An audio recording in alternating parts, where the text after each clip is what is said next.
The Mountains of Madness. 1.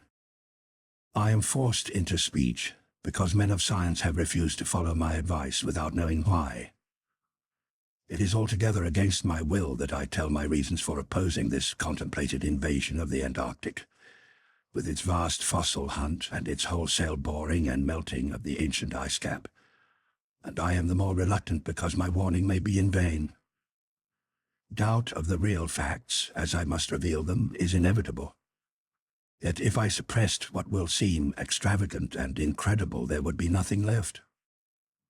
The hitherto withheld photographs, both ordinary and aerial, will count in my favor, for they are damnably vivid and graphic. Still, they will be doubted, because of the great lengths to which clever fakery can be carried. The ink drawings, of course, will be jeered at as obvious impostures, notwithstanding a strangeness of technique which art experts ought to remark and puzzle over. In the end, I must rely on the judgment and standing of the few scientific leaders who have, on the one hand, sufficient independence of thought to weigh my data on its own hideously convincing merits, or in the light of certain primordial and highly baffling myth cycles, and on the other hand, sufficient influence to deter the exploring world in general from any rash and overambitious program in the region of those mountains of madness. It is an unfortunate fact that relatively obscure men like myself and my associates, connected only with a small university, have little chance of making an impression where matters of a wildly bizarre or highly controversial nature are concerned. It is further against us that we are not, in the strictest sense, specialists in the fields which came primarily to be concerned. As a geologist, my object in leading the Miskatonic University expedition was wholly that of securing deep-level specimens of rock and soil from various parts of the Antarctic continent, aided by the remarkable drill devised by Professor Frank H. Papady of our engineering department.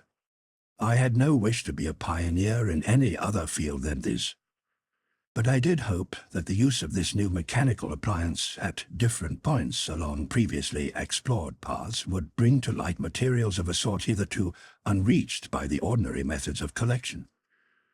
Pabady's drilling apparatus, as the public already knows from our reports, was unique and radical in its lightness, portability, and capacity to combine the ordinary artesian drill principle with the principle of the small circular rock drill in such a way as to cope quickly with strata of varying hardness.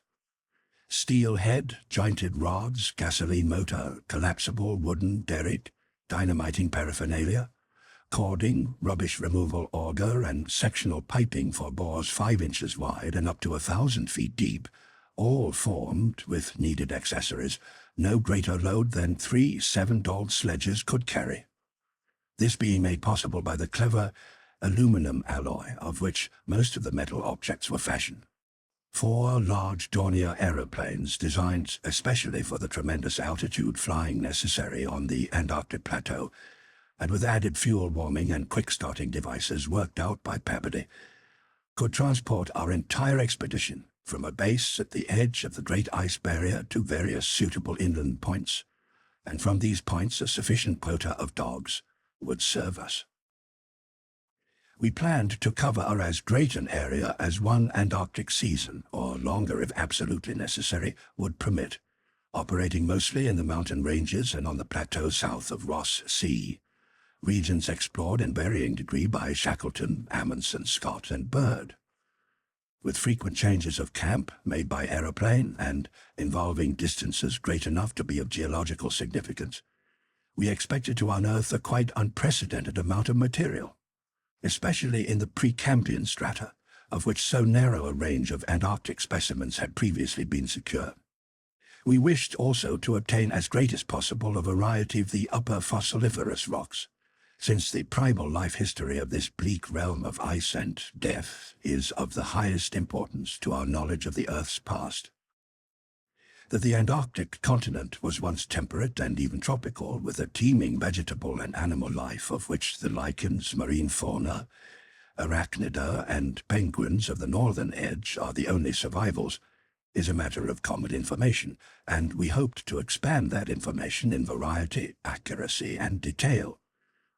When a simple boring revealed fossiliferous signs, we would enlarge the aperture by blasting in order to get specimens of suitable size and condition. Our borings, of varying length according to the promise held out by the upper soil or rock, were to be confined to exposed or nearly exposed land surfaces, these inevitably being slopes and ridges, because of the 1 or 2 mile thickness of solid ice overlying the lower levels. We could not afford to waste drilling depth on any considerable amount of mere glaciation, though Peabody had worked out a plan for sinking copper electrodes in thick clusters of borings and melting off limited areas of ice with current from a gasoline-driven dynamo.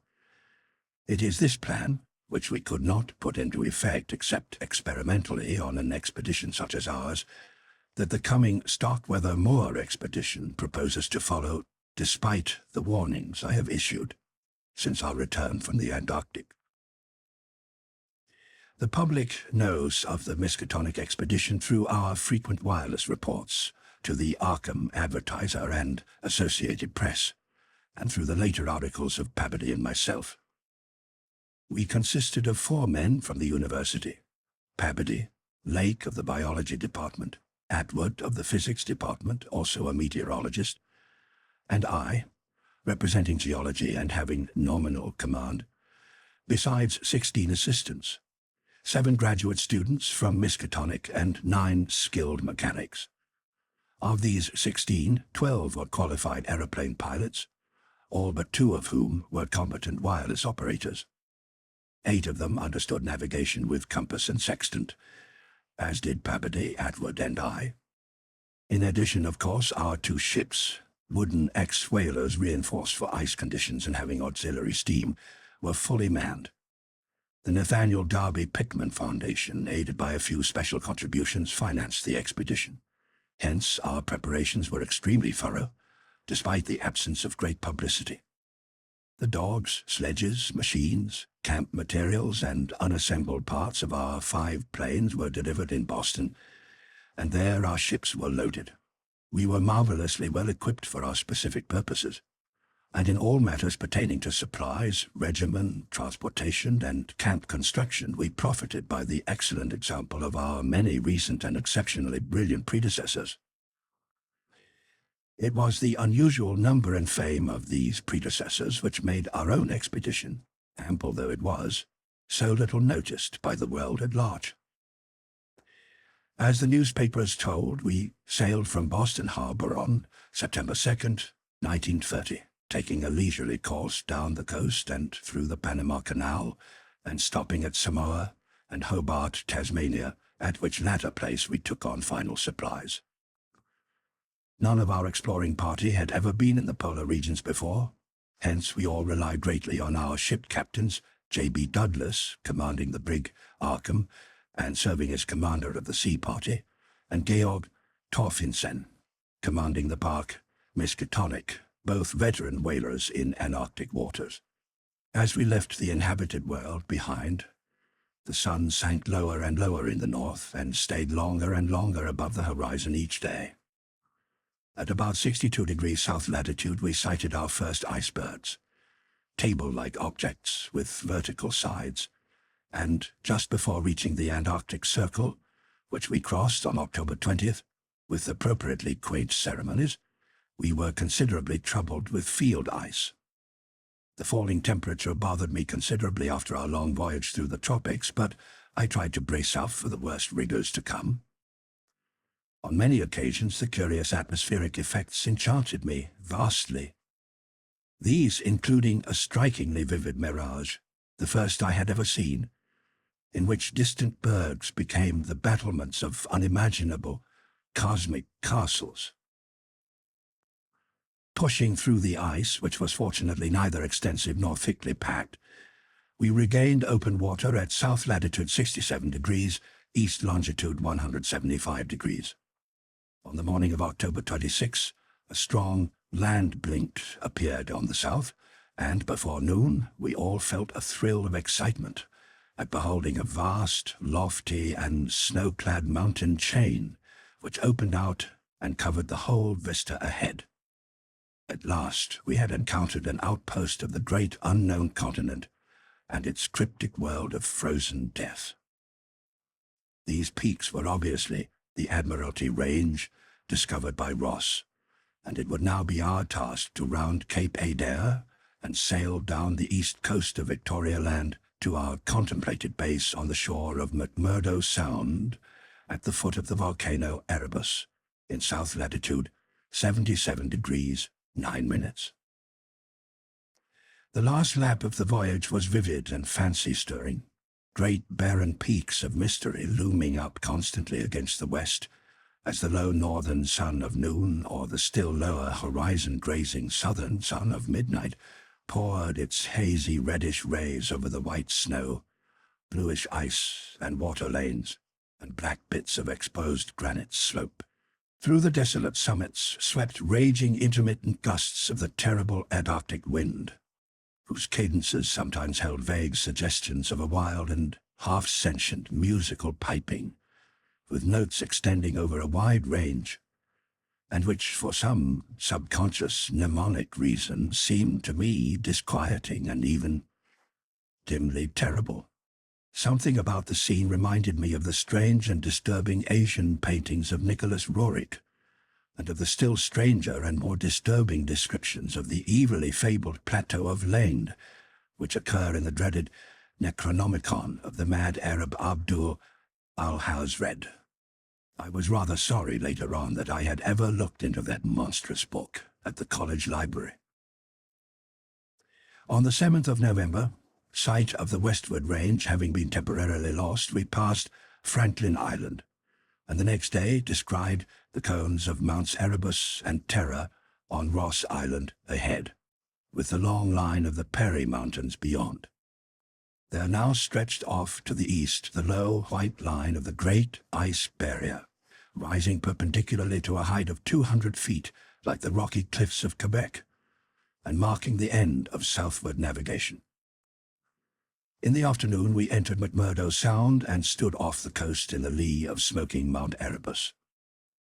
The scoriac peak towered up some 12,700 feet against the eastern sky, like a Japanese print of the sacred Fujiyama, while beyond it rose the white ghost-like height of Mount Terror, 10,900 feet in altitude, and now extinct as a volcano.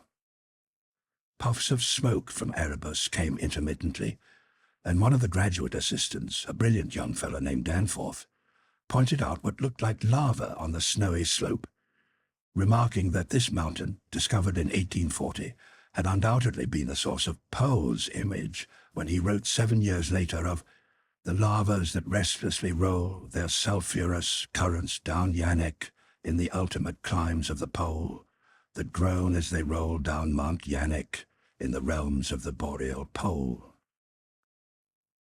Danforth was a great reader of bizarre material and had talked a good deal of Poe.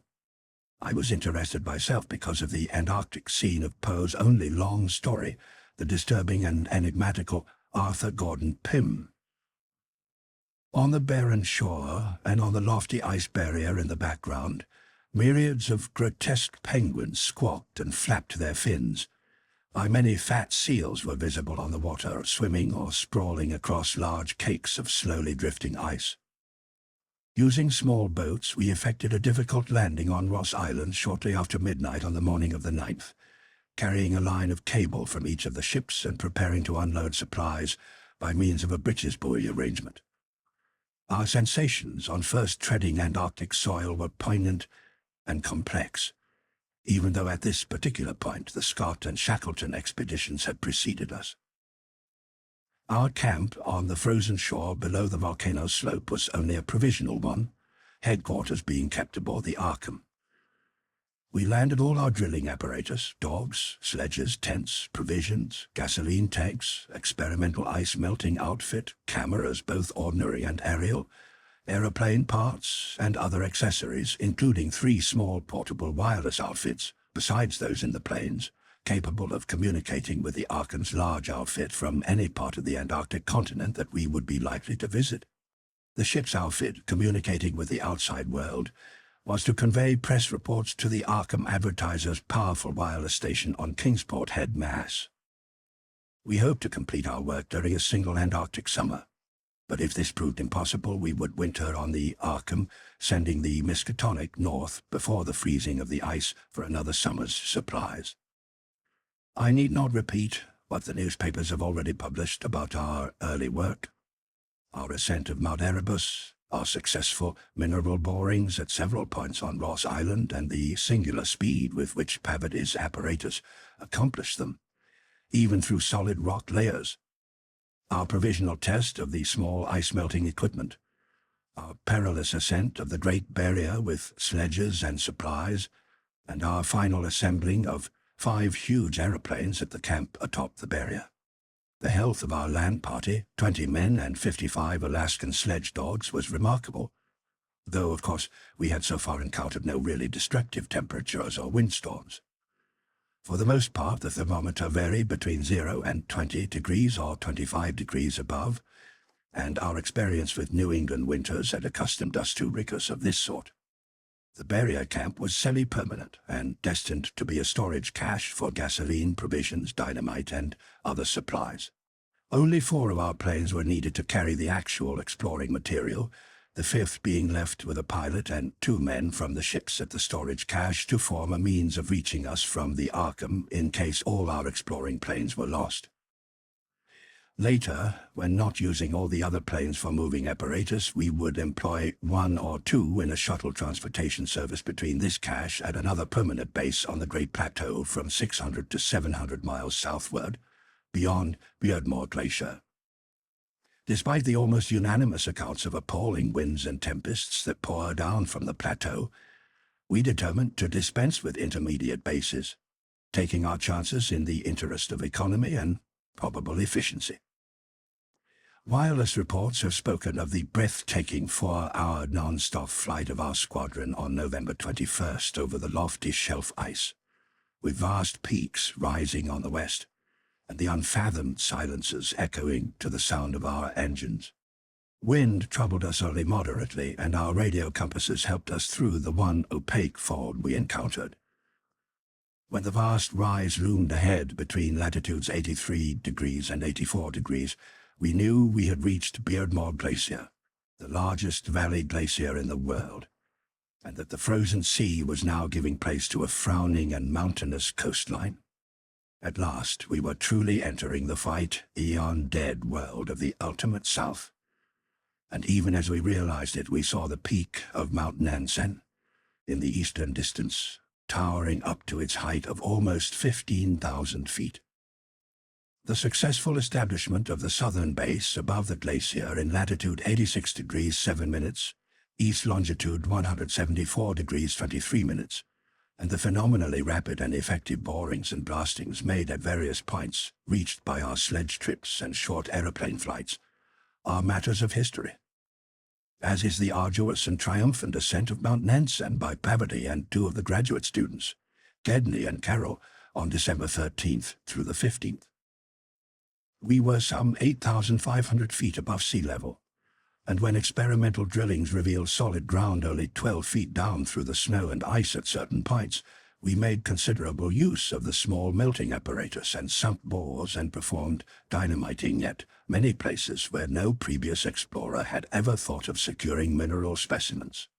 The Precambrian granites and beacon sandstones thus obtained confirmed our belief that this plateau was homogeneous with the great bulk of the continent to the west, but somewhat different from the parts lying eastward below South America, which we then thought to form a separate and smaller continent divided from the larger one by a frozen junction of Ross and Weddell seas, though Bird has since disproved the hypothesis.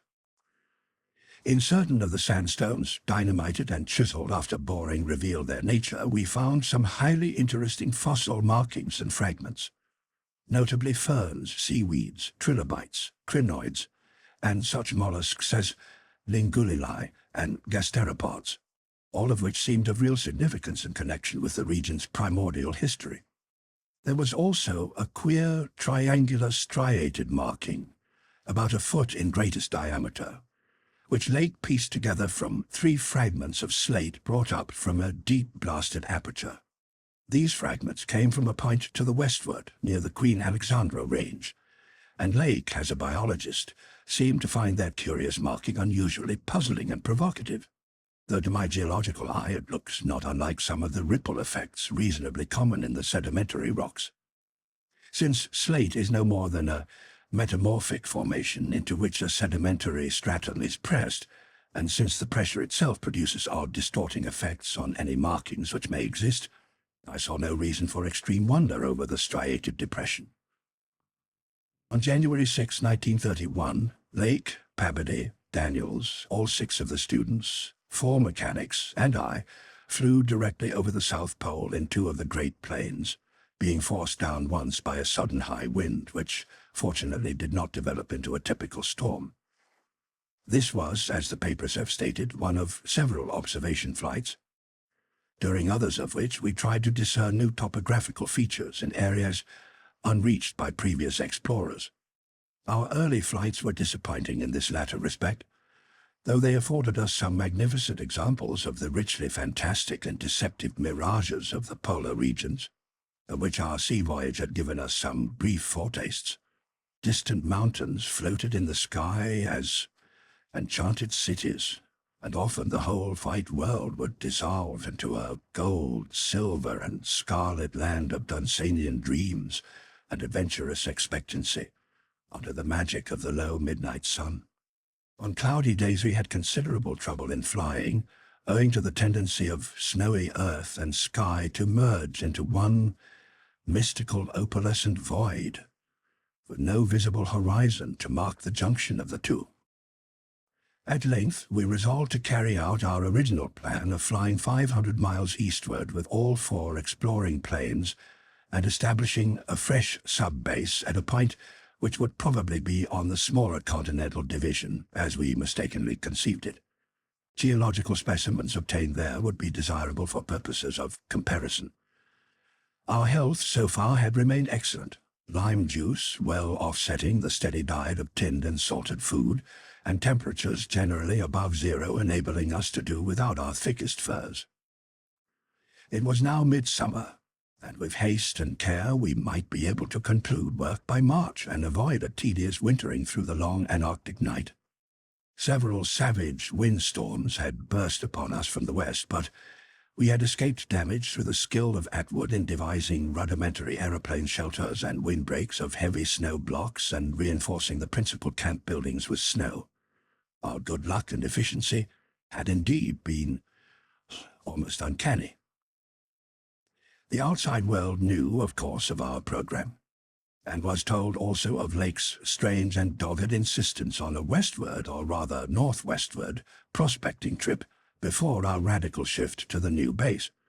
It seems he had pondered a great deal, and with alarmingly radical daring, over that triangular striated marking in the slate, reading into it certain contradictions in nature and geological period which whetted his curiosity to the utmost, and made him avid to sink more borings and blastings in the west-stretching formation to which the exhumed fragments evidently belonged.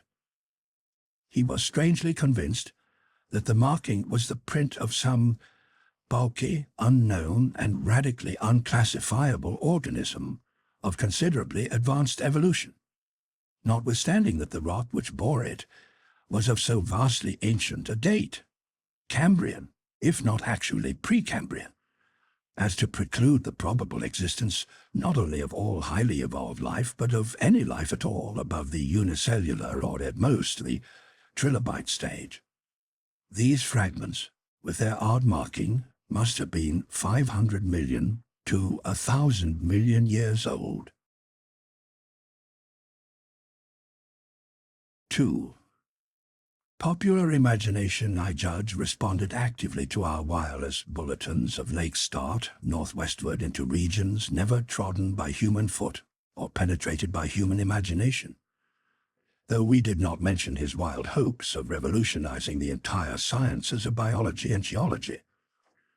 His preliminary sledging and boring journey of January 11th through the 18th, with Peabody and 5 others, marred by the loss of 2 dogs in an upset when crossing one of the great pressure ridges in the ice, it brought up more and more of the Archean slate.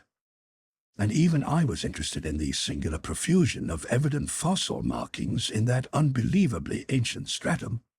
These markings, however, were of very primitive life forms, involving no great paradox except that any life form should occur in rock as definitely Precambrian as this seemed to be.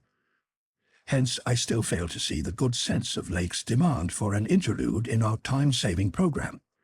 An interlude requiring the use of all 4 planes, many men, and the whole of the expedition's mechanical apparatus. I did not, in the end, veto the plan, though I decided not to accompany the northwestward party despite Lake's plea for my geological advice. While they were gone, I would remain at the base with Peabody and 5 men and work out final plans for the eastward shift. In preparation for this transfer, one of the planes had begun to move up a good gasoline supply from McMurdo Sound, but this could wait temporarily.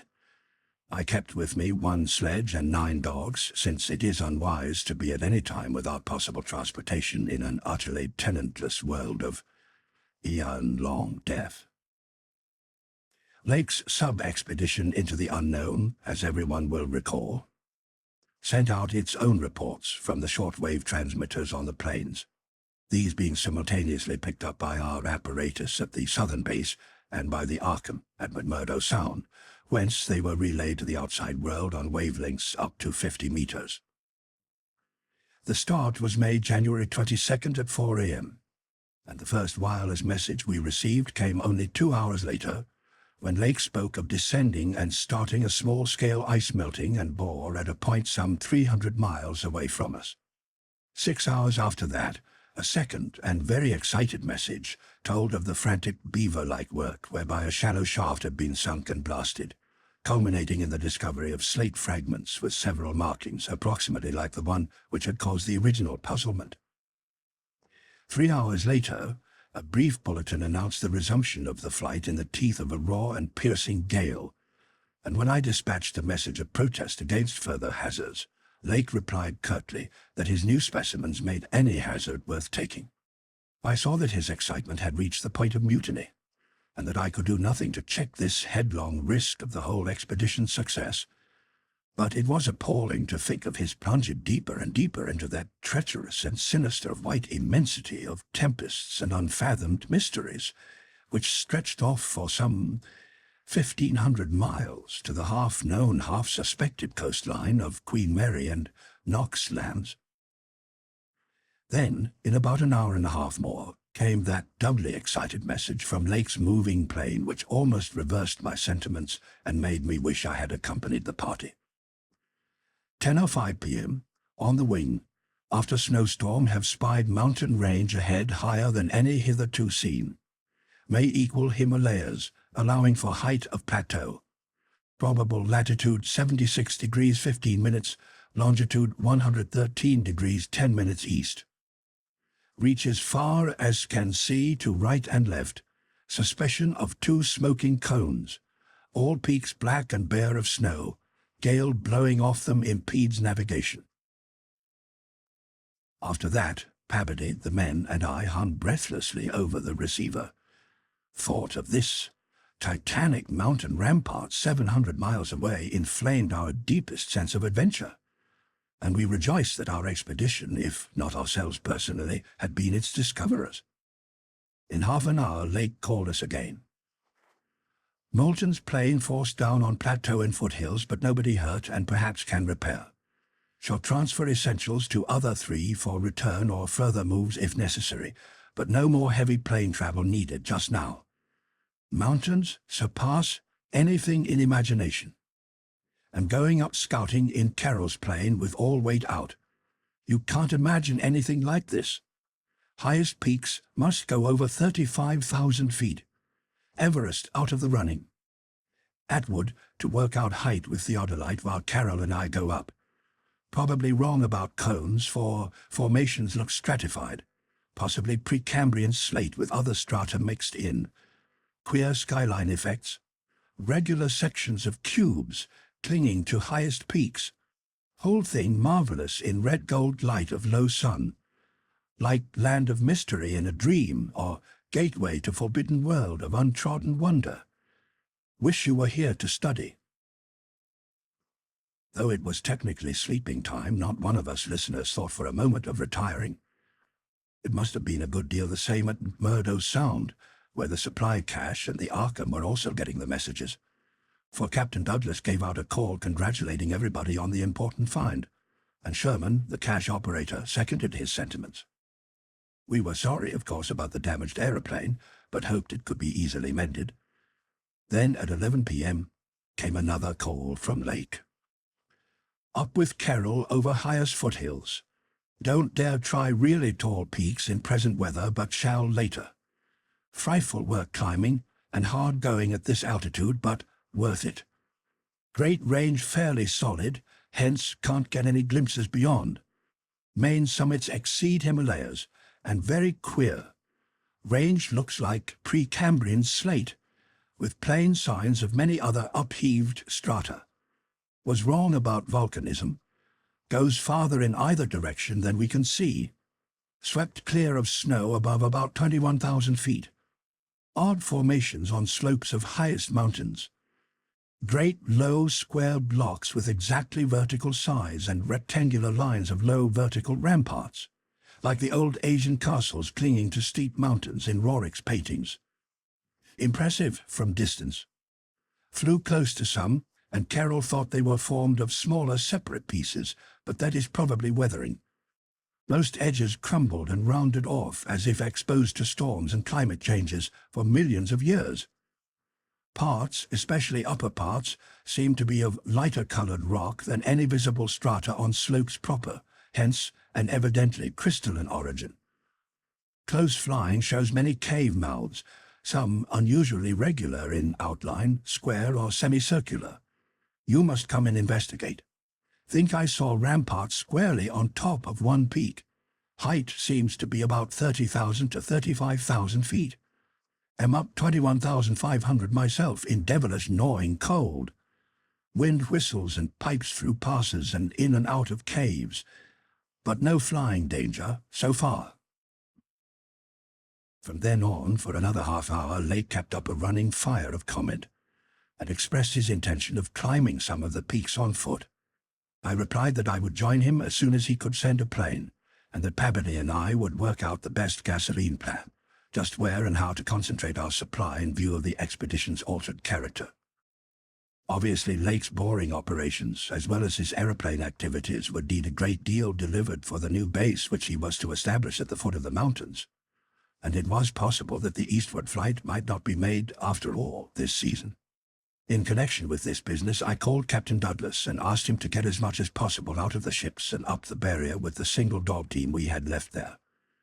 A direct route across the unknown region between Lake and McMurdo Sound was what we really ought to establish. Lake called me later to say that he had decided to let the camp stay where Moulton's plane had been forced down, and where repairs had already progressed somewhat. The ice sheet was very thin, with dark ground here and there visible, and he would sink some borings and blasts at that very point before making any sledge trips or climbing expeditions. He spoke of the ineffable majesty of the whole scene, and the queer state of his sensations at being in the lee of vast silent pinnacles, whose ranks shot up like a wall reaching the sky at the world's rim. Atwood's theodolite observations had placed the height of the 5 tallest peaks at from 30,000 to 34,000 feet. The wind-swept nature of the terrain clearly disturbed Lake, for it argued the occasional existence of prodigious gales, violent beyond anything we had so far encountered. His camp lay a little more than 5 miles from where the higher foothills abruptly rose. I could almost trace a note of subconscious alarm in his words, flashed across a glacial void of 700 miles, as he urged that we all hasten with the matter and get the strange new region disposed of as soon as possible. He was about to rest now after a continuous day's work of almost unparalleled speed, strenuousness, and results. In the morning, I had a three-cornered wireless talk with Lake and Captain Douglas at their widely separated bases, and it was agreed that one of Lake's planes would come to my base for Pabody, the 5 men and myself, as well as for all the fuel it could carry. The rest of the fuel question, depending on our decision about an easterly trip, could wait for a few days, since Lake had enough for immediate camp heat and borings. Eventually, the old southern base ought to be restocked, but if we postponed the easterly trip, we would not use it till the next summer, and meanwhile Lake must send a plane to explore a direct route between his new mountains and McMurdo Sound. Pabody and I prepared to close our base for a short or long period, as the case might be. If we wintered in the Antarctic, we would probably fly straight from Lake's base to the Arkham without returning to this spot. Some of our conical tents had already been reinforced by blocks of hard snow, and now we decided to complete the job of making a permanent Eskimo village. Owing to a very liberal tent supply, Lake had with him all that his base would need even after our arrival, a wireless that Pabody and I would be ready for the northwestward move after 1 day's work and 1 night's rest. Our labors, however, were not very steady after 4 p.m., for about that time Lake began sending in the most extraordinary and excited messages. His working day had started unpropitiously, since an aeroplane survey of the nearly exposed rock surfaces showed an entire absence of those Archean and primordial strata for which he was looking, and which formed so great a part of the colossal peaks that loomed up at a tantalizing distance from the camp. Most of the rocks glimpsed were apparently Jurassic and Comanchian sandstones and Permian and Triassic schists, with now and then a glossy black outcropping suggesting a hard and slaty coal. This rather discouraged Lake, whose plans all hinged on unearthing specimens more than 500 million years older. It was clear to him that in order to recover the Archean slate vein in which he had found the odd markings, he would have to make a long sledge trip from these foothills to the steep slopes of the gigantic mountains themselves. He had resolved, nevertheless, to do some local boring as part of the expedition's general program. Hence, he set up the drill and put 5 men to work with it, while the rest finished settling the camp and repairing the damaged aeroplane. The softest visible rock, a sandstone about 1/4 of a mile from the camp, had been chosen for the first sampling, and the drill made excellent progress without much supplementary blasting. It was about 3 hours afterward, following the first really heavy blast of the operation, that the shouting of the drill crew was heard, and that young Gedney, the acting foreman, rushed into the camp with the startling news. They had struck a cave. Early in the boring, the sandstone had given place to a vein of Comanchian limestone full of minute fossil cephalopods, corals, echini, and spirifera, and with occasional suggestions of siliceous sponges and marine vertebrate bones, the latter probably teleosts, sharks, and ganoids. This in itself was important enough, as affording the first vertebrate fossils the expedition had yet secured. But when, shortly afterward, the drill head dropped through the stratum into apparent vacancy, a wholly new and doubly intense wave of excitement spread among the excavators. A good-sized blast had laid open the subterrane secret, and now, through a jagged aperture perhaps 5 feet across and 3 feet thick, there yawned before the avid searchers a section of shallow limestone hollowing, worn more than 50 million years ago by the trickling groundwaters of a bygone tropic world. The hollowed layer was not more than 7 or 8 feet deep, but extended off indefinitely in all directions, and had a fresh, slightly moving air which suggested its membership in an extensive subterranean system. Its roof and floor were abundantly equipped with large stalactites and stalagmites, some of which met in columnar form. But important above all else was the vast deposit of shells and bones, which in places nearly choked the passage. Washed down from unknown jungles of Mesozoic tree ferns and fungi, and forests of tertiary cycads, fan palms, and primitive angiosperms, this osseous medley contained representatives of more Cretaceous, Eocene, and other animal species than the greatest paleontologist could have counted or classified in a year.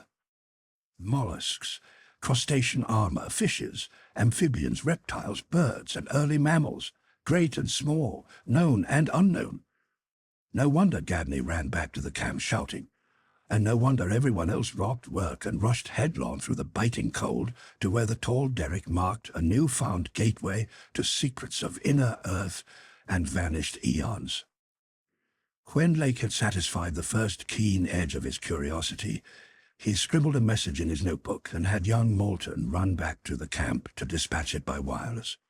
This was my first word of the discovery, and it told of the identification of early shells, bones of ganoids and placoderms, remnants of labyrinthodonts and thecodonts, great masosaur skull fragments, dinosaur vertebrae and armor plates, pterodactyl teeth and wing bones, Archaeopteryx debris, Miocene shark's teeth, primitive bird skulls, and skulls, vertebrae, and other bones of archaic mammals such as Paleotheres, Ziphodons, Dinosaures, Eohippi, Oreodons, and Titanotheres. There was nothing as recent as a mastodon, elephant, true camel, deer, or bovine animal. Hence, Lake concluded that the last deposits had occurred during the Oleogene age, and that the hollowed stratum had lain in its present dried, dead, and inaccessible state for at least 30 million years. On the other hand, the prevalence of very early life forms was singular in the highest degree. Though the limestone formation was, on the evidence of such typical embedded fossils as ventriculites, positively and unmistakably Comanchian, and not a particle earlier, the free fragments in the hollow space included a surprising proportion from organisms hitherto considered as peculiar to far older periods. Even rudimentary fishes, mollusks, and corals as remote as the Silurian or Ordovician. The inevitable inference was that in this part of the world there had been a remarkable and unique degree of continuity between the life of over 300 million years ago and that of only 30 million years ago. How far this continuity had extended beyond the Oligocene age when the cavern was closed was, of course, past all speculation. In any event, the coming of the frightful ice in the Pleistocene some 500,000 years ago, a mere yesterday as compared with the age of this cavity, must have put an end to any of the primal forms which had locally managed to outlive their common terms. Lake was not content to let his first message stand, but had another bulletin written and dispatched across the snow to the camp before Moulton could get back. After that, Moulton stayed at the wireless in one of the planes, transmitting to me and to the Arkham for relaying to the outside world the frequent postscripts which Lake sent him by a succession of messengers. Those who follow the newspapers will remember the excitement created among men of science by that afternoon's reports. Reports which have finally led, after all these years, to the organization of that very Starkweather Moor expedition which I am so anxious to dissuade from its purposes. I had better give the messages literally as Lake sent them, and as our base operator McTee translated them from his pencil shorthand. Fowler makes discovery of highest importance in sandstone and limestone fragments from blasts. Several distinct triangular striated prints, like those in Archean slate, proving that source survived from over 600 million years ago to Comanchian times without more than moderate morphological changes and decrease in average size. Comanchian prints apparently more primitive or decadent, if anything, than older ones. Emphasize importance of discovery in press will mean to biology what Einstein has meant to mathematics and physics.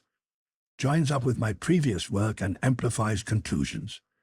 Appears to indicate, as I suspected, that Earth has seen whole cycle or cycles of organic life before known one that begins with Archaeozoic cells, was evolved and specialized not later than 1,000 million years ago, when planet was young and recently uninhabitable for any life forms of normal protoplasmic structure. Question arises when, where, and how development took place. Later, examining certain skeletal fragments of large land and marine saurians and primitive mammals, find singular local wounds or injuries to bony structure not attributable to any known predatory or carnivorous animal of any period. Of two sorts, straight, penetrant bores, and apparently hacking incisions. 1 or 2 cases of cleanly severed bone. Not many specimens affected, and sending to camp for electric torches will extend search area underground by hacking away stalactites.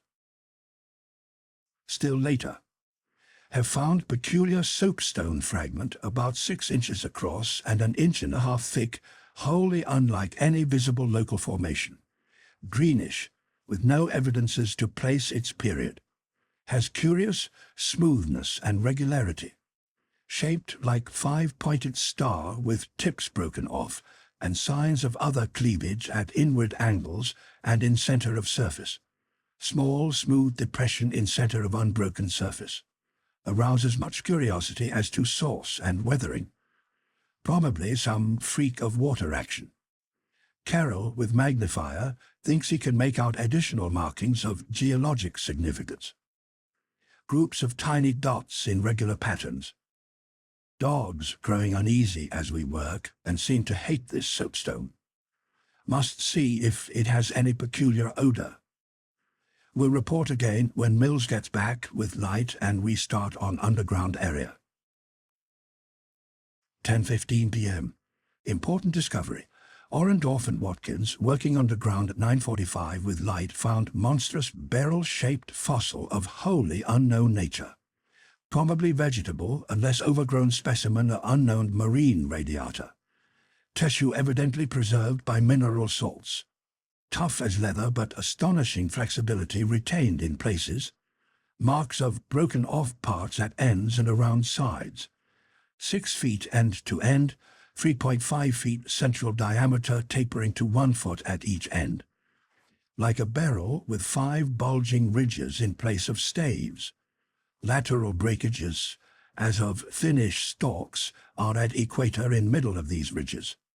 In furrows between ridges are curious growths, combs or wings that fold up and spread out like fans, all greatly damaged but one, which gives almost 7-foot wing spread. Arrangement reminds one of certain monsters of primal myth, especially fabled elder things in Necronomicon.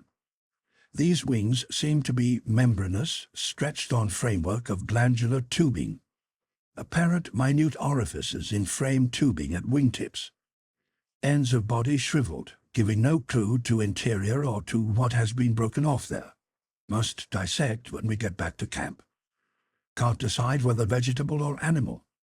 Many features obviously of almost incredible primitiveness. Have set all hands cutting stalactites and looking for further specimens. Additional scarred bones found, but these must wait, having trouble with dogs. They can't endure the new specimen, and would probably tear it to pieces if we didn't keep it at a distance from them. 11:30 p.m. Attention Dyer, Peverdy, Douglas. Matter of highest, I might say transcendent importance. Arkham must relay to Kingsport Head Station at once. Strange barrel growth is the archaean thing that left prints in rocks.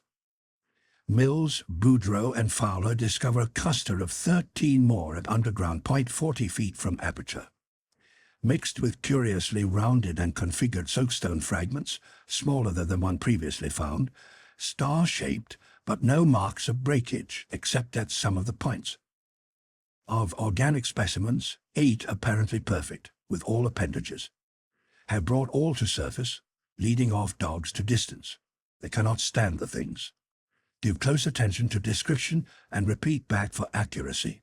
Papers must get this right. Objects are 8 feet long all over. 6 foot, 5 ridged barrel torso, 3.5 feet central diameter, 1 foot end diameters.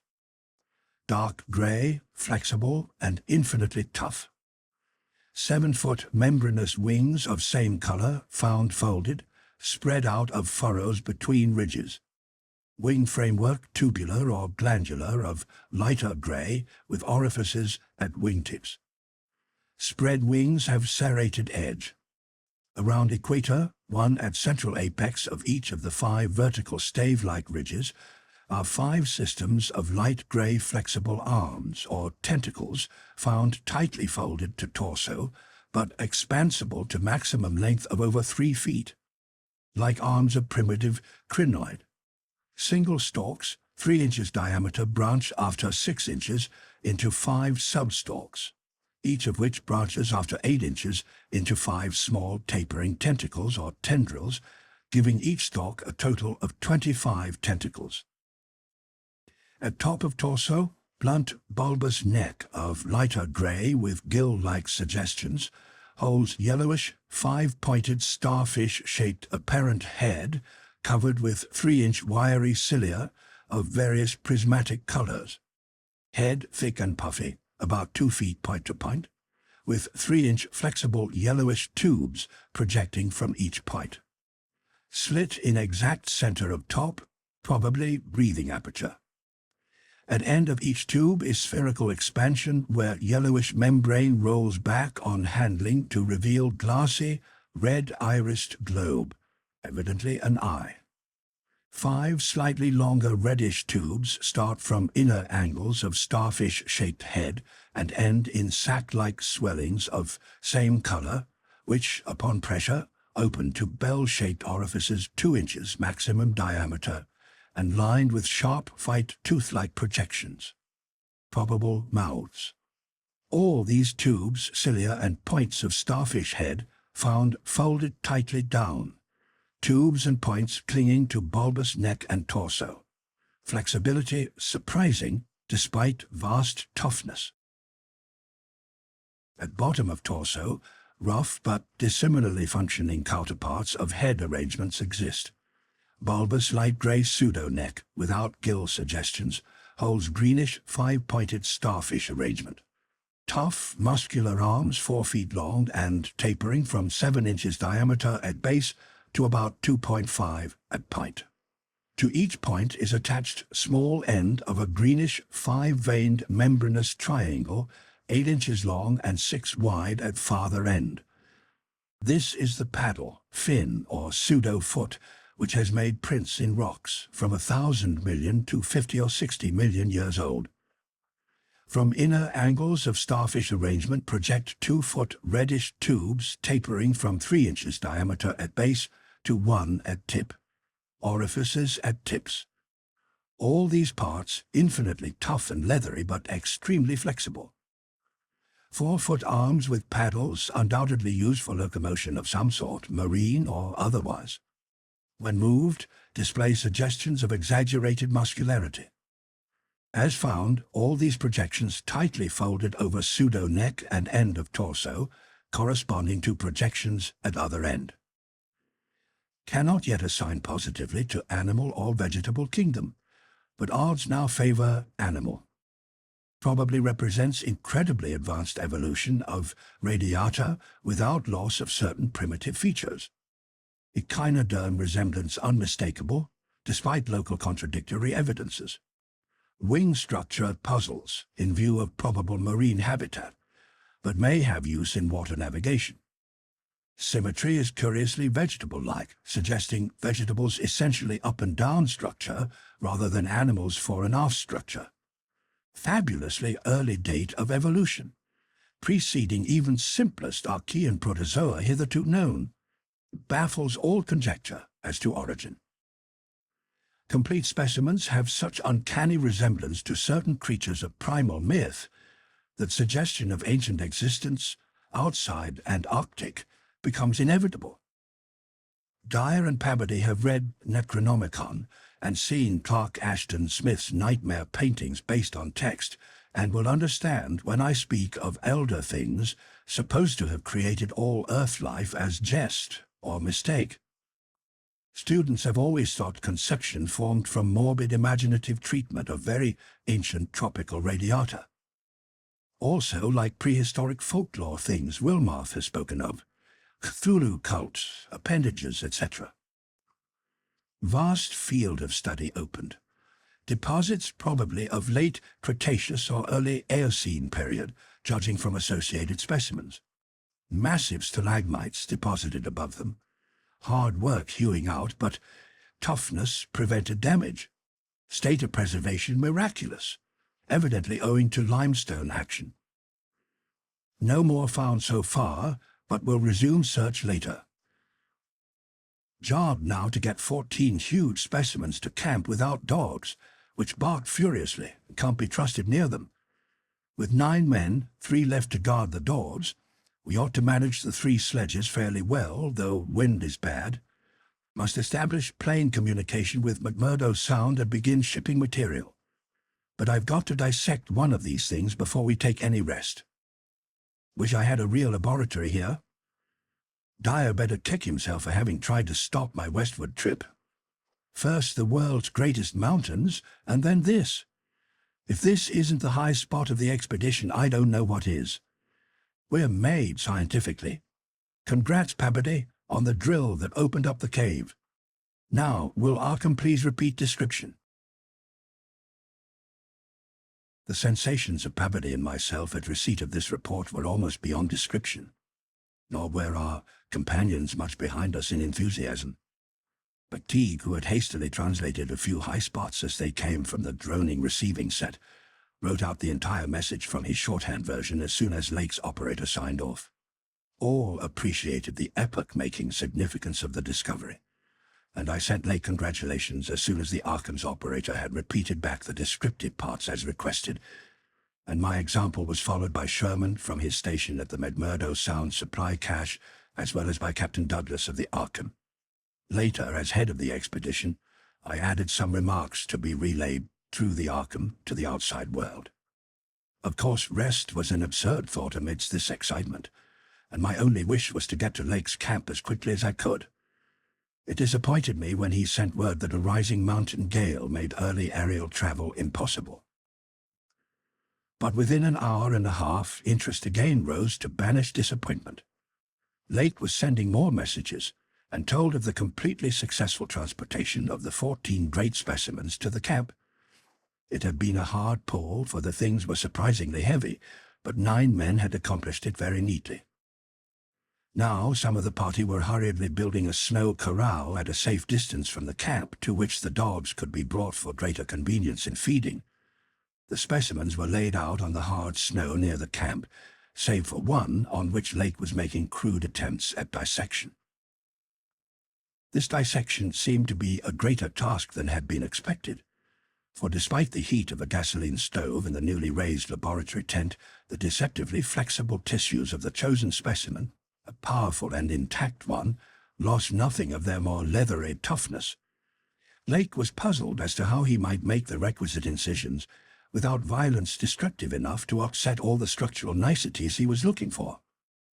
He had, it is true, 7 more perfect specimens, but these were too few to use up recklessly, unless the cave might yield an unlimited supply. Accordingly, he removed the specimen and dragged in one which, though having remnants of the starfish arrangements at both ends, was badly crushed and partly disrupted along one of the great torso furrows. Results, quickly reported over the wireless, were baffling and provocative indeed. Nothing like delicacy or accuracy was possible with instruments hardly able to cut the anomalous tissue, but the little that was achieved left us all awed and bewildered. Existing biology would have to be wholly revised, for this thing was no product of any cell growth science knows about. There had been scarcely any mineral replacement, and despite an age of perhaps 40 million years, the internal organs were wholly intact. The leathery, undeteriorative, and almost indestructible quality was an inherent attribute of the thing's form of organization, and pertained to some Paleogean cycle of invertebrate evolution utterly beyond our powers of speculation. At first, all that Lake found was dry, but as the heated tent produced its thawing effect, organic moisture of pungent and offensive odor was encountered toward the thing's uninjured side. It was not blood, but a thick, dark green fluid, apparently answering the same purpose. By the time Lake reached this stage, all 37 dogs had been brought to the still uncompleted corral near the camp, and even at that distance set up a savage barking and showed restlessness at the acrid, diffusive smell. Far from helping to place the strange entity, this provisional dissection merely deepened its mystery. All guesses about its external members had been correct, and on the evidence of these one could hardly hesitate to call the thing animal. But internal inspection brought up so many vegetable evidences that Lake was left hopelessly at sea. It had digestion and circulation, and eliminated waste matter through the reddish tubes of its starfish-shaped base. Cursorily, one would say that its respiratory apparatus handled oxygen rather than carbon dioxide, and there were odd evidences of air storage chambers and methods of shifting respiration from the external orifice to at least two other fully developed breathing systems, gills and pores. Clearly it was amphibian, and probably adapted to long airless hibernation periods as well. Vocal organs seemed present in connection with the main respiratory system, but they presented anomalies beyond immediate solution. Articulate speech in the sense of syllable utterance seemed barely conceivable, but musical piping notes covering a wide range were highly probable. The muscular system was almost preternaturally developed. The nervous system was so complex and highly developed as to leave Lake aghast. Though excessively primitive and archaic in some respects, the thing had a set of ganglial centers and connectives, arguing the very extremes of specialized development. Its five-lobed brain was surprisingly advanced, and there were signs of a sensory equipment, served in part through the wiry cilia of the head, involving factors alien to any other terrestrial organism.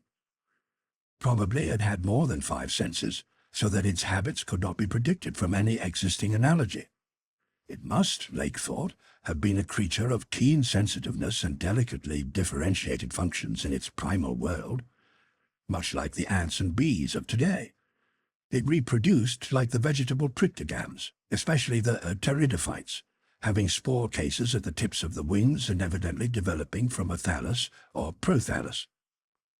But to give it a name at this stage was mere folly. It looked like a radiate, but was clearly something more. It was partly vegetable, but had three-fourths of the essentials of animal structure. That it was marine in origin, its symmetrical contour and certain other attributes clearly indicated, yet one could not be exact as to the limit of its later adaptations. The wings, after all, held a persistent suggestion of the aerial. How it could have undergone its tremendously complex evolution on a newborn Earth in time to leave prints in Archean rocks was so far beyond conception as to make Lake whimsically recall the primal myths about great old ones who filtered down from the stars and concocted Earth life as a joke or mistake, and the wild tales of cosmic hill things from outside, told by a folklorist colleague in Miskatonic's English department. Naturally, he considered the possibility of the Precambrian prints having been made by a less evolved ancestor of the present specimens, but quickly rejected this too facile theory upon considering the advanced structural qualities of the older fossils. If anything, the later contours showed decadence rather than higher evolution. The size of the pseudo-feet had decreased, and the whole morphology seemed coarsened and simplified. Moreover, the nerves and organs thus examined held singular suggestions of retrogression from forms still more complex. Atrophied and vestigial parts were surprisingly prevalent. Altogether, little could be said to have been solved, and Lake fell back on mythology for a provisional name, jocosely dubbing his finds the Elder Ones. At about 2:30 a.m., having decided to postpone further work and get a little rest, he covered the dissected organism with a tarpaulin, emerged from the laboratory tent, and studied the intact specimens with renewed interest. The ceaseless Antarctic sun had begun to limber up their tissues a trifle, so that the head points and tubes of 2 or 3 showed signs of unfolding. But Lake did not believe there was any danger of immediate decomposition in the almost sub-zero air. He did, however, move all the undissected specimens closer together and throw a spare tent over them in order to keep off the direct solar rays. That would also help to keep their possible scent away from the dogs, whose hostile unrest was really becoming a problem. even at their substantial distance and behind the higher and higher snow walls which an increased quota of men were hastening to raise around their quarters. He had to weight down the corners of the tent cloth with heavy blocks of snow to hold it in place amidst the rising gale, for the Titan mountains seemed about to deliver some gravely severe blasts. Early apprehensions about sudden Antarctic winds were revived, and under Atwood's supervision precautions were taken to bank the tents, new dog corral and crude aeroplane shelters with snow on the mountainward side.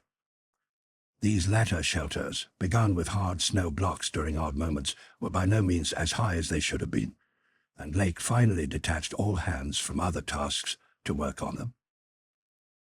It was after 4 when Lake at last prepared to sign off and advised us all to share the rest period his outfit would take when the shelter walls were a little higher. He held some friendly chat with Pavity over the ether and repeated his praise of the really marvelous drills that had helped him make his discovery.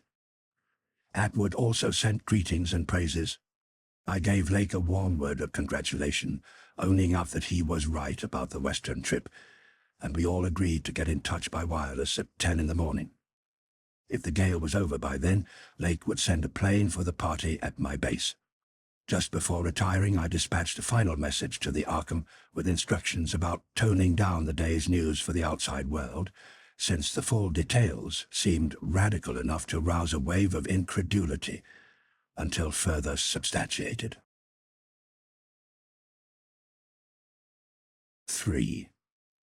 None of us, I imagine, slept very heavily or continuously that morning, for both the excitement of Lake's discovery and the mounting fury of the wind were against such a thing. So savage was the blast, even where we were, that we could not help wondering how much worse it was at Lake's camp, directly under the vast unknown peaks that bred and delivered it. McTeague was awake at 10 o'clock and tried to get Lake on the wireless, as agreed, but some electrical condition in the disturbed air to the westward seemed to prevent communication. We did, however, get the Arkham, and Douglas told me that he had likewise been vainly trying to reach Lake. He had not known about the wind, for very little was blowing at McMurdo Sound, despite its persistent rage where we were. Throughout the day, we all listened anxiously and tried to get Lake at intervals, but invariably without results. About noon, a positive frenzy of wind stampeded out of the west, causing us to fear for the safety of our camp. But it eventually died down, with only a moderate relapse at 2 p.m. After 3 o'clock it was very quiet, and we redoubled our efforts to get Lake. Reflecting that he had 4 planes, each provided with an excellent shortwave outfit, we could not imagine any ordinary accident capable of crippling all his wireless equipment at once. Nevertheless, the stony silence continued, and when we thought of the delirious force the wind must have had in his locality, we could not help making the most direful conjectures. By 6 o'clock our fears had become intense and definite, and after a wireless consultation with Douglas and Torfinson, I resolved to take steps toward investigation.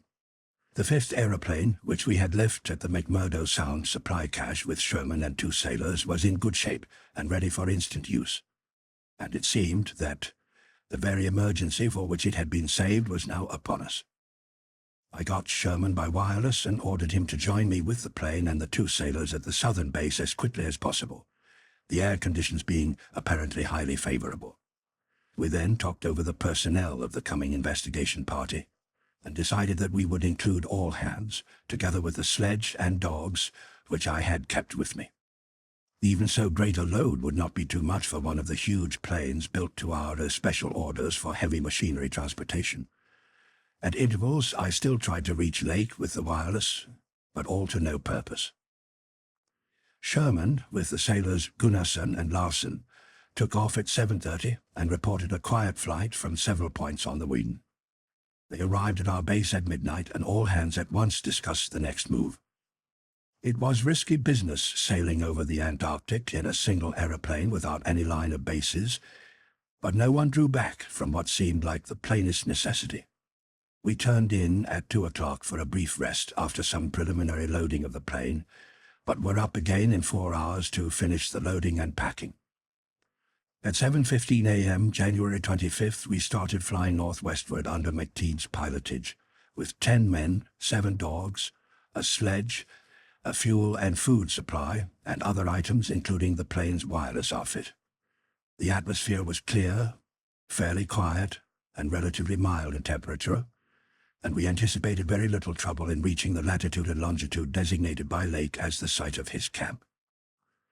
Our apprehensions were over what we might find, or fail to find, at the end of our journey, for silence continued to answer all calls dispatched to the camp. Every incident of that 4.5-hour flight is burned into my recollection because of its crucial position in my life.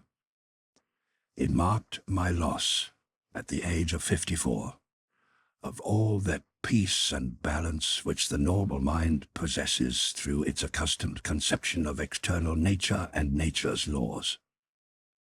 Thenceforward, the 10 of us, but the student Danforth and myself above all others, were to face a hideously amplified world of lurking horrors, which nothing can erase from our emotions, and which we would refrain from sharing with mankind in general if we could. The newspapers had printed the bulletins we sent from the moving plane, telling of our non-stop course, our 2 battles with treacherous upper-air gales, our glimpse of the broken surface where Lake had sunk his mid-journey shaft 3 days before, and our sight of a group of those strange, fluffy snow cylinders noted by Amundsen and Bird as rolling in the wind across the endless leagues of frozen plateau. There came a point, though, when our sensations could not be conveyed in any words the press would understand, and a later point when we had to adopt an actual rule of strict censorship. The sailor Larsen was the first to spy the jagged line of witch-like cones and pinnacles ahead, and his shouts sent everyone to the windows of the great cabined plane. Despite our speed, they were very slow in gaining prominence. Hence, we knew that they must be infinitely far off and visible only because of their abnormal height. Little by little, however, they rose grimly into the western sky, allowing us to distinguish various bare, bleak, blackish summits, and to catch the curious sense of fantasy which they inspired, as seen in the reddish Antarctic light against the provocative background of iridescent ice dust clouds.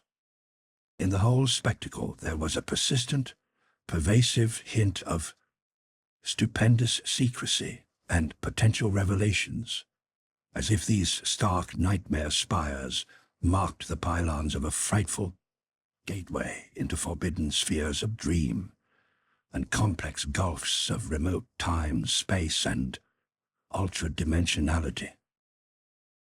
I could not help feeling that they were evil things, mountains of madness, whose farther slopes looked out over some accursed, ultimate abyss.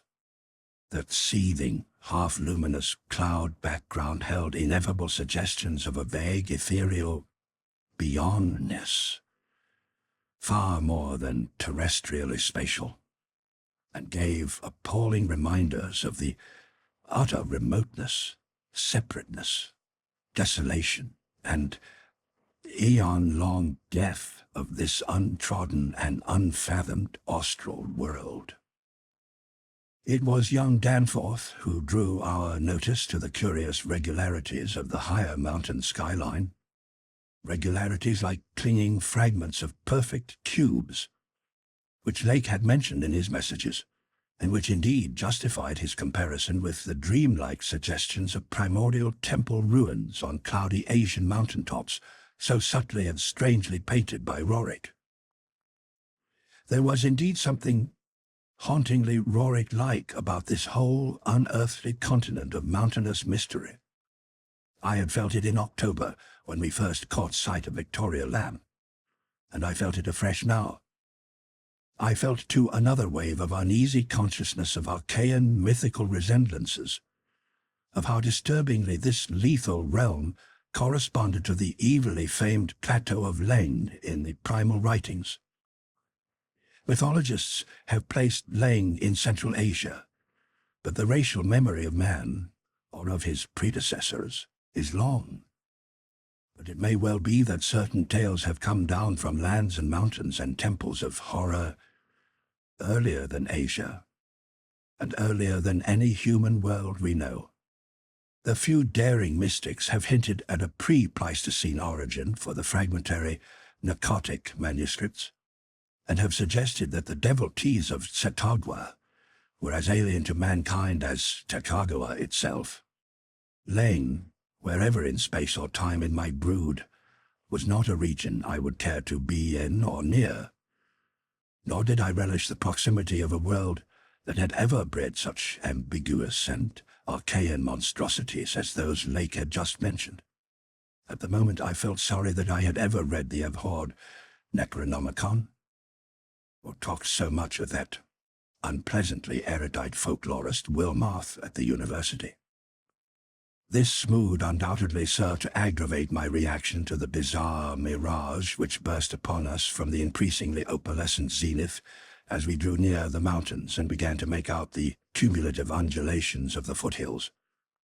I had seen dozens of polar mirages during the preceding weeks, some of them quite as uncanny and fantastically vivid as the present sample, but this one had a wholly novel and obscure quality of menacing symbolism, and I shuddered as the seething labyrinth of fabulous walls and towers and minarets loomed out of the troubled ice vapors above our heads.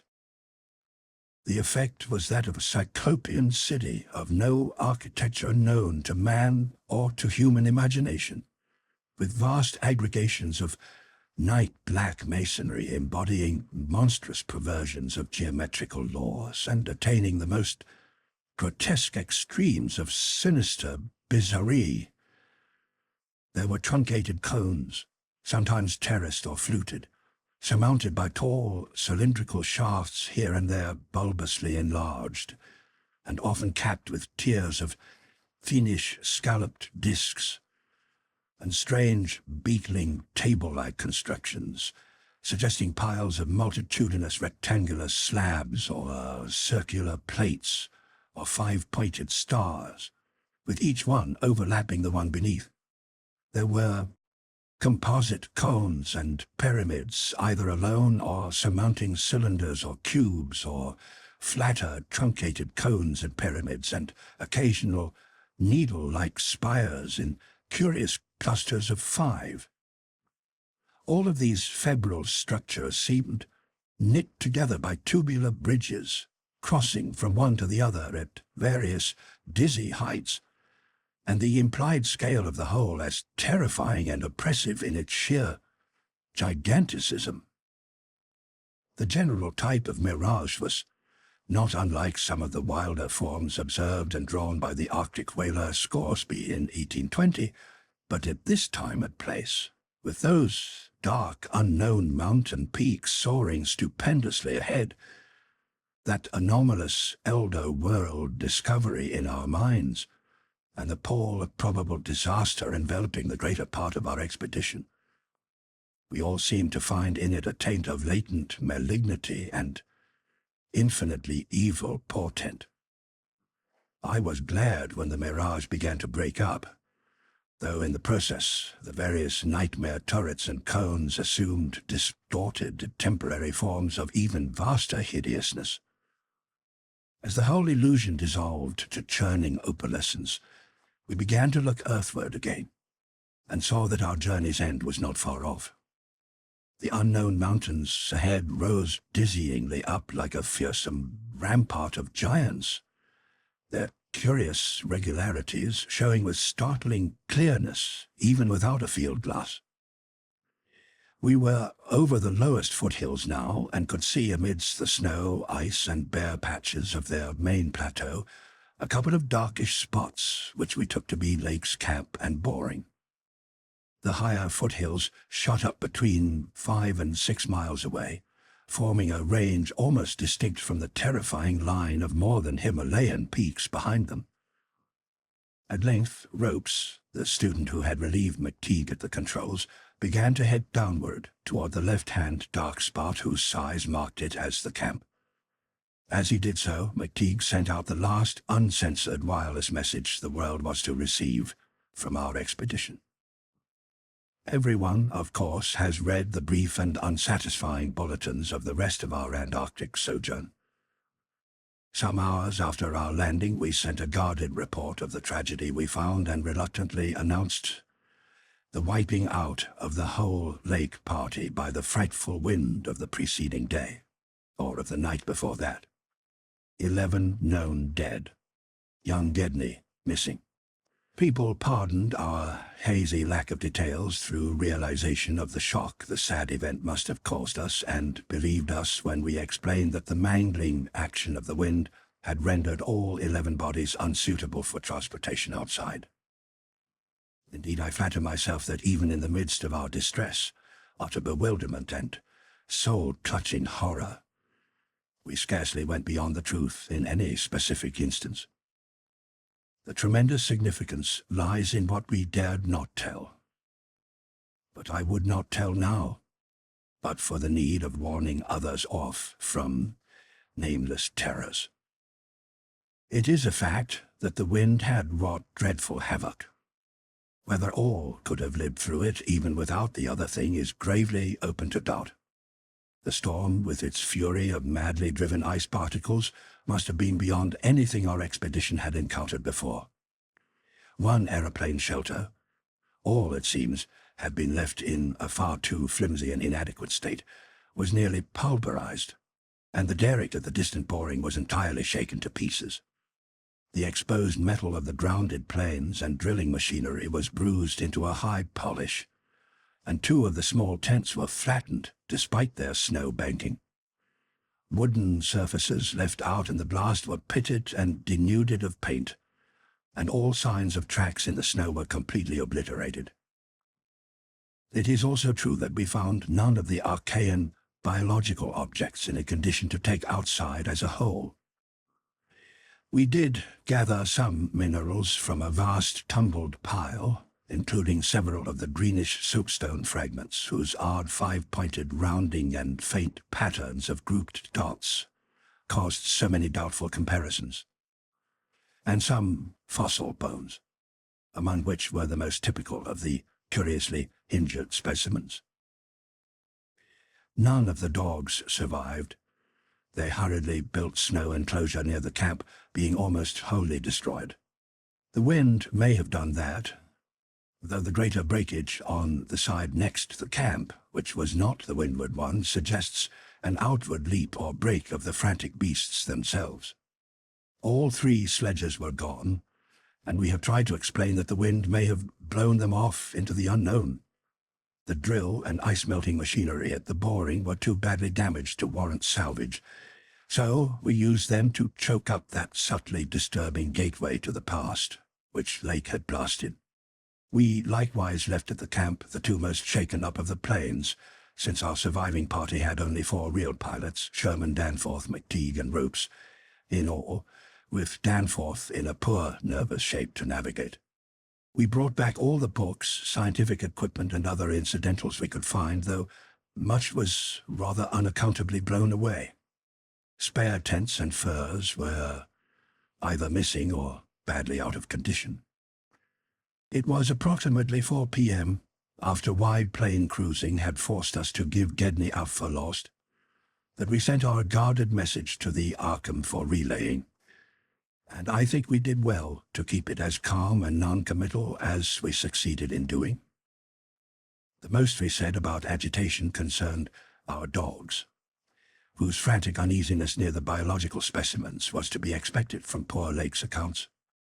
We did not mention, I think, their display of the same uneasiness when sniffing around the queer greenish soapstones, and certain other objects in the disordered region, objects including scientific instruments, aeroplanes, and machinery, both at the camp and at the boring, whose parts had been loosened, moved, or otherwise tampered with by winds that must have harbored singular curiosity and investigativeness.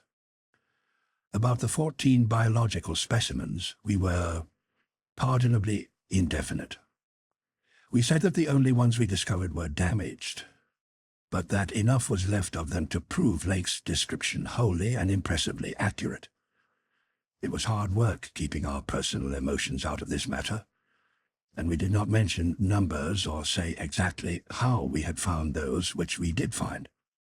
We had by that time agreed not to transmit anything suggesting madness on the part of Lake's men, and it surely looked like madness to find 6 imperfect monstrosities carefully buried upright in 9-foot snow graves under 5 pointed mounds punched over with groups of dots in patterns exactly like those on the queer greenish soapstones dug up from Mesozoic or Tertiary times. The 8 perfect specimens mentioned by Lake seemed to have been completely blown away. We were careful, too, about the public's general peace of mind. Hence, Danforth and I said little about that frightful trip over the mountains the next day. It was the fact that only a radically lightened plane could possibly cross a range of such height, which mercifully limited that scouting tour to the 2 of us. On our return at 1 a.m., Danforth was close to hysterics, but kept an admirably stiff upper lip. It took no persuasion to make him promise not to show our sketches and the other things we brought away in our pockets, not to say anything more to the others than what we had agreed to relay outside, and to hide our camera films for private development later on. So that part of my present story will be as new to Pabody, McTeague, Rhodes, Sherman, and the rest as it will be to the world in general. Indeed, Danforth is closer-mouthed than I, for he saw, or thinks he saw, one thing he will not tell even me. As all know, our report included a tale of a hard ascent, a confirmation of Lake's opinion that the great peaks are of Archean slate, and other very primal crumpled strata, unchanged since at least Middle Comanchean times. A conventional comment on the regularity of the clinging cube and rampart fortifications. A decision that the cave mouths indicate dissolved calcareous veins. A conjecture that certain slopes and passes would permit the scaling and crossing of the entire range by seasoned mountaineers.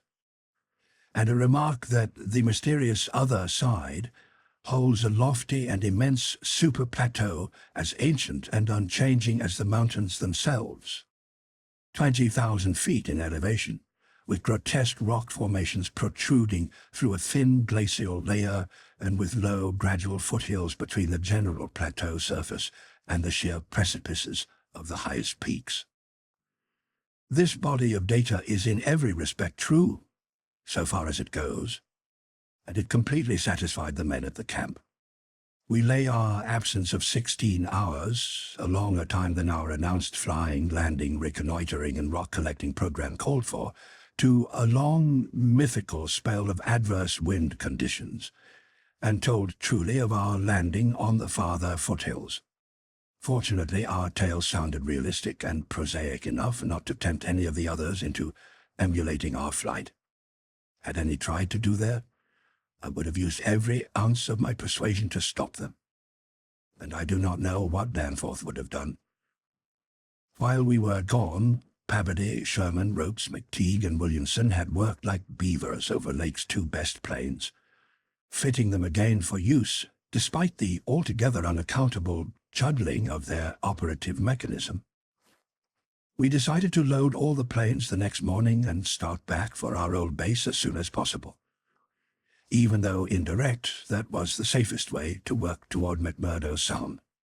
For a straight-line flight across the most utterly unknown stretches of the aeon-dead continent would involve many additional hazards. Further exploration was hardly feasible in view of our tragic decimation and the ruin of our drilling machinery, and the doubts and horrors around us, which we did not reveal, made us wish only to escape from this austral world of desolation and brooding madness as swiftly as it could. As the public knows, our return to the world was accomplished without further disasters. All planes reached the old base on the evening of the next day, January 27th, after a swift, non-stop flight. And on the 28th, we made McMurdo Sound in 2 laps, the one pause being very brief and occasioned by a faulty rudder and the furious wind over the ice shelf after we had cleared the great plateau. In 5 days more, the Arkham and Miskatonic, with all hands and equipment on board, were shaking clear of the thickening field ice and working up Ross Sea with the mocking mountains of Victoria Land looming westward against a troubled Antarctic sky, and twisting the wind's wails into a wide-ranged musical piping which chilled my soul to the quick. Less than a fortnight later, we left the last hint of polar land behind us and thanked heaven that we were clear of a haunted, accursed realm where life and death, space and time have made black and blasphemous alliances in the unknown epochs, since matter first writhed and swam on the planet's scarce-cooled crust. Since our return, we have all constantly worked to discourage Antarctic exploration and have kept certain doubts and guesses to ourselves with splendid unity and faithfulness. Even young Danforth, with his nervous breakdown, has not flinched or babbled to his doctors. Indeed, as I have said, there is one thing he thinks he alone saw, which he will not tell even me, though I think it would help his psychological state if he would consent to do so. It might explain and relieve much, though perhaps the thing was no more than the delusive aftermath of an earlier shock. That is the impression I gather after those rare, irresponsible moments when he whispers disjointed things to me, things which he repudiates vehemently as soon as he gets a grip on himself again. It will be hard work deterring others from the great white South, and some of our efforts may directly harm our cause by drawing inquiring notice. We might have known from the first that human curiosity is undying, and that the results we announced would be enough to spur others ahead on the same age-long pursuit of the unknown. Lake's reports of those biological monstrosities had aroused naturalists and paleontologists to the highest pitch, though we were sensible enough not to show the detached parts we had taken from the actual buried specimens, or our photographs of those specimens as they were found. We also refrained from showing the more puzzling of the scarred bones and greenish soakstones, while Danforth and I have closely guarded the pictures we took or drew on the super plateau across the range, and the crumpled things we smoothed, studied in terror, and brought away in our pockets. But now that Starkweather Moor party is organizing, and with a thoroughness far beyond anything our outfit attempted. If not dissuaded, they will get to the innermost nucleus of the Antarctic and melt and bore till they bring up that which may end the world we know. So I must break through all reticences at last, even about that ultimate, nameless thing, beyond the mountains of madness. 4. It is only with vast hesitancy and repugnance that I let my mind go back to Lake's camp and what we really found there, and to that other thing beyond the frightful mountain wall. I am constantly tempted to shirk the details and to let hints stand for actual facts and ineluctable deductions. I hope I have said enough already to let me glide briefly over the rest. The rest, that is, of the horror at the camp. I have told of the wind-ravaged terrain, the damaged shelters, the disarranged machinery, the varied uneasiness of our dogs, the missing sledges and other items, the deaths of men and dogs, the absence of Debney and the 6 insanely buried biological specimens, strangely sound in texture for all their structural injuries, from a world 40 million years dead. I do not recall whether I mentioned that upon checking up the canine bodies we found 1 dog missing. We did not think much about that till later. Indeed, only Danforth and I have thought of it at all. The principal things I have been keeping back relate to the bodies, and to certain subtle points which may or may not lend a hideous and incredible kind of rationale to the apparent chaos. At the time I tried to keep the men's minds off those points, for it was so much simpler, so much more normal to lay everything to an outbreak of madness on the part of some of Lake's party.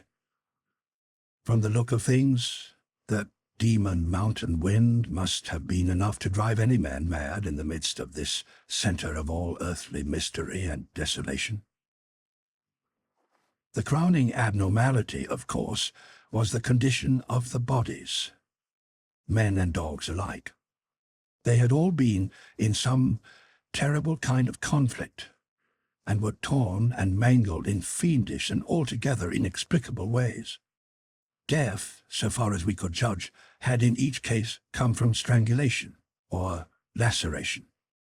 The dogs had evidently started the trouble, for the state of their ill-built corral bore witness to its forcible breakage from within. It had been set some distance from the camp because of the hatred of the animals for those hellish archaean organisms, but the precaution seemed to have been taken in vain. When left alone in that monstrous wind behind flimsy walls of insufficient height, they must have stampeded, whether from the wind itself or from some subtle, increasing odor emitted by the nightmare specimens. One could not say. Those specimens, of course, had been covered with a tent cloth, yet the low Antarctic sun had beat steadily upon that cloth, and Lake had mentioned that solar heat tended to make the strangely sound and tough tissues of the things relax and expand. Perhaps the wind had whipped the cloth from over them and jostled them about in such a way that their more pungent olfactory qualities became manifest, despite their unbelievable antiquity. But whatever had happened, it was hideous and revolting enough.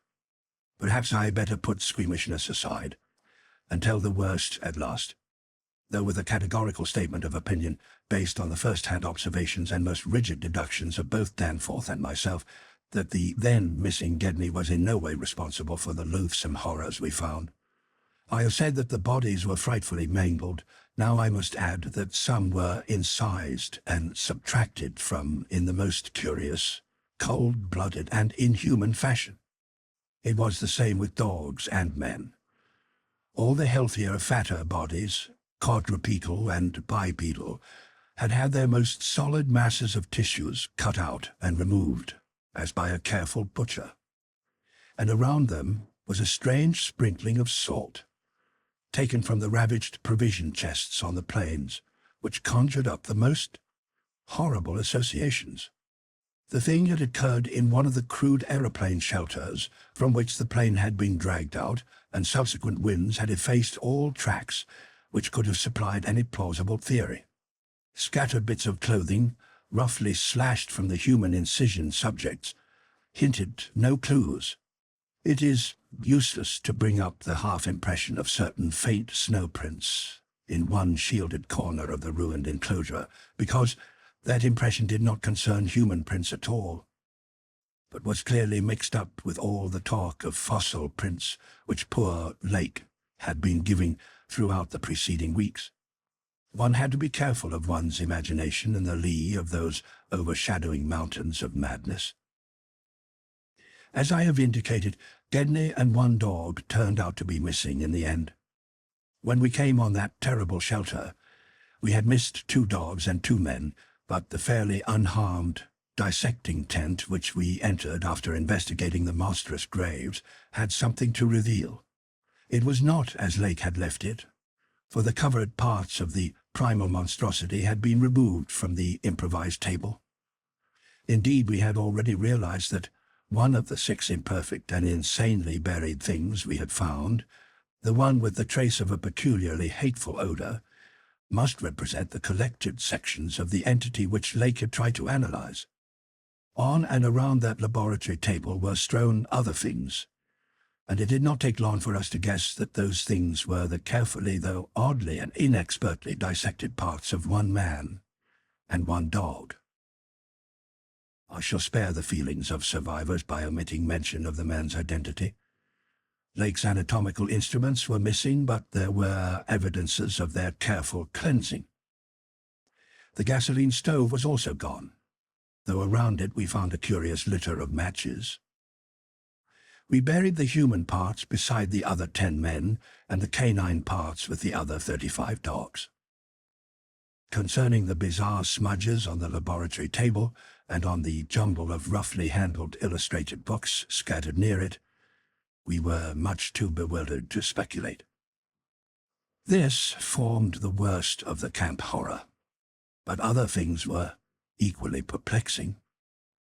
The disappearance of Gedney, the one dog, the 8 uninjured biological specimens, the 3 sledges and certain instruments, illustrated technical and scientific books, writing materials, electric torches and batteries, food and fuel, heating apparatus, spare tents, fur suits and the like, were utterly beyond sane conjecture, as were, likewise, the spatter-fringed ink blots on certain pieces of paper, and the evidences of curious ailing fumbling and experimentation around the planes, and all other mechanical devices, both at the camp and at the boring.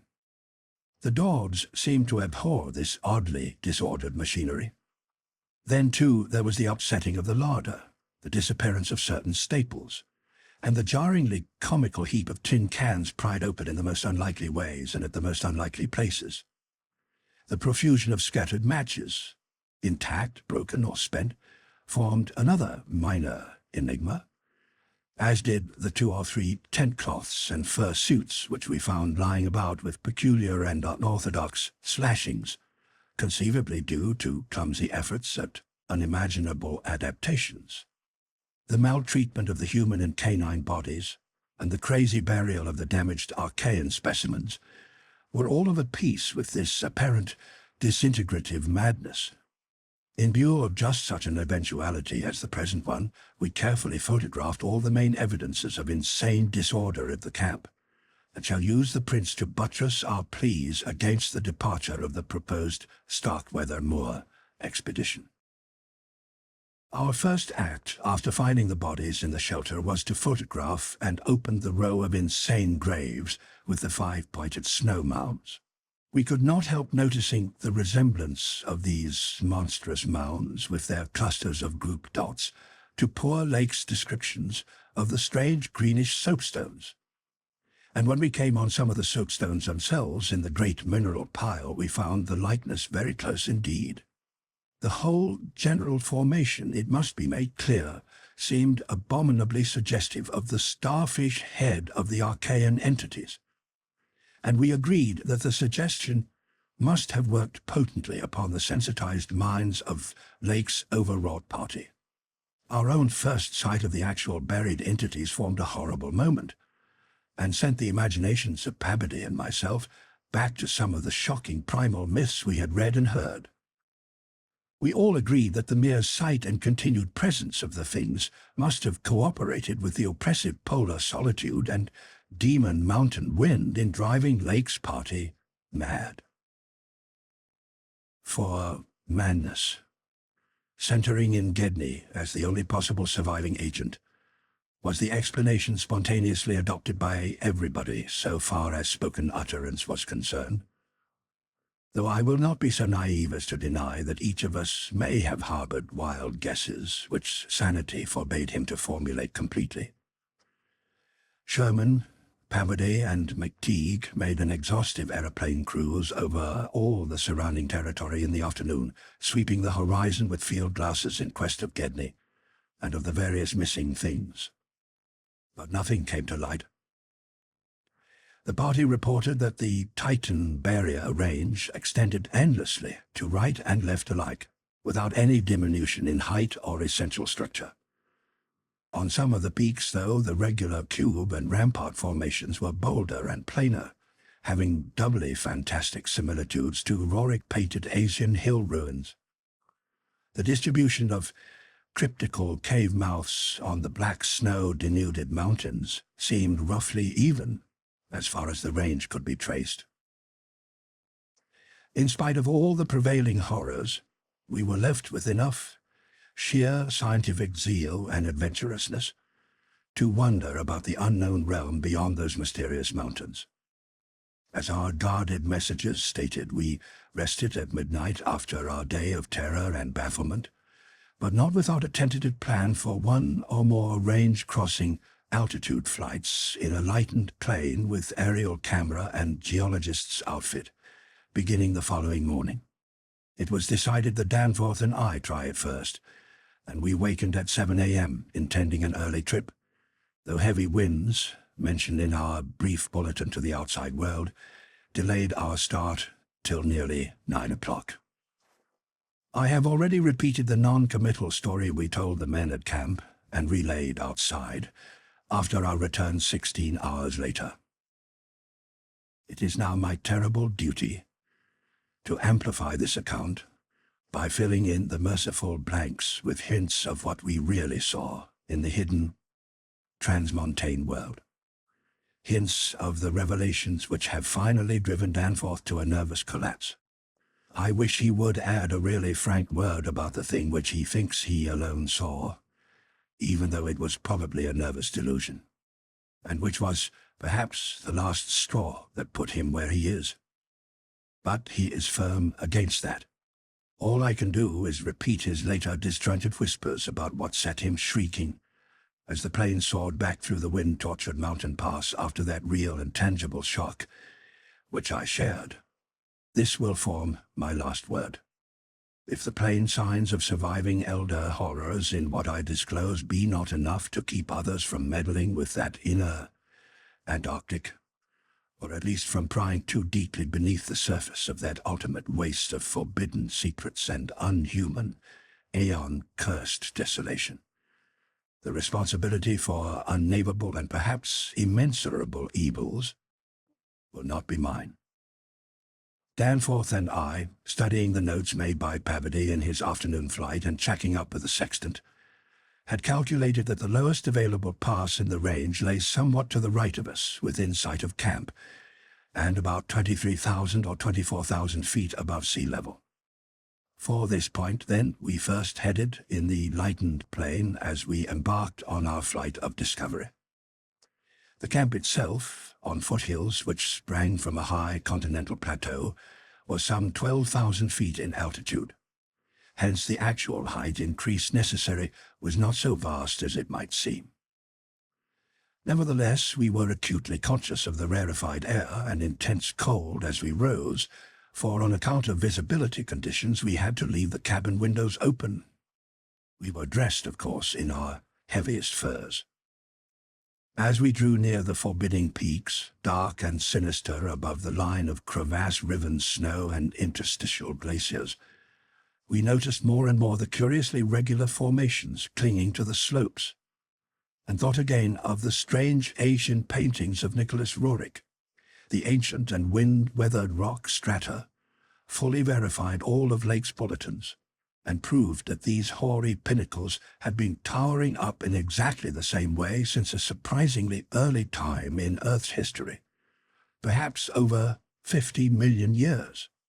How much higher they had once been, it was futile to guess, but everything about this strange region pointed to obscure atmospheric influences unfavorable to change, and calculated to retard the usual climatic processes of rock disintegration. But it was the mountainside tangle of regular cubes, ramparts, and cave mouths which fascinated and disturbed us most. I studied them with a field glass and took aerial photographs whilst Danforth drove and at times relieved him at the controls, though my aviation knowledge was purely an amateur's, in order to let him use the binoculars. We could easily see that much of the material of the things was a lightish, Archean quartzite, unlike any formation visible over broad areas of the general surface, and that their regularity was extreme and uncanny to an extent which poor Lake had scarcely hinted.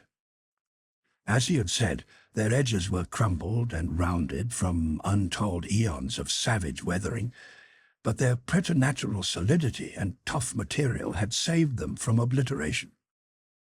Many parts, especially those closest to the slopes, seemed identical in substance with the surrounding rock surface.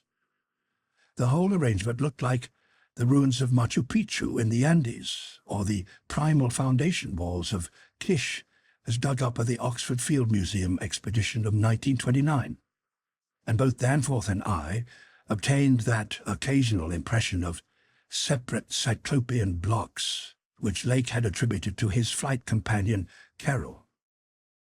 How to account for such things in this place was frankly beyond me, and I felt queerly humbled as a geologist. Igneous formations often have strange regularities, like the famous Giant's Causeway in Ireland, but this stupendous range, despite Lake's original suspicion of smoking cones, was, above all else, non-volcanic in evident structure. The curious cave mouths, near which the art formations seemed most abundant, presented another, albeit a lesser puzzle because of their regularity of outline. They were, as Lake's bulletin had said, often approximately square or semicircular, as if the natural orifices had been shaped to greater symmetry by some magic hand. Their numerousness and wide distribution were remarkable, and suggested that the whole region was honeycombed with tunnels dissolved out of limestone strata. Such glimpses as we secured did not extend far within the caverns, but we saw that they were apparently clear of stalactites and stalagmites. Outside, those parts of the mountain slopes adjoining the aperture seemed invariably smooth and regular, and Danforth thought that the slight cracks and pittings of the weathering tended toward unusual patterns. Filled as he was with the horrors and strangenesses discovered at the camp, he hinted that the pittings vaguely resembled those baffling groups of dots sprinkled over the primeval greenish soapstones, so hideously duplicated on the madly conceived snow mounds above those 6 buried monstrosities. We had risen gradually in flying over the higher foothills and along toward the relatively low pass we had selected. As we advanced, we occasionally looked down at the snow and ice of the land route, wondering whether we could have attempted the trip with the simpler equipment of earlier days. Somewhat to our surprise, we saw that the terrain was far from difficult as such things go, and that despite the crevasses and other bad spots, it would not have been likely to deter the sledges of a Scott, a Shackleton, or an Amundsen. Some of the glaciers appeared to lead up to wind-bared passes with unusual continuity, and upon reaching our chosen pass, we found that its case formed no exception. Our sensations of tense expectancy as we prepared to round the crest and peer out over an untrodden world can hardly be described on paper. Even though we had no cause to think the regions beyond the range essentially different from those already seen and traversed, the touch of evil mystery in these barrier mountains, and in the beckoning sea of opalescent sky glimpsed betwixt their summits, was a highly subtle and attenuated matter not to be explained in literal words. Rather was it an affair of vague psychological symbolism and aesthetic association, a thing mixed up with exotic poetry and paintings and with archaic myths lurking in shunned and forbidden volumes. Even the wind's burden held a peculiar strain of conscious malignity, and for a second it seemed that the composite sound included a bizarre musical whistling or piping over a wide range, as the blast swept in and out of the omnipresent and resonant cave mouths. There was a cloudy note of reminiscent repulsion in this sound, as complex and unplaceable as any of the other dark impressions. We were now, after a slow ascent, at a height of 23,570 feet, according to the aneroid, and had left the region of clinging snow definitely below us. Up here were only dark, bare rock slopes, and the start of rough-ribbed glaciers, but with those provocative cubes, ramparts, and echoing cave mouths to add a portent of the unnatural, the fantastic, and the dreamlike. Looking along the line of high peaks, I thought I could see the one mentioned by poor Lake, with a rampart exactly on top. It seemed to be half lost in a queer Antarctic haze. Such a haze, perhaps, as had been responsible for Lake's early notion of volcanism. The pass loomed directly before us, smooth and windswept between its jagged and malignly frowning pylons. Beyond it was a sky fretted with swirling vapors and lighted by the low polar sun, the sky of that mysterious farther realm upon which we felt no human eye had ever gazed. A few more feet of altitude, and we would behold that realm. Danforth and I, unable to speak except in shouts amidst the howling, piping wind that raced through the pass and added to the noise of the unmuffled engines, exchanged eloquent glances. And then, having gained those last few feet, we did indeed stare across the momentous divide and over the unsampled secrets of an elder and utterly alien Earth. 5.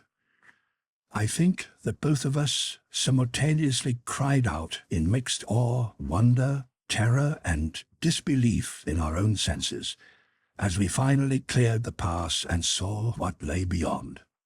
Of course, we must have had some natural theory in the back of our heads to steady our faculties for the moment. Probably we thought of such things as the grotesquely weathered stones of the Garden of the Gods in Colorado, or the fantastically symmetrical wind-carved rocks of the Arizona desert. Perhaps we even half thought the sight of a mirage, like that we had seen the morning before our first approaching those mountains of madness. We must have had some such normal notions to fall back upon as our eyes swept that limitless, tempest-scarred plateau and grasped the almost endless labyrinth of colossal, regular and geometrically eurythmic stone masses which reared their crumbled and pitted crests above a glacial sheet not more than 40 or 50 feet deep at its thickest, and in places obviously thinner. The effect of the monstrous sight was indescribable. For some fiendish violation of known natural law seemed certain at the outset.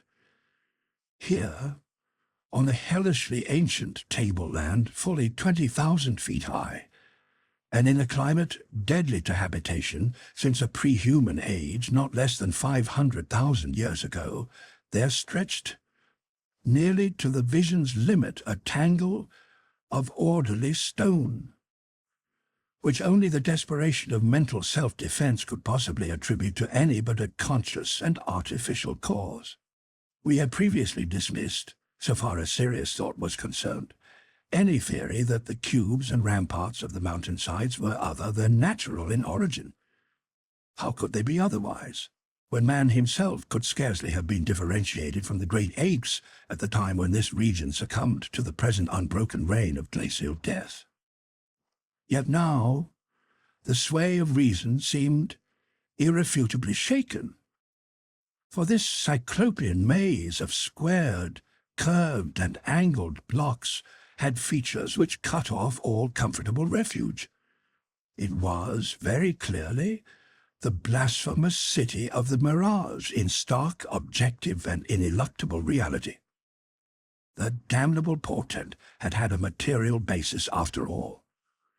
There had been some horizontal stratum of ice dust in the upper air, and this shocking stone survival had projected its image across the mountains according to the simple laws of reflection. Of course, the phantom had been twisted and exaggerated and had contained things which the real source did not contain, yet now, as we saw that real source, we thought it even more hideous and menacing than its distant image. Only the incredible, unhuman massiveness of these vast stone towers and ramparts had saved the frightful thing from utter annihilation in the hundreds of thousands, perhaps millions of years it had brooded there amidst the blasts of a bleak upland. Corona Mundi, roof of the world. All sorts of fantastic phrases sprang to our lips as we looked dizzily down at the unbelievable spectacle. I thought again of the eldritch primal myths that had so persistently haunted me since my first sight of this dead Antarctic world, of the demoniac plateau of Leng, of the Migo, or abominable snowmen of the Himalayas, of the narcotic manuscripts with their pre-human implications, of the Cthulhu cult, of the Necronomicon, and of the Hyperborean legends of formless Tzatadwa, and the worse-than-formless star spawn associated with that semi-entity. For boundless miles in every direction the thing stretched off with very little thinning. Indeed, as our eyes followed it to the right and left along the base of the low gradual foothills which separated it from the actual mountain rim, we decided that we could see no thinning at all, except for an interruption at the left of the pass through which we had come. We had merely struck at random a limited part of something of incalculable extent. The foothills were more sparsely sprinkled with grotesque stone structures, linking the terrible city to the already familiar cubes and ramparts which evidently formed its mountain outposts. These latter, as well as the queer cave mouths, were as thick on the inner as on the outer sides of the mountains. The nameless stone labyrinth consisted, for the most part, of walls from 10 to 150 feet in ice-clear height, and of a thickness varying from 5 to 10 feet. It was composed mostly of prodigious blocks of dark primordial slate, schist, and sandstone. Blocks in many cases as large as 4 by 6 by 8 feet, though in several places it seemed to be carved out of a solid, uneven bedrock of Precambrian slate. The buildings were far from equal in size, there being innumerable honeycomb arrangements of enormous extent, as well as smaller separate structures. The general shape of these things tended to be conical, pyramidal, or terraced, though there were many perfect cylinders, perfect cubes, clusters of cubes and other rectangular forms, and a peculiar sprinkling of angled edifices whose five-pointed ground plan roughly suggested modern fortifications. The builders had made constant and expert use of the principle of the arch, and domes had probably existed in the city's heyday. The whole tangle was monstrously weathered, and the glacial surface from which the towers projected was strewn with fallen blocks and immemorial debris.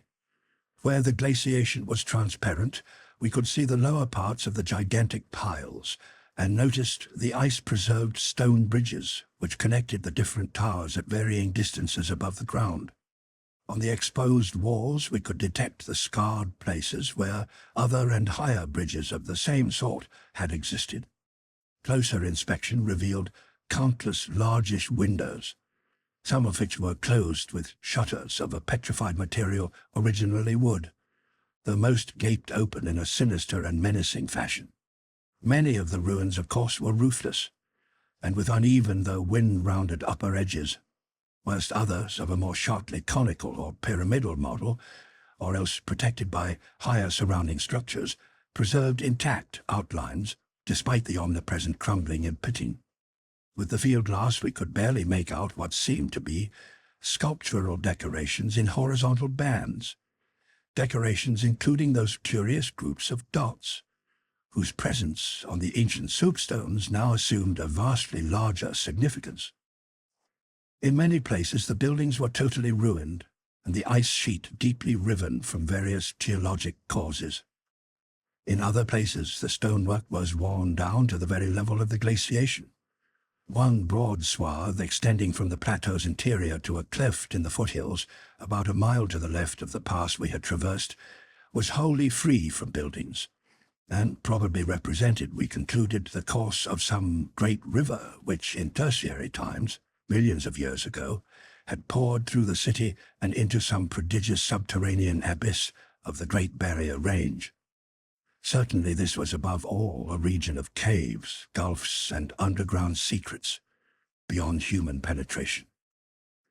Looking back to our sensations, and recalling our dazedness at viewing this monstrous survival from eons we had thought pre-human, I can only wonder that we preserved the semblance of equilibrium which we did.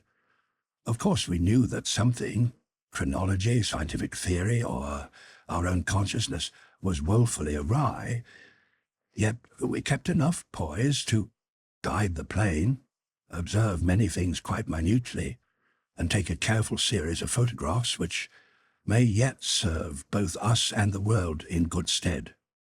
In my case, ingrained scientific habit may have helped. For above all my bewilderment and sense of menace, there burned a dominant curiosity to fathom more of this age-old secret, to know what sort of beings had built and lived in this incalculably gigantic place. And what relation to the general world of its time or of other times so unique a concentration of life could have had? For this place could be no ordinary city. It must have formed the primary nucleus and center of some archaic and unbelievable chapter of Earth's history, whose outward ramifications, recalled only dimly in the most obscure and distorted myths, had vanished utterly amidst the chaos of terrene convulsions long before any human race we know had shambled out of apedom. Here sprawled a Paleogean megalopolis, compared with which the fabled Atlantis and Lemuria, Comorium and Uzuldarum, and Olatoi in the land of Lomar are recent things of today, not even of yesterday. A megalopolis ranking with such whispered pre-human blasphemies as Belusha, Relier, Ib in the land of Manar, and the nameless city of Arabia Deserta. As we flew above that tangle of stark Titan towers, my imagination sometimes escaped all bounds, and roved aimlessly in realms of fantastic associations, even weaving links betwixt this lost world and some of my own wildest dreams concerning the mad horror at the camp. The plane's fuel tank, in the interest of greater likeness, had been only partly filled, hence we now had to exert caution in our explorations. Even so, however, we covered an enormous extent of ground, or rather air, after swooping down to a level where the wind became virtually negligible. There seemed to be no limit to the mountain range, or to the length of the frightful stone city which bordered its inner foothills. 50 miles of flight in each direction showed no major change in the labyrinth of rock and masonry that clawed up, corpse-like, through the eternal ice. There were, though, some highly absorbing diversifications, such as the carvings on the canyon where that broad river had once pierced the foothills and approached its sinking place in the Great Range. The headlands at the stream's entrance had been boldly carved into cyclopean pylons, and something about the ridgy, barrel-shaped designs stirred up oddly vague, hateful, and confusing semi-remembrances in both Danforth and me. We also came upon several star-shaped open spaces, evidently public squares, and noted various undulations in the terrain. Where a sharp hill rose, it was generally hollowed out into some sort of rambling stone edifice. But there were at least 2 exceptions. Of these latter, one was too badly weathered to disclose what had been on the jutting eminence, while the other still bore a fantastic, conical monument, carved out of the solid rock, and roughly resembling such things as the well-known snake tomb in the ancient valley of Petra. Flying inland from the mountains, we discovered that the city was not of infinite width, even though its length along the foothills seemed endless. After about 30 miles, the grotesque stone buildings began to thin out, and in 10 more miles we came to an unbroken waste virtually without signs of sentient artifice. The course of the river beyond the city seemed marked by a broad, depressed line, while the land assumed a somewhat greater ruggedness, seeming to slope slightly upward as it receded in the mist-hazed west. So far we had made no landing, yet to leave the plateau without an attempt at entering some of the monstrous structures would have been inconceivable. Accordingly, we decided to find a smooth place on the foothills near our navigable pass, there grounding the plane and preparing to do some exploration on foot. Though these gradual slopes were partly covered with a scattering of ruins, low flying soon disclosed an ample number of possible landing places. Selecting that nearest to the pass, since our next flight would be across the Great Range and back to camp, we succeeded about 12:30 p.m. in coming down on a smooth, hard snowfield, wholly devoid of obstacles and well adapted to a swift and favorable take-off later on. It did not seem necessary to protect the plane with a snow baking for so brief a time and in so comfortable an absence of high winds at this level. Hence we merely saw that the landing skis were safely lodged, and that the vital parts of the mechanism were guarded against the cold. For our foot journey, we discarded the heaviest of our flying furs and took with us a small outfit consisting of pocket compass, hand camera, light provisions, voluminous notebooks and paper, geologist's hammer and chisel, specimen bags, coil of climbing rope, and powerful electric torches with extra batteries. This equipment having been carried in the plane on the chance that we might be able to effect a landing, take ground pictures, make drawings and topographical sketches, and obtain rock specimens from some bare slope, outcropping, or mountain cave. Fortunately, we had a supply of extra paper to tear up, place in a spare specimen bag, and use on the ancient principle of hare and hounds for marking our course in any interior mazes we might be able to penetrate.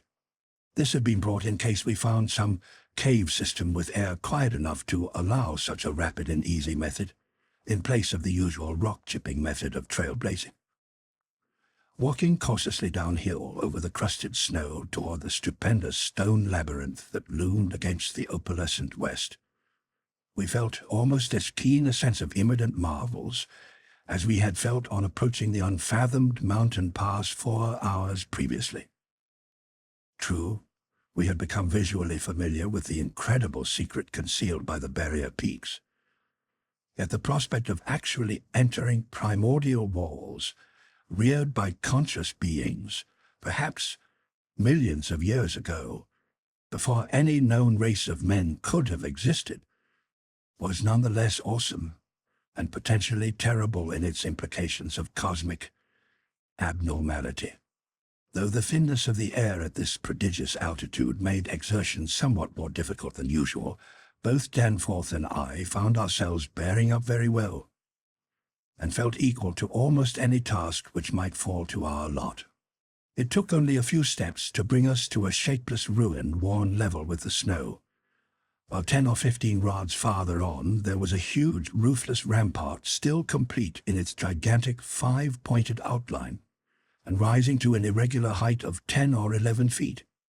For this latter we headed, and when at last we were able actually to touch its weathered cyclopean blocks, we felt that we had established an unprecedented and almost blasphemous link with forgotten eons, normally closed to our species. This rampart, shaped like a star, and perhaps 300 feet from point to point, was built of Jurassic sandstone blocks of irregular size, averaging 6 by 8 feet in surface. There was a row of arched loopholes or windows about 4 feet wide and 5 feet high, spaced quite symmetrically along the points of the star and at its inner angles, and with the bottoms about 4 feet from the glaciated surface. Looking through these, we could see that the masonry was fully 5 feet thick, that there were no partitions remaining within, and that there were traces of banded carvings or bas-reliefs on the interior walls. Facts we had indeed guessed before, when flying low over this rampart and others like it. Though lower parts must have originally existed, all traces of such things were now wholly obscured by the deep layer of ice and snow at this point. We crawled through one of the windows, and vainly tried to decipher the nearly effaced mural designs, but did not attempt to disturb the glaciated floor.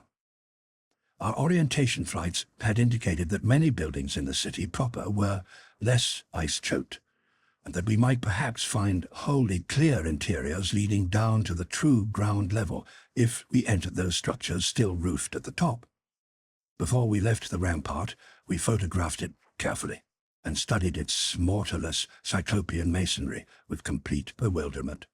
We wished that Pabody were present, for his engineering knowledge might have helped us guess how such titanic blocks could have been handled in that unbelievably remote age when the city and its outskirts were built up. The half-mile walk downhill to the actual city, with the upper wind shrieking vainly and savagely through the skyward peaks in the background, was something whose smallest details will always remain engraved on my mind. Only in fantastic nightmares could any human beings but Danforth and me conceive such optical effects.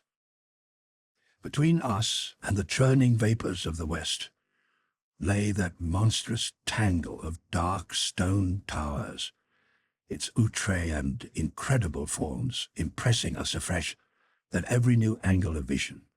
It was a mirage in solid stone. And were it not for the photographs, I would still doubt that such a thing could be. The general type of masonry was identical with that of the rampart we had examined, but the extravagant shapes which this masonry took in its urban manifestations were past all description. Even the pictures illustrate only one or two phases of its infinite bizarrerie, endless variety, preternatural massiveness, and utterly alien exoticism. There were geometrical forms for which an Euclid could scarcely find a name, cones of all degrees of irregularity and truncation, terraces of every sort of provocative disproportion, shafts with odd bulbous enlargements, broken columns in curious groups, and five-pointed or five-ridged arrangements of mad grotesqueness. As we drew nearer, we could see beneath certain transparent parts of the ice sheet and detect some of the tubular stone bridges that connected the crazily sprinkled structures at various heights. Of orderly streets there seemed to be none, the only broad open swath being a mile to the left, where the ancient river had doubtless flowed through the town into the mountains.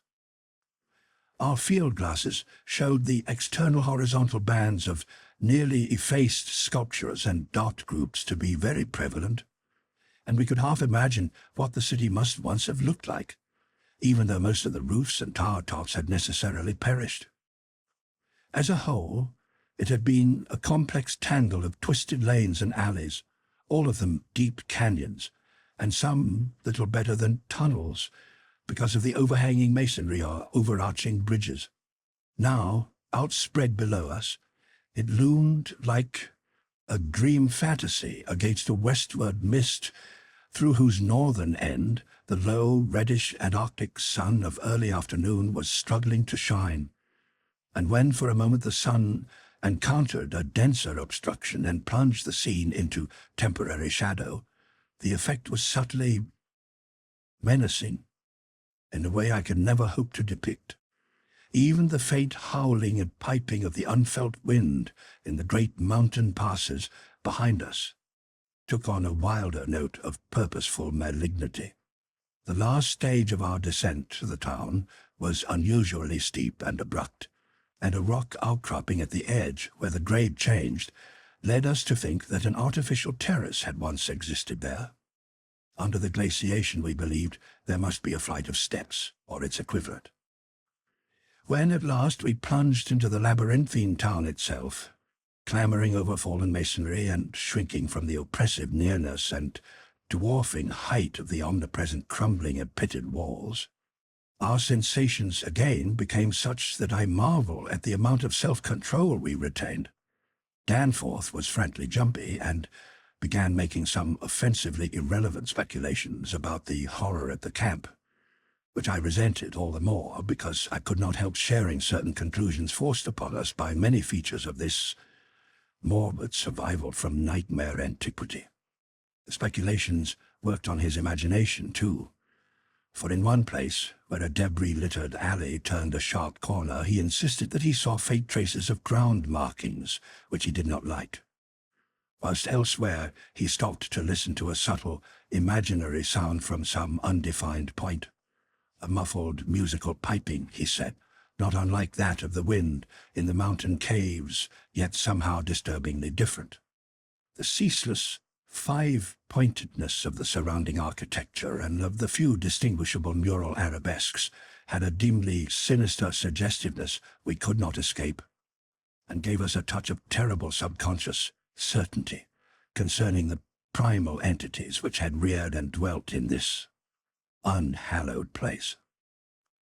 Nevertheless, our scientific and adventurous souls were not wholly dead, and we mechanically carried out our program of chipping specimens from all the different rock types represented in the masonry. We wished a rather full set in order to draw better conclusions regarding the age of the place. Nothing in the great outer walls seemed to date later than the Jurassic or Comanchian periods, nor was any piece of stone in the entire place of a greater recency than the Pliocene age. In stark certainty, we were wandering amidst a death which had reigned at least 500,000 years, and in all probability, even longer. As we proceeded through this maze of stone-shadowed twilight, we stopped at all available apertures to study interiors and investigate entrance possibilities. Some were above our reach, whilst others led only into ice-choked ruins as unroofed and barren as the rampart on the hill. One, though spacious and inviting, opened on a seemingly bottomless abyss without visible means of descent. Now and then we had a chance to study the petrified wood of a surviving shutter, and were impressed by the fabulous antiquity implied in the still discernible grain. These things had come from Mesozoic gymnosperms and conifers, especially Cretaceous cycads, and from fan palms and early angiosperms of plainly tertiary date. Nothing definitely later than the Pliocene could be discovered. In the placing of these shutters, whose edges showed the former presence of queer and long-vanished hinges, usage seemed to be varied, some being on the outer and some on the inner side of the deep embrasures. They seemed to have become wedged in place, thus surviving the rusting of their former and probably metallic fixtures and fastenings. After a time, we came across a row of windows in the bulges of a colossal 5-ridged cone of undamaged apex, which led into a vast, well-preserved room with stone flooring. But these were too high in the room to permit a descent without a rope. We had a rope with us, but did not wish to bother with this 20-foot drop unless obliged to, especially in this thin plateau air, where great demands were made upon the heart action. This enormous room was probably a hall or concourse of some sort, and our electric torches showed bold, distinct, and potentially startling sculptures arranged round the walls in broad, horizontal bands, separated by equally broad strips of conventional arabesques. We took careful note of this spot, planning to enter here unless a more easily gained interior were encountered. Finally, though, we did encounter exactly the opening we wished, an archway about 6 feet wide and 10 feet high, marking the former end of an aerial bridge, which had spanned an alley about 5 feet above the present level of glaciation. These archways, of course, were flush with upper-story floors, and in this case one of the floors still existed. The building, thus accessible, was a series of rectangular terraces on our left facing westward. That across the alley, where the other archway yawned, was a decrepit cylinder, with no windows and with a curious bulge about 10 feet above the aperture. It was totally dark inside, and the archway seemed to open on a well of illimitable emptiness. Heaped debris made the entrance to the vast left-hand building doubly easy, yet for a moment we hesitated before taking advantage of the long-wished chance. For though we had penetrated into this tangle of archaic mystery, it required fresh resolution to carry us actually inside a complete and surviving building of a fabulous elder world, whose nature was becoming more and more hideously plain to us. In the end, however, we made the plunge and scrambled up over the rubble into the deepening embrasure. The floor beyond was of great slate slabs, and seemed to form the outlet of a long, high corridor with sculptured walls. Observing the many inner archways which led off from it, and realizing the probable complexity of the nest of apartments within, we decided that we must begin our system of hare and hound trailblazing. Hitherto our compasses, together with frequent glimpses of the vast mountain range between the towers in our rear, had been enough to prevent our losing our way, but from now on the artificial substitute would be necessary. Accordingly, we reduced our extra paper to shreds of suitable size, placed these in a bag to be carried by Danforth, and prepared to use them as economically as safety would allow. This method would probably gain us immunity from straying, since there did not appear to be any strong air currents inside the primordial masonry.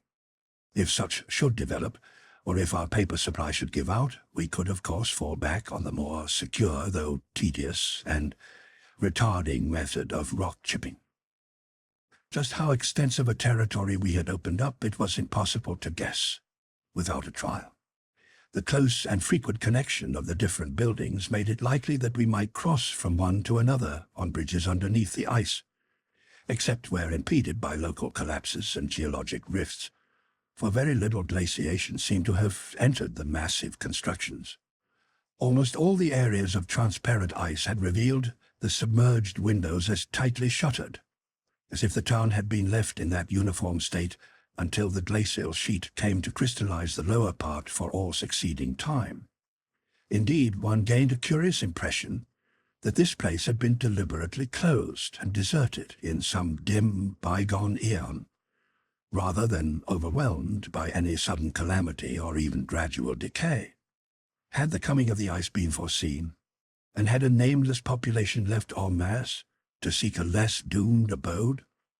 The precise physiographic conditions attending the formation of the ice sheet at this point would have to wait for later solution. It had not, very plainly, been a grinding dry. Perhaps the pressure of accumulated snows had been responsible. Perhaps some flood from the river or from the bursting of some ancient glacial dam in the Great Range had helped to create the special state now observable. Imagination could conceive almost anything in connection with this place. 6. It would be cumbrous to give a detailed consecutive account of our wanderings inside that cavernous, aeon-dead honeycomb of primal masonry, that monstrous lair of elder secrets which now echoed for the first time after uncounted epochs to the tread of human feet. This is especially true because so much of the horrible drama and revelation came from a mere study of the omnipresent mural carvings. Our flashlight photographs of those carvings will do much toward proving the truth of what we are now disclosing, and it is lamentable that we had not a larger film supply with us. As it was, we made crude notebook sketches of certain salient features. After all, our films were used up.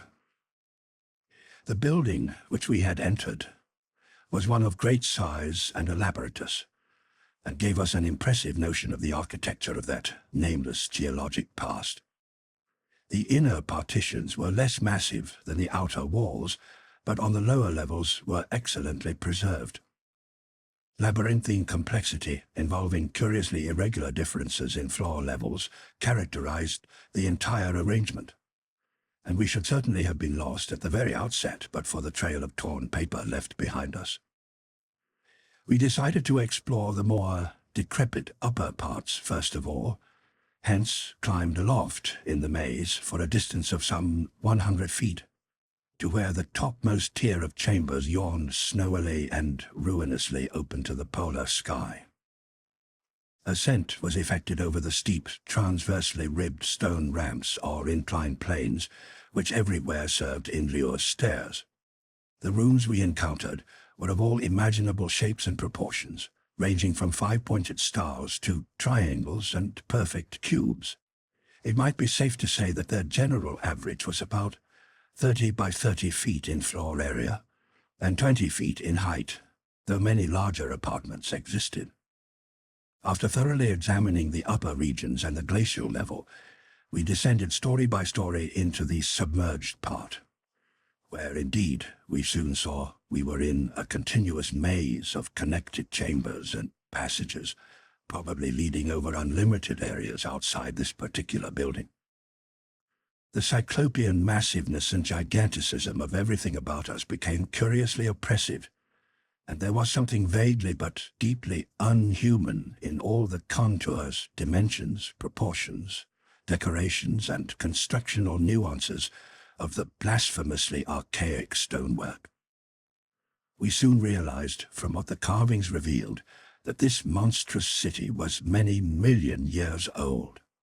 We cannot yet explain the engineering principles used in the anomalous balancing and adjustment of the vast rock masses, though the function of the arch was clearly much relied on. The rooms we visited were wholly bare of all portable contents, a circumstance which sustained our belief in the city's deliberate desertion.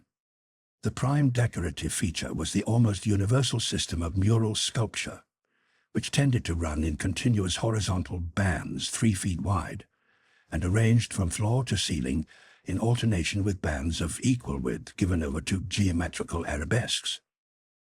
There were exceptions to this rule of arrangement, but its preponderance was overwhelming. Often, however, a series of smooth cartouches containing oddly patterned groups of dots would be sunk along one of the arabesque bands. The technique we soon saw was mature, accomplished, and aesthetically evolved to the highest degree of civilized mastery, though utterly alien in every detail to any known art tradition of the human race. In delicacy of execution, no sculpture I have ever seen could approach it.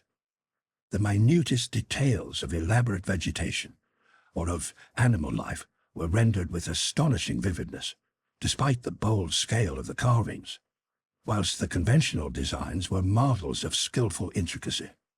The arabesques displayed a profound use of mathematical principles, and were made up of obscurely symmetrical curves and angles based on the quantity of 5. The pictorial bands followed a highly formalized tradition, and involved a peculiar treatment of perspective, but had an artistic force that moved us profoundly, notwithstanding the intervening gulf of vast geologic periods.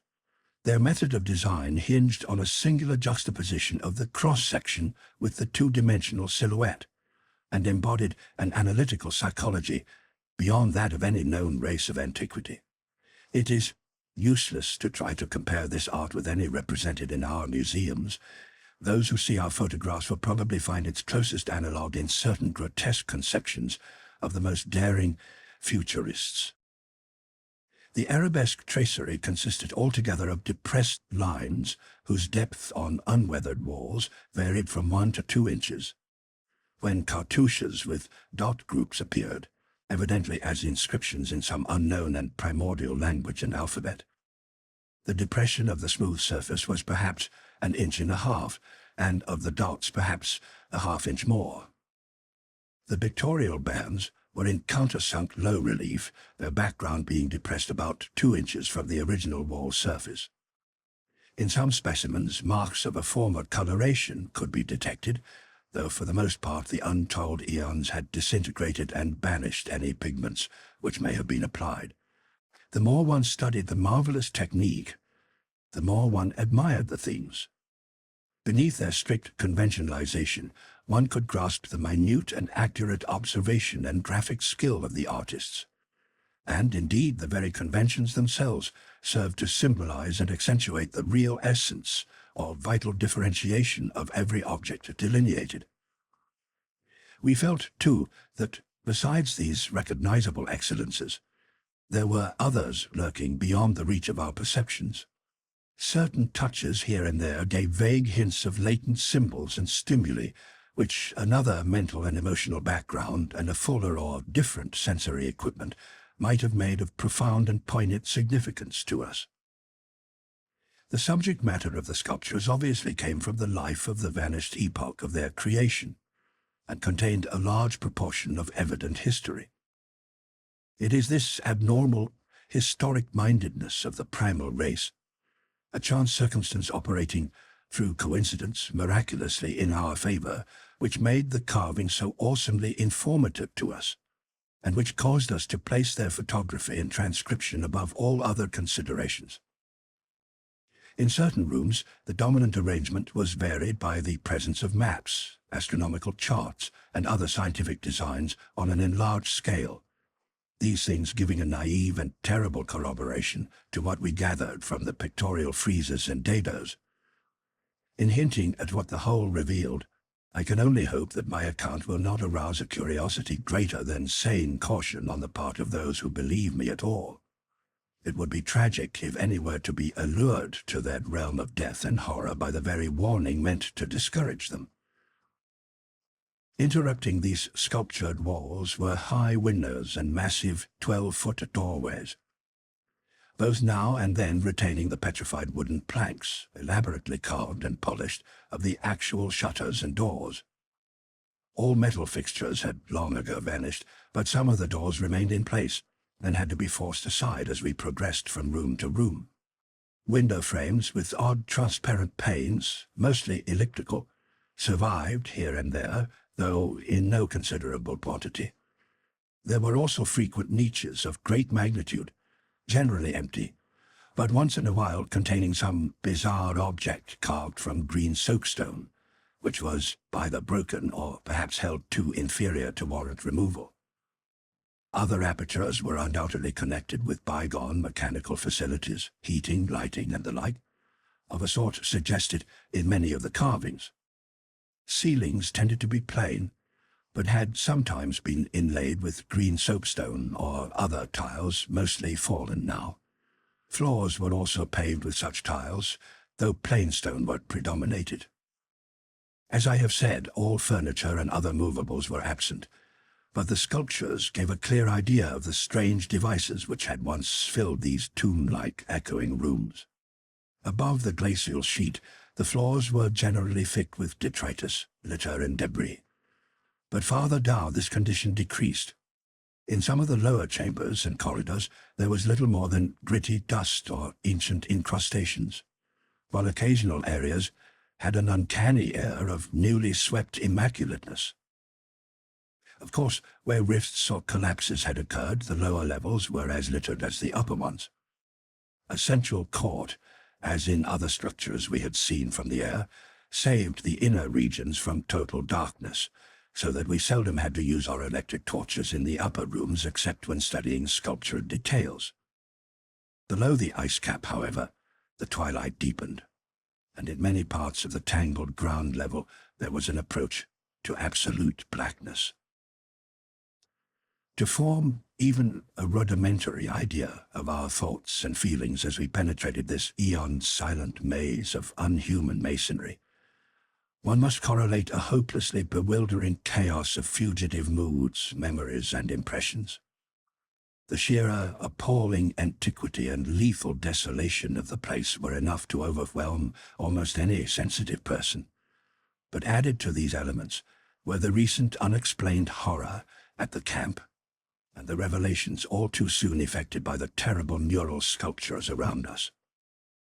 The moment we came upon a perfect section of carving, where no ambiguity of interpretation could exist, it took only a brief study to give us the hideous truth. A truth which it would be naive to claim Danforth and I had not independently suspected before, though we had carefully refrained from even hinting it to each other. There could now be no further merciful doubt about the nature of the beings which had built and inhabited this monstrous dead city millions of years ago, when man's ancestors were primitive archaic mammals, and vast dinosaurs roamed the tropical steppes of Europe and Asia. We had previously clung to a desperate alternative, and insisted, each to himself, that the omnipresence of the five-pointed motif meant only some cultural or religious exaltation of the archaean natural object which had so patently embodied the quality of five-pointedness, as the decorative motifs of Minoan Crete exalted the sacred bull, those of Egypt the scarabæus, those of Rome the wolf and the eagle, and those of various savage tribes some chosen totem animal. But this lone refuge was now stripped from us, and we were forced to face definitely the reason-shaking realization, which the reader of these pages has doubtless long ago anticipated. I can scarcely bear to write it down in black and white even now, but perhaps that will not be necessary. The things once rearing and dwelling in this frightful masonry in the age of dinosaurs were not indeed dinosaurs, but far worse. Mere dinosaurs were new and almost brainless objects, but the builders of the city were wise and old, and had left certain traces in rocks even then laid down well nigh 1,000 million years.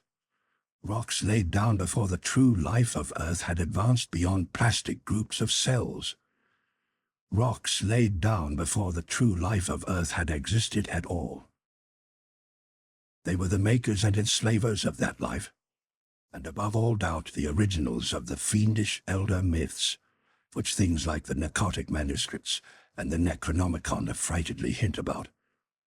They were the great old ones that had filtered down from the stars when Earth was young, the beings whose substance an alien evolution had shaped, and whose powers were such as this planet had never bred. And to think that only the day before Danforth and I had actually looked upon fragments of their millennially fossilized substance, and that poor Lake and his party had seen their complete outlines. It is, of course, impossible for me to relate in proper order the stages by which we picked up what we know of that monstrous chapter of pre-human life. After the first shock of the certain revelation, we had to pause a while to recuperate, and it was fully 3 o'clock before we got started on our actual tour of systematic research. The sculptures in the building we entered were of relatively late date, perhaps 2 million years ago, as checked up by geological, biological, and astronomical features, and embodied an art which would be called decadent in comparison with that of specimens we found in older buildings after crossing bridges under the glacial sheet. One edifice, hewn from solid rock, seemed to go back 40 or possibly even 50 million years, to the lower Eocene or upper Cretaceous, and contained bas-reliefs of an artistry surpassing anything else, with one tremendous exception that we encountered. That was, we have since agreed, the oldest domestic structure we traversed. Were it not for the support of those snapshots soon to be made public, I would refrain from telling what I found and inferred, lest I be confined as a madman. Of course, the infinitely early parts of the patchwork tale, representing the pre-terrestrial life of the star-headed beings on other planets, in other galaxies, and in other universes, can readily be interpreted as the fantastic mythology of those beings themselves. Yet such parts sometimes involved designs and diagrams so uncannily close to the latest findings of mathematics and astrophysics that I scarcely know what to think. Let others judge when they see the photographs I shall publish. Naturally, no one set of carvings which we encountered told more than a fraction of any connected story, nor did we even begin to come upon the various stages of that story in their proper order. Some of the vast rooms were independent units, so far as their designs were concerned, whilst in other cases a continuous chronicle would be carried through a series of rooms and corridors. The best of the maps and diagrams were on the walls of a frightful abyss, below even the ancient ground level, a cavern perhaps 200 feet square and 60 feet high, which had almost undoubtedly been an educational center of some sort. There were many provoking repetitions of the same material in different rooms and buildings, since certain chapters of experience and certain summaries or phases of racial history had evidently been favorites with different decorators or dwellers. Sometimes, though, variant versions of the same theme proved useful in settling debatable points and filling in gaps. I still wonder that we deduced so much in the short time at our disposal. Of course, we even now have only the barest outline, and much of that was obtained later on from a study of the photographs and sketches we made. It may be the effect of this later study, the revived memories and vague impressions acting in conjunction with his general sensitiveness, and with that final supposed horror glimpse, whose essence he will not reveal even to me, which has been the immediate source of Danforth's present breakdown. But it had to be, for we could not issue our warning intelligently without the fullest possible information, and the issuance of that warning is a prime necessity. Certain lingering influences in that unknown Antarctic world of disordered time and alien natural law make it imperative that further exploration be discouraged. 7. The full story, so far as deciphered, will shortly appear in an official bulletin of Miskatonic University. Here I shall sketch only the salient highlights in a formless, rambling way. Myth or otherwise, the sculptures told of the coming of those star-headed things to the nascent, lifeless Earth out of cosmic space. Their coming and the coming of many other alien entities, such as, at certain times, embark upon spatial pioneering. They seemed able to traverse the interstellar ether on their vast membranous wings, thus oddly confirming some curious hill folklore long ago told me by an antiquarian colleague. They had lived under the sea a good deal, building fantastic cities and fighting terrific battles with nameless adversaries by means of intricate devices employing unknown principles of energy. Evidently, their scientific and mechanical knowledge far surpassed man's today, though they made use of its more widespread and elaborate forms only when obliged to.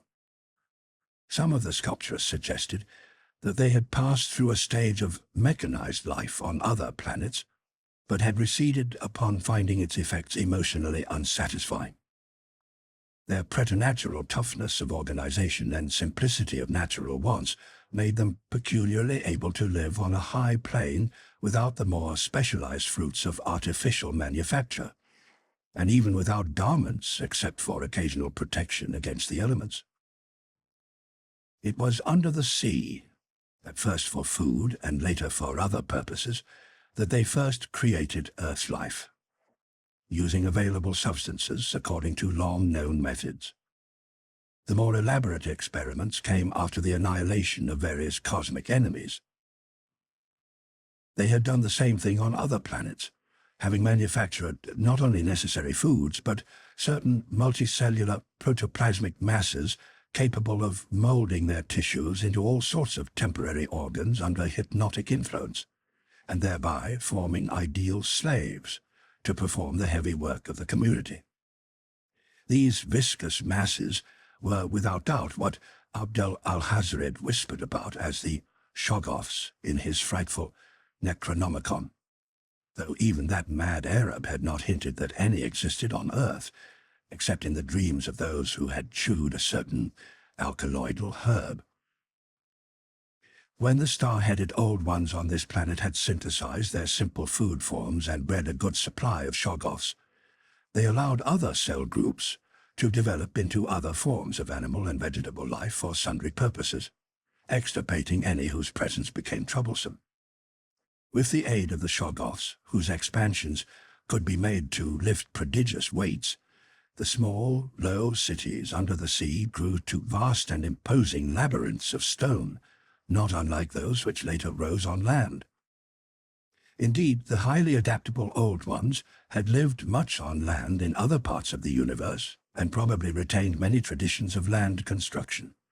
As we studied the architecture of all these sculptured Paleogean cities, including that whose eon-dead corridors we were even then traversing, we were impressed by a curious coincidence which we have not yet tried to explain, even to ourselves. The tops of the buildings, which in the actual city around us had of course been weathered into shapeless ruins ages ago, were clearly displayed in the bas-reliefs, and showed vast clusters of needle-like spires, delicate finials on certain cone and pyramid apexes, and tiers of thin, horizontal, scalloped discs capping cylindrical shafts.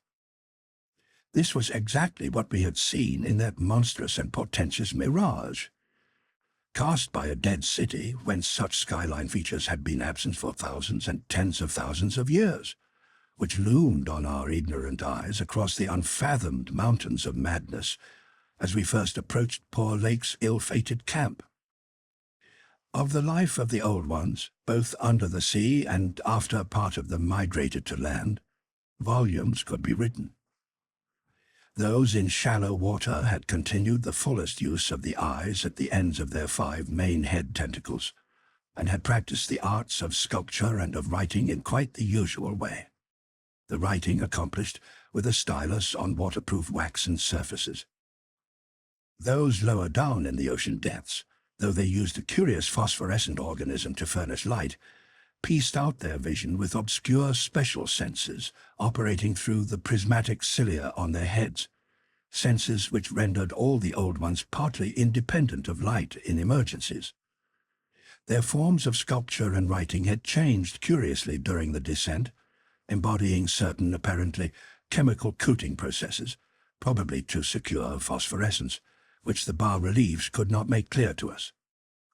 The beings moved in the sea partly by swimming, using the lateral crinoid arms, and partly by wriggling with the lower tier of tentacles containing the pseudo-feet.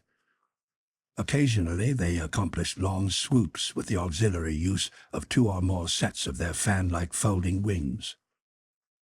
On land they locally used the pseudo-feet, but now and then flew to great heights or over long distances with their wings. The many slender tentacles into which the crinoid arms branched were infinitely delicate, flexible, strong, and accurate in muscular nervous coordination, ensuring the utmost skill and dexterity in all artistic and other manual operations. The toughness of the things was almost incredible. Even the terrific pressures of the deepest sea bottoms appeared powerless to harm them. Very few seemed to die at all except by violence, and their burial places were very limited. The fact that they covered their vertically inhumed dead with 5-pointed inscribed mounds set up thoughts in Danforth and me which made a fresh pause and recuperation necessary after the sculptures revealed it. The beings multiplied by means of spores, like vegetable pteridophytes, as Lake had suspected, but owing to their prodigious toughness and longevity, and consequent lack of replacement needs, they did not encourage the large-scale development of new prophali, except when they had new regions to colonize. The young matured swiftly, and received an education evidently beyond any standard we can imagine. The prevailing intellectual and aesthetic life was highly evolved, and produced a tenaciously enduring set of customs and institutions, which I shall describe more fully in my coming monograph. These varied slightly according to sea or land residence, but had the same foundations and essentials. Though able, like vegetables, to derive nourishment from inorganic substances, they vastly preferred organic and especially animal food. They ate uncooked marine life under the sea, but cooked their viands on land. They hunted game and raised meat herds, slaughtering with sharp weapons whose odd marks on certain fossil bones our expedition had noted. They resisted all ordinary temperatures marvelously, and in their natural state could live in water down to freezing. When the great chill of the Pleistocene drew on, however, nearly 1 million years ago, the land dwellers had to resort to special measures including artificial heating, until, at last, the deadly cold appears to have driven them back into the sea. For their prehistoric flights through cosmic space, legend said, they had absorbed certain chemicals and became almost independent of eating, breathing, or heat conditions. But by the time of the Great Cold, they had lost track of the method. In any case, they could not have prolonged the artificial state indefinitely without harm.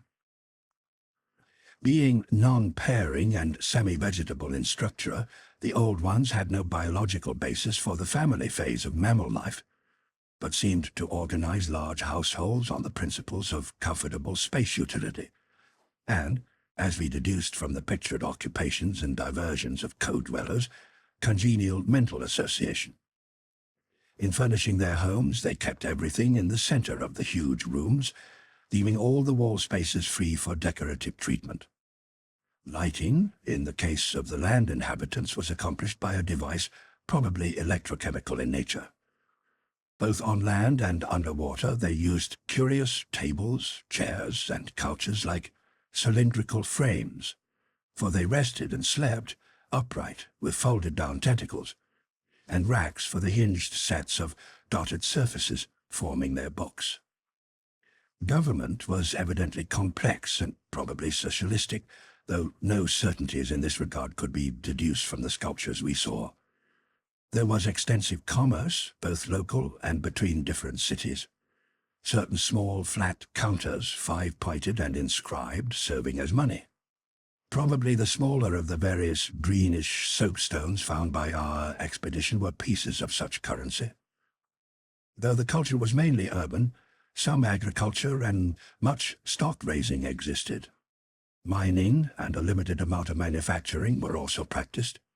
Travel was very frequent, but permanent migration seemed relatively rare except for the vast colonizing movements by which the race expanded. For personal locomotion, no external aid was used, since in land, air and water movement alike the Old Ones seemed to possess excessively vast capacities for speed. Loads, however, were drawn by beasts of burden, Shoggoths under the sea, and a curious variety of primitive vertebrates in the later years of land existence. These vertebrates, as well as an infinity of other life forms, animal and vegetable, marine, terrestrial and aerial, were the products of unguided evolution acting on life cells made by the Old Ones, but escaping beyond their radius of attention. They had been suffered to develop unchecked because they had not come in conflict with the dominant beings. Bothersome forms, of course, were mechanically exterminated. It interested us to see in some of the very last and most decadent sculptures a shambling primitive mammal, used sometimes for food and sometimes as an amusing buffoon by the land dwellers, whose vaguely simian and human foreshadowings were unmistakable. In the building of land cities, the huge stone blocks of the high towers were generally lifted by vast winged pterodactyls of a species heretofore unknown to paleontology. The persistence with which the Old Ones survived various geologic changes and convulsions of the Earth's crust was little short of miraculous. Though few or none of their first cities seem to have remained beyond the Archean age, there was no interruption in their civilization or in the transmission of their records. Their original place of advent to the planet was the Antarctic Ocean, and it is likely that they came not long after the matter forming the moon was wrenched from the neighboring South Pacific.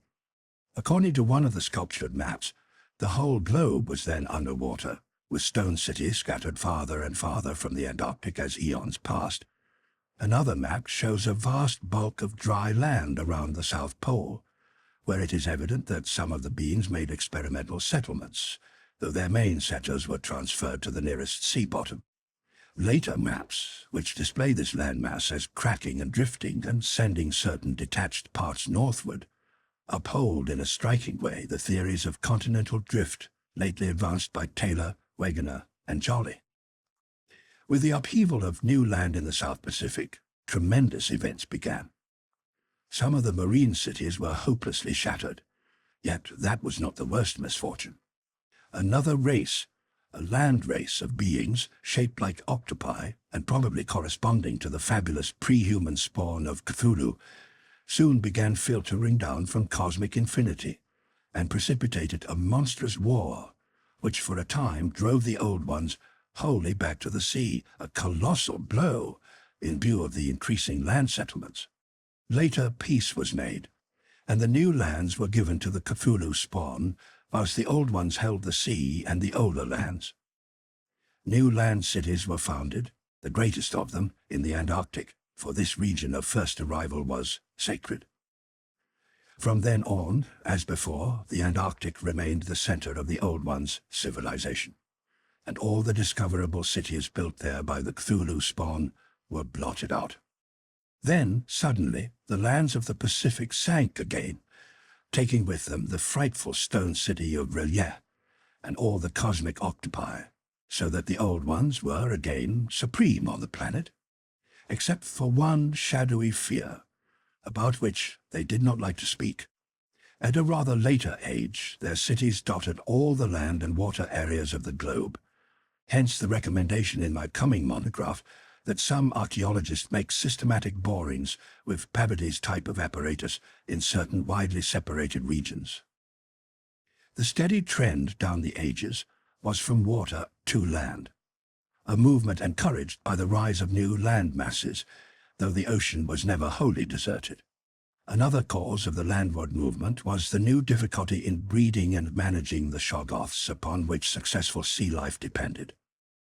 With the march of time, as the sculptures sadly confessed, the art of creating new life from inorganic matter had been lost, so that the old ones had to depend on the moulding of forms already in existence.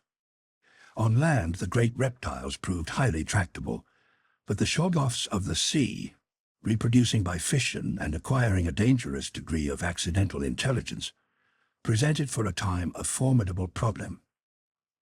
They had always been controlled through the hypnotic suggestion of the old ones, and had modeled their tough plasticity into various useful temporary limbs and organs.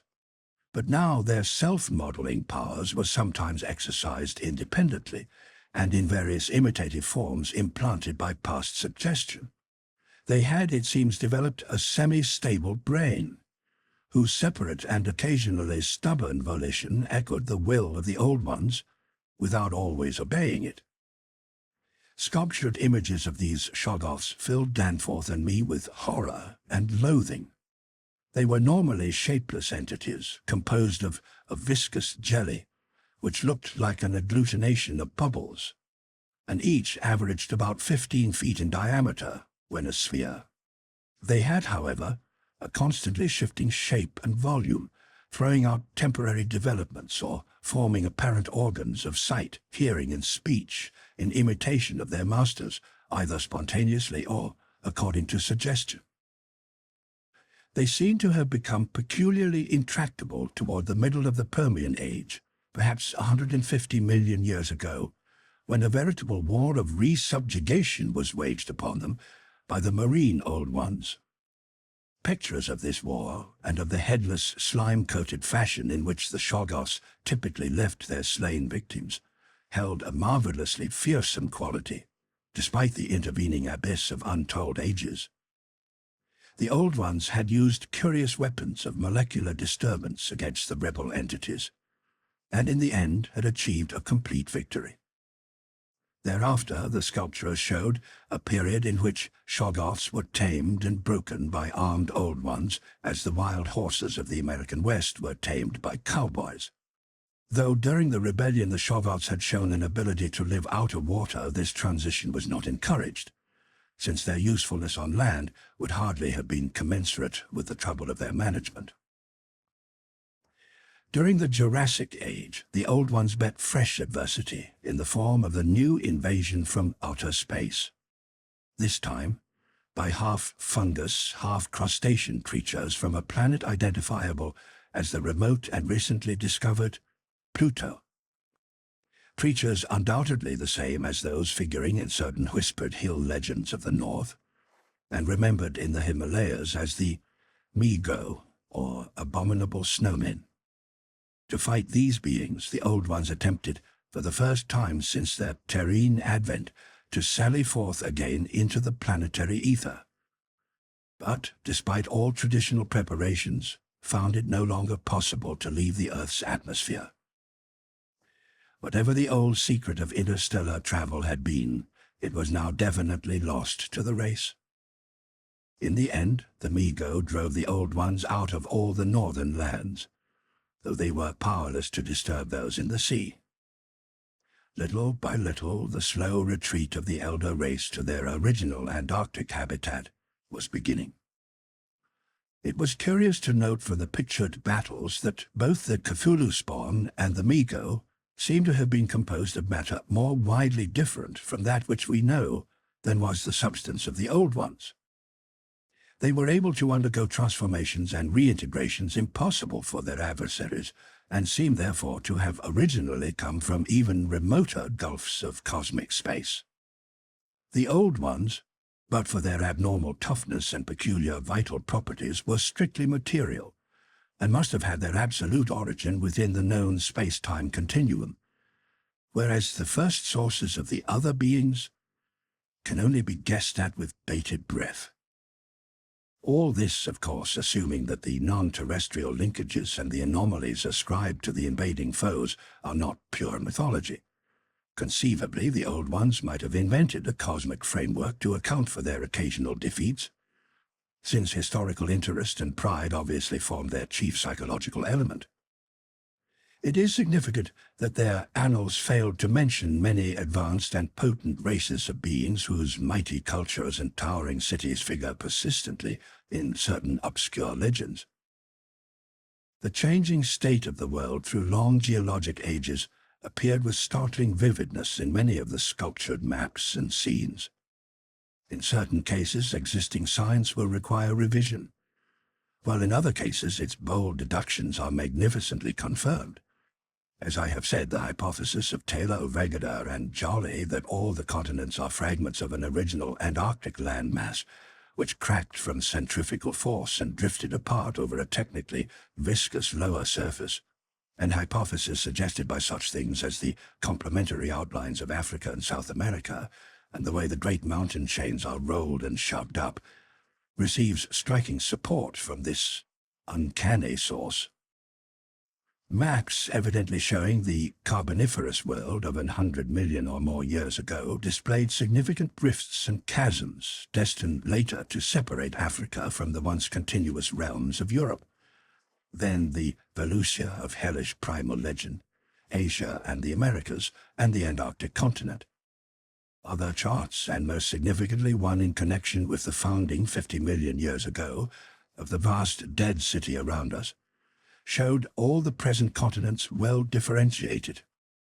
And in the latest discoverable specimen, dating perhaps from the Pliocene age, the approximate world of today appeared quite clearly, despite the linkage of Alaska with Siberia, of North America with Europe through Greenland, and of South America with the Antarctic continent through Graham Land.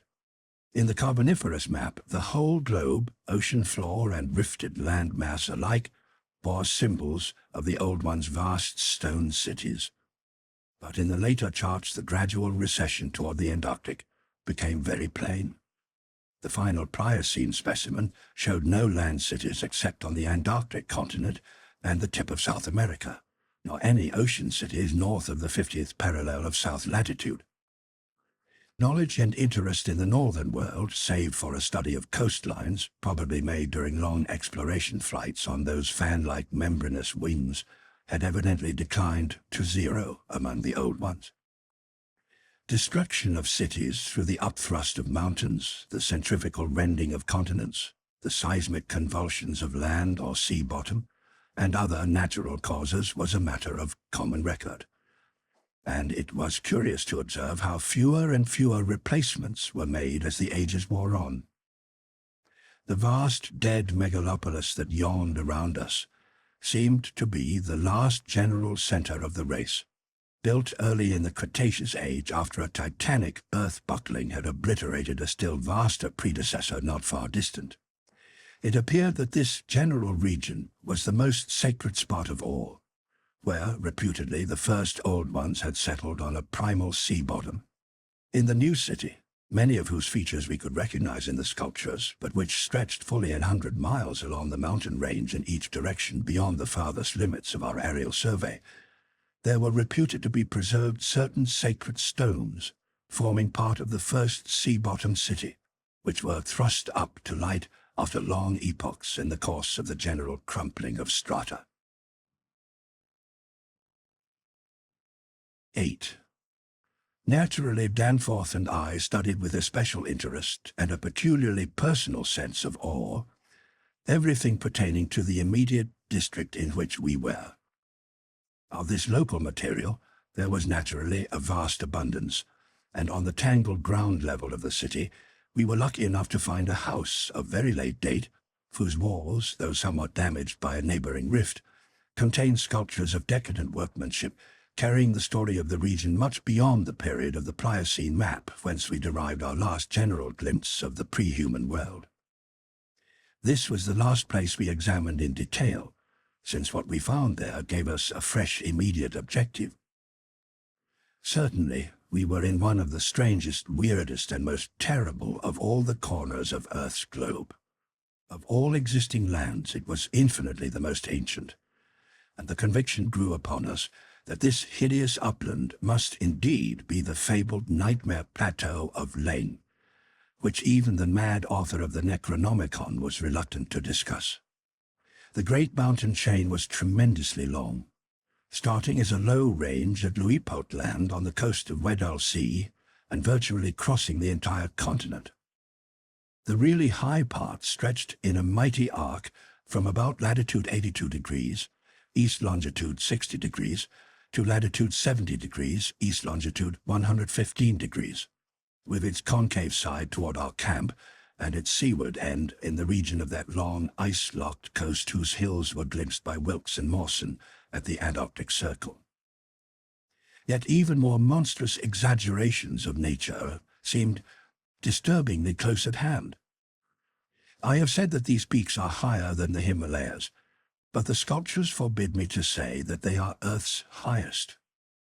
That grim honor is beyond doubt reserved for something which half the sculptures hesitated to record at all, whilst others approached it with obvious repugnance and trepidation. It seems that there was one part of the ancient land, the first part that ever rose from the waters after the earth had flung off the moon and the old ones had seeped down from the stars, which had come to be shunned as vaguely and namelessly evil. Cities built there had crumbled before their time, and had been found suddenly deserted. Then, when the first great earth-buckling had convulsed the region in the Comanchean age, a frightful line of peaks had shot suddenly up amidst the most appalling din and chaos, and Earth had received her loftiest and most terrible mountains.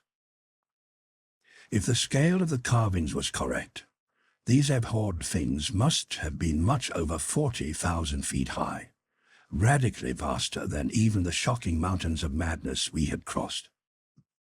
They extended, it appeared, from about latitude 77 degrees, east longitude 70 degrees, to latitude 70 degrees, east longitude 100 degrees, less than 300 miles away from the dead city, so that we would have spied their dreaded summits in the dim western distance, had it not been for that vague opalescent haze. Their northern end must likewise be visible from the long Antarctic Circle coastline at Queen Mary Land.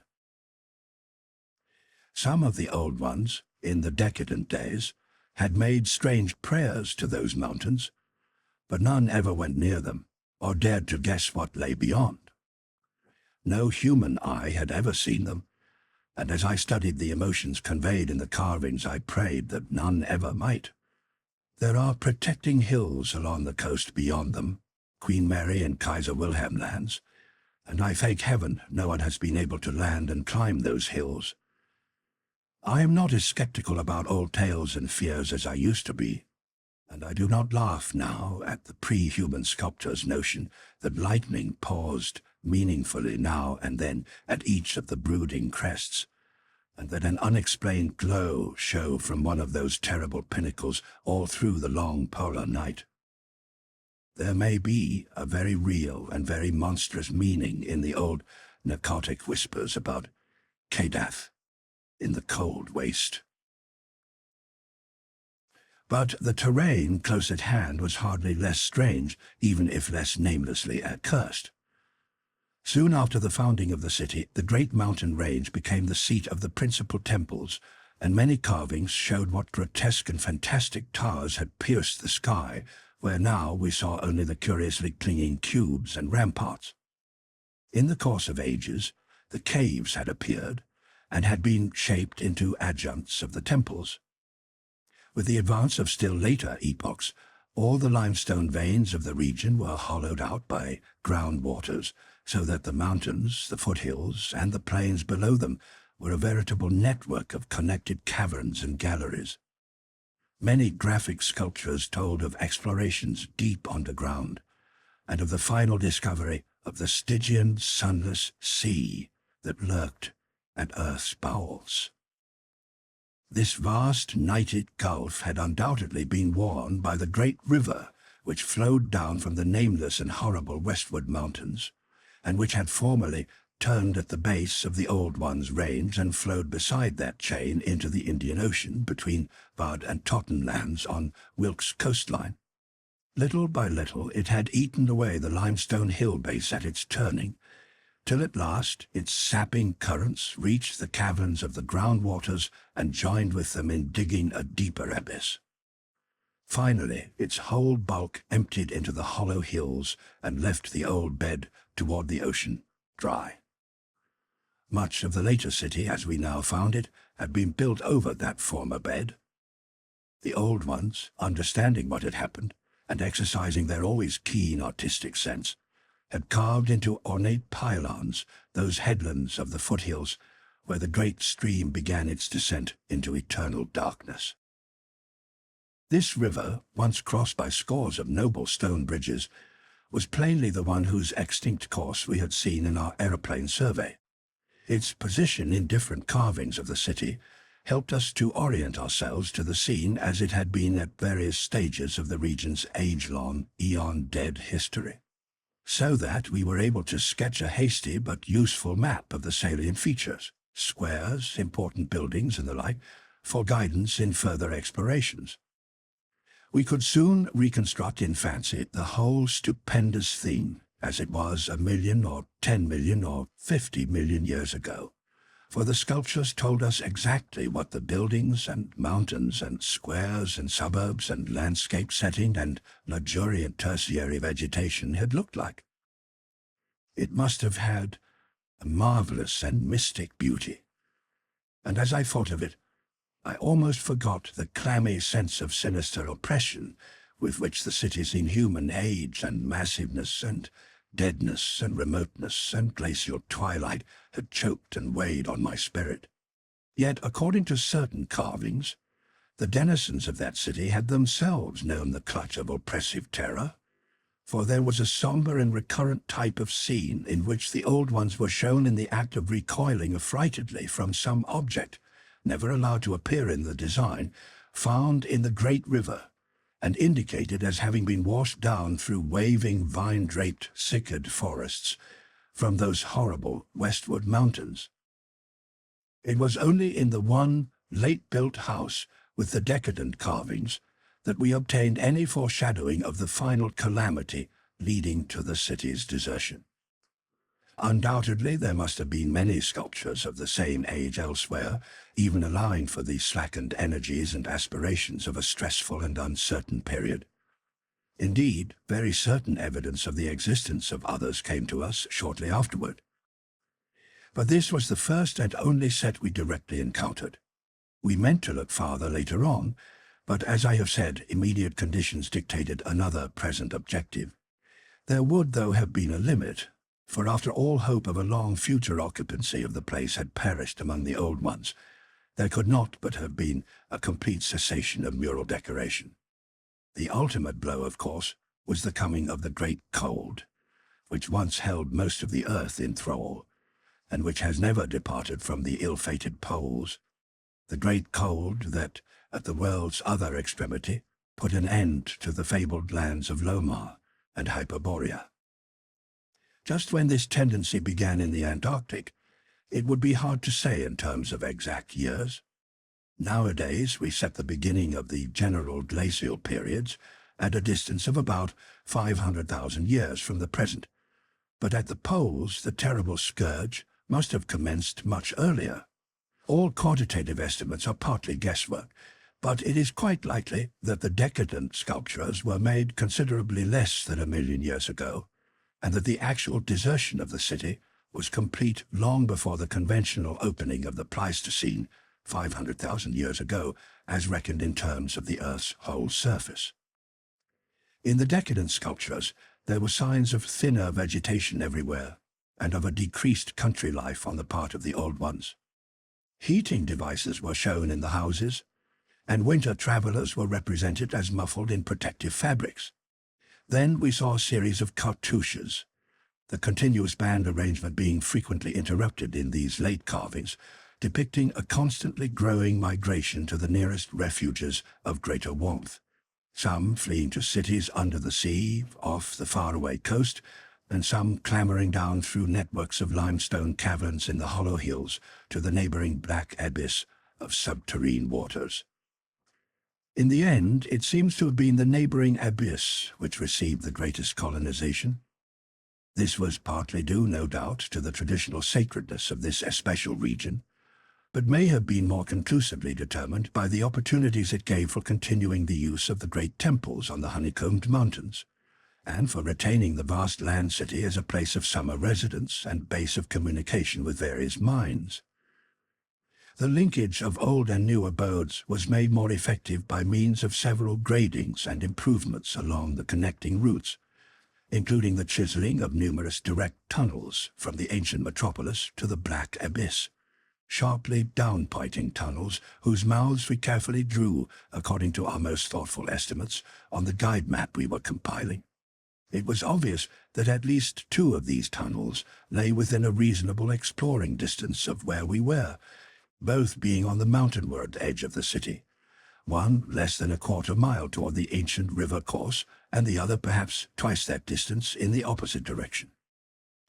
The abyss, it seems, had shelving shores of dry land at certain places, but the old ones built their new city underwater, no doubt because of its greater certainty of uniform warmth. The depth of the hidden sea appears to have been very great, so that the Earth's internal heat could ensure its habitability for an indefinite period. The beings seem to have had no trouble in adapting themselves to part-time and eventually, of course, whole-time residence underwater, since they had never allowed their gill systems to atrophy. There were many sculptures which showed how they had always frequently visited their submarine kinsfolk elsewhere, and how they had habitually bathed on the deep bottom of their great river. The darkness of inner Earth could likewise have been no deterrent to a race accustomed to long Antarctic nights. Decadent though their style undoubtedly was, these latest carvings had a truly epic quality, where they told of the building of the new city in the cavern sea. The old ones had gone about it scientifically, quarrying insoluble rocks from the heart of the honeycombed mountains, and employing expert workers from the nearest submarine city to perform the construction according to the best methods. These workers brought with them all that was necessary to establish the new venture: Shoggoth tissue from which to breed stone lifters and subsequent beasts of burden for the cavern city, and other protoplasmic matter to mold into phosphorescent organisms for lighting purposes. At last a mighty metropolis rose on the bottom of that Stygian sea, its architecture much like that of the city above, and its workmanship displaying relatively little decadence because of the precise mathematical element inherent in building operations. The newly bred Shoggoths grew to enormous size and singular intelligence, and were represented as taking and executing orders with marvelous quickness. They seemed to converse with the old ones by mimicking their voices, a sort of musical piping over a wide range, if poor Lake's dissection had indicated aright, and to work more from spoken commands than from hypnotic suggestions as in earlier times. They were, however, kept in admirable control. The phosphorescent organisms supplied light with vast effectiveness, and doubtless atoned for the loss of the familiar polar auroras of the outer world night. Art and decoration were pursued, though of course with a certain decadence. The old ones seemed to realize this falling off themselves, and in many cases anticipated the policy of Constantine the Great by transplanting especially fine blocks of ancient carving from their land city, just as the emperor, in a similar age of decline, stripped Greece and Asia of their finest art to give his new Byzantine capital greater splendors than its own people could create. That the transfer of sculptured blocks had not been more extensive was doubtless owing to the fact that the land city was not at first wholly abandoned. By the time total abandonment did occur, and it surely must have occurred before the polar Pleistocene was far advanced, the old ones had perhaps become satisfied with their decadent art, or had ceased to recognize the superior merit of the older carvings. At any rate, the aeon-silent ruins around us had certainly undergone no wholesale sculptural denudation, though all the best separate statues, like other movables, had been taken away. The decadent cartouches and dados telling this story were, as I have said, the latest we could find in our limited search. They left us with a picture of the old ones shuttling back and forth betwixt the land city in summer and the sea cavern city in winter, and sometimes trading with the sea-bottom cities off the Antarctic coast. By this time, the ultimate doom of the land city must have been recognized, for the sculptures showed many signs of the cold's malign encroachments. Vegetation was declining, and the terrible snows of the winter no longer melted completely, even in midsummer. The saurian livestock were nearly all dead, and the mammals were standing it none too well. To keep on with the work of the upper world, it had become necessary to adapt some of the amorphous and curiously cold-resistant Shoggoths to land life, a thing the old ones had formerly been reluctant to do. The great river was now lifeless, and the upper sea had lost most of its denizens except the seals and whales. All the birds had flowed away, save only the great, grotesque penguins. What had happened afterward, we could only guess. How long had the new sea cavern city survived? Was it still down there, a stony corpse in eternal blackness? Had the subterranean waters frozen at last? To what fate had the ocean-bottom cities of the outer world been delivered? Had any of the old ones shifted north ahead of the creeping ice cap? Existing geology shows no trace of their presence. Had the frightful Migo been still a menace in the outer land world of the north? Could one be sure of what might or might not linger even to this day in the lightless and unplumbed abyss of Earth's deepest waters? Those things had seemingly been able to withstand any amount of pressure, and men of the sea have fished up curious objects at times. And has the killer whale theory really explained the savage and mysterious scars on Antarctic seals noticed a generation ago by Borchgrevink? The specimens found by Poor Lake did not enter into these guesses, for their geologic setting proved them to have lived at what must have been a very early date in the land city's history. They were, according to their location, certainly not less than 30 million years old. And we reflected that in their day the sea cavern city, and indeed the cavern itself, had had no existence. They would have remembered an older scene, with lush tertiary vegetation everywhere, a younger land city of flourishing arts around them, and a great river sweeping northward along the base of the mighty mountains toward a faraway tropic ocean. And yet, we could not help thinking about these specimens, especially about the 8 perfect ones that were missing from Lake's hideously ravaged camp. There was something abnormal about that whole business. The strange things we had tried so hard to lay to somebody's madness, those frightful graves, the amount and nature of the missing material, Gedney, the unearthly toughness of those archaic monstrosities, and the queer vital freaks the sculptures now show the race to have. Danforth and I had seen a good deal in the last few hours, and were prepared to believe and keep silent about many appalling and incredible secrets of primal nature. 9. I have said that our study of the decadent sculptures brought about a change in our immediate objective. This, of course, had to do with the chiseled avenues to the black inner world, of whose existence we had not known before, but which we were now eager to find and traverse. From the evident scale of the carvings, we deduced that a steeply descending walk of about a mile through either of the neighboring tunnels would bring us to the brink of the dizzy, sunless cliffs above the great abyss, down whose side adequate paths, improved by the old ones, led to the rocky shore of the hidden and nighted ocean.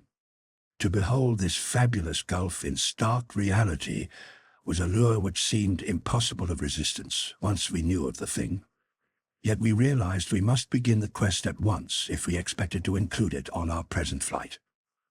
It was now 8 p.m., and we had not enough battery replacements to let our torches burn on forever. We had done so much of our studying and copying below the glacial level that our battery supply had had at least 5 hours of nearly continuous use, and despite the special dry cell formula would obviously be good for only about 4 more, though by keeping one torch unused, except for especially interesting or difficult places, we might manage to eke out a safe margin beyond there. It would not do to be without a light in these cyclopean catacombs, Hence, in order to make the abyss trip, we must give up all further mural deciphering. Of course, we intended to revisit the place for days and perhaps weeks of intensive study and photography, curiosity having long ago got the better of horror. But just now we must hasten. Our supply of trailblazing paper was far from unlimited, and we were reluctant to sacrifice spare notebooks or sketching paper to augment it. But we did let one large notebook go. If worst came to worst, we could resort to rock chipping, and of course it would be possible, even in case of really lost direction, to work up to full daylight by one channel or another if granted sufficient time for plentiful trial and error. So, at last, we set off eagerly in the indicated direction of the nearest tunnel.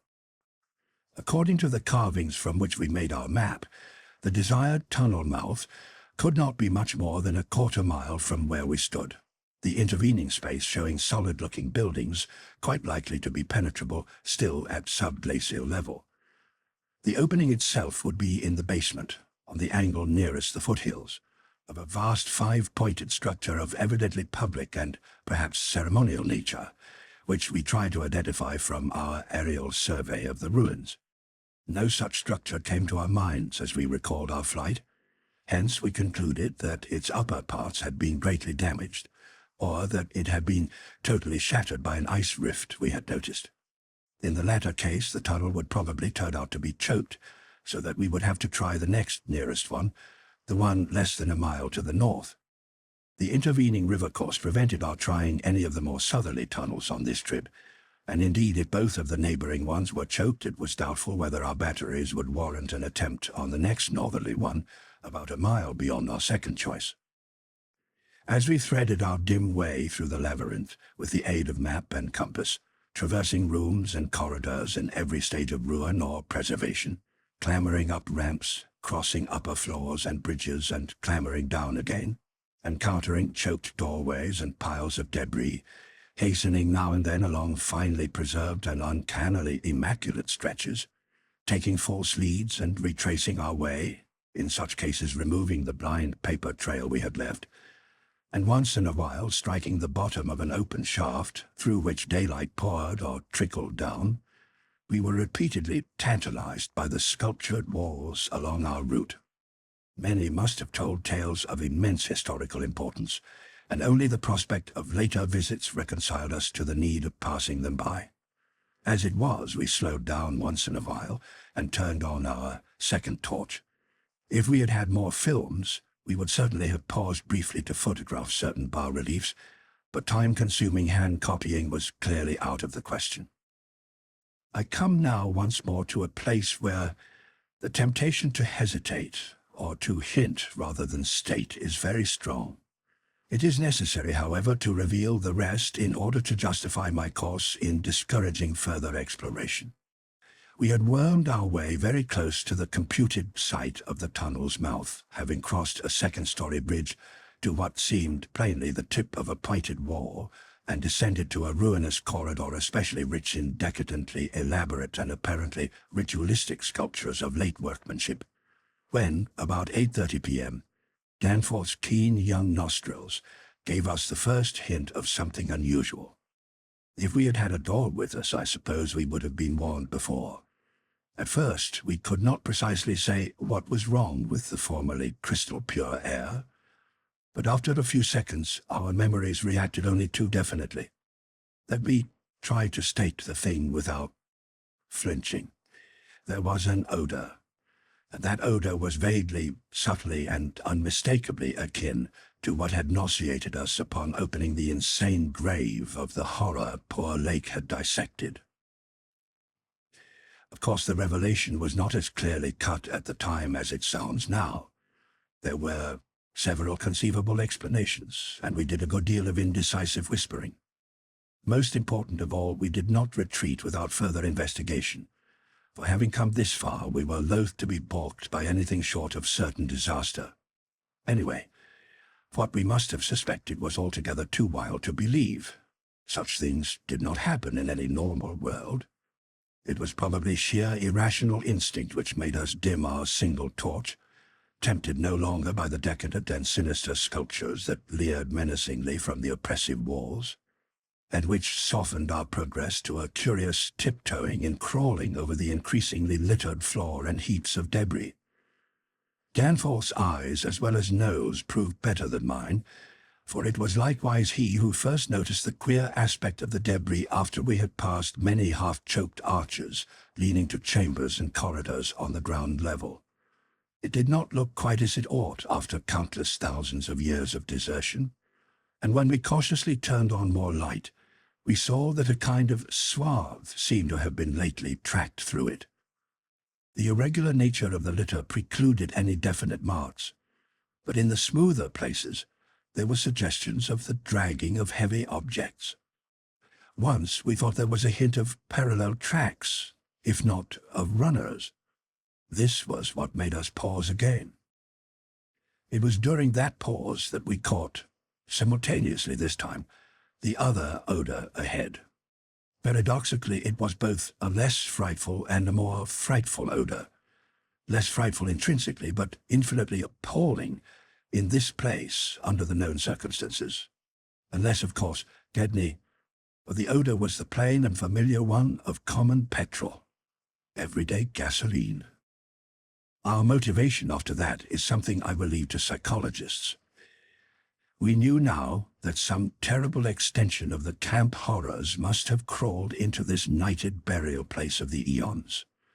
Hence, could not doubt any longer the existence of nameless conditions, present or at least recent, just ahead.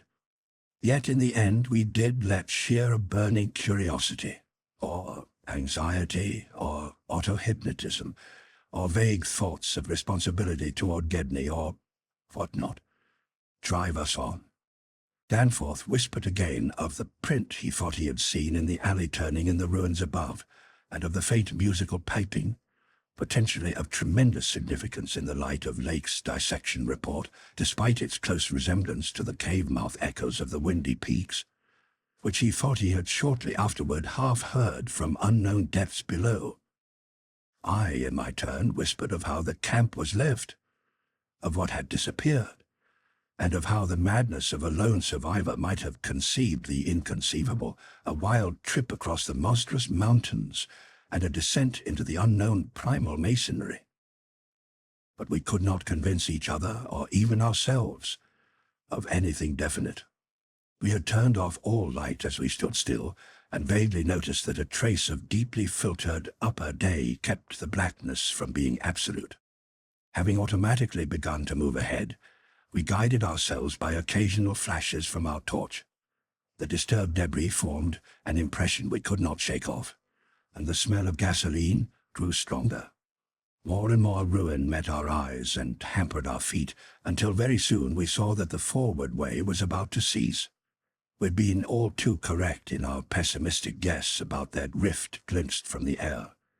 Our tunnel quest was a blind one, and we were not even going to be able to reach the basement out of which the abyssward aperture opened.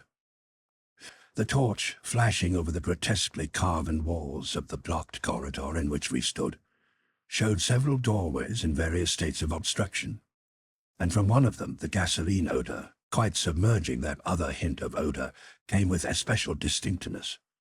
As we looked more steadily, we saw that beyond a doubt there had been a slight and recent clearing away of debris from that particular opening. Whatever the lurking horror might be, we believed the direct avenue toward it was now plainly manifest. I do not think anyone will wonder that we waited an appreciable time before making any further motion. And yet, when we did venture inside that black arch, our first impression was one of anticlimax. For amidst the littered expanse of that sculptured crypt, a perfect cube with sides of about 20 feet, there remained no recent object of instantly discernible size, so that we looked instinctively, though in vain, for a farther doorway. In another moment, however, Danforth's sharp vision had descried a place where the floor debris had been disturbed, and we turned on both torches full strength. Though what we saw in that light was actually simple and trifling, I am none the less reluctant to tell of it because of what it implied. It was a rough leveling of the debris, upon which several small objects lay carelessly scattered, and at one corner of which a considerable amount of gasoline must have been spilled lately enough to leave a strong odor, even at this extreme superplateau altitude. In other words, it could not be other than a sort of camp. A camp made by questing beings who, like us, had been turned back by the unexpectedly choked way to the abyss. Let me be plain. The scattered objects were, so far as substance was concerned, all from Lake's camp, and consisted of tin cans as queerly opened as those we had seen at that ravaged place, many spent matches, 3 illustrated books, more or less curiously smudged, an empty ink bottle with its pictorial and instructional carton, a broken fountain pen, some oddly snipped fragments of fur and tent cloth, a used electric battery with circular of directions, a folder that came with our type of tent heater, and a sprinkling of crumpled papers. It was all bad enough. But when we smoothed out the papers and looked at what was on them, we felt we had come to the worst. We had found certain inexplicably blotted papers at the camp which might have prepared us, yet the effect of the sight down there in the pre-human vaults of a nightmare city was almost too much to bear. A mad Gedney might have made the groups of dots in imitation of those found on the greenish soapstones, just as the dots on those insane 5-pointed grave mounds might have been made, and he might conceivably have prepared rough, hasty sketches, varying in their accuracy or lack of it, which outlined the neighboring parts of the city and traced the way from a circularly represented place outside our previous route, a place we identified as a great cylindrical tower in the carvings and as a vast circular gulf glimpsed in our aerial survey, to the present 5-pointed structure and the tunnel mouth therein. He might, I repeat, have prepared such sketches, for those before us were quite obviously compiled, as our own had been, from late sculptures somewhere in the glacial labyrinth, though not from the ones which we had seen and used. But what this art-blind bundler could never have done was to execute those sketches in a strange and assured technique, perhaps superior, despite haste and carelessness, to any of the decadent carvings from which they were taken. The characteristic and unmistakable technique of the old ones themselves in the dead city's heyday. There are those who will say Danforth and I were utterly mad not to flee for our lives after that, since our conclusions were now, notwithstanding their wildness, completely fixed, and of a nature I need not even mention to those who have read my account as far as this. Perhaps we were mad, for have I not said those horrible peaks were mountains of madness? But I think I can detect something of the same spirit, albeit in a less extreme form, in the men who stalked deadly beasts through African jungles to photograph them or study their habits. Half paralyzed with terror though we were, there was nevertheless fanned within us a blazing flame of awe and curiosity, which triumphed in the end. Of course we did not mean to face that, or those which we knew had been there, but we felt that they must be gone by now. They would by this time have found the other neighboring entrance to the abyss, and have passed within to whatever night-black fragments of the past might await them in the ultimate gulf they had never seen. Or if that entrance too was blocked, they would have gone on to the north seeking another. They were, we remembered, partly independent of light. Looking back to that moment, I can scarcely recall just what precise form our new emotions took, just what change of immediate objective it was that so sharpened our sense of expectancy. We certainly did not mean to face what we feared, yet I will not deny that we may have had a lurking unconscious wish to spy certain things from some hidden vantage point. Probably we had not given up our zeal to glimpse the abyss itself, though there was interposed a new goal in the form of that great circular place shown on the crumpled sketches we had found. We had at once recognized it as a monstrous cylindrical tower, figuring in the very earliest carvings, but appearing only as a prodigious round aperture from above. Something about the impressiveness of its rendering, even in these hasty diagrams, made us think that its subglacial levels must still form a feature of peculiar importance. Perhaps it embodied architectural marvels as yet unencountered by us. It was certainly of incredible age according to the sculptures in which it figured, being indeed among the first things built in the city. Its carvings, if preserved, could not but be highly significant. Moreover, it might form a good present link with the upper world, a shorter route than the one we were so carefully blazing, and probably that by which those others had descended. At any rate, the thing we did was to study the terrible sketches, which quite perfectly confirmed our own, and start back over the indicated course to the circular place, the course which our nameless predecessors must have traversed twice before us. The other neighboring gate to the abyss would lie beyond that. I need not speak of our journey, during which we continued to leave an economical trail of paper, for it was precisely the same in kind as that by which we had reached the cul-de-sac, except that it tended to adhere more closely to the ground level and even descend to basement corridors. Every now and then we could trace certain disturbing marks in the debris or litter underfoot, and after we had passed outside the radius of the gasoline scent, we were, again, faintly conscious, spasmodically, of that more hideous and more persistent scent. After the way had branched from our former course, we sometimes gave the rays of our single torch a furtive sweep along the walls, noting in almost every case the well-nigh omnipresent sculptures, which indeed seemed to have formed the main aesthetic outlet for the old ones. About 9:30 p.m., while traversing a vaulted corridor whose increasingly glaciated floor seemed somewhat below the ground level, and whose roof grew lower as we advanced, we began to see strong daylight ahead, and were able to turn off our torch. It appeared that we were coming to the vast circular place, and that our distance from the upper air could not be very great. The corridor ended in an arch surprisingly low for these megalithic ruins, but we could see much through it even before we emerged. Beyond, there stretched a prodigious round space fully 200 feet in diameter, strewn with debris and containing many choked archways corresponding to the one we were about to cross. The walls were, in available spaces, boldly sculptured into a spiral band of heroic proportions, and displayed, despite the destructive weathering caused by the openness of the spot, an artistic splendor far beyond anything we had encountered before. The littered floor was quite heavily glaciated, and we fancied that the true bottom lay at a considerably lower depth.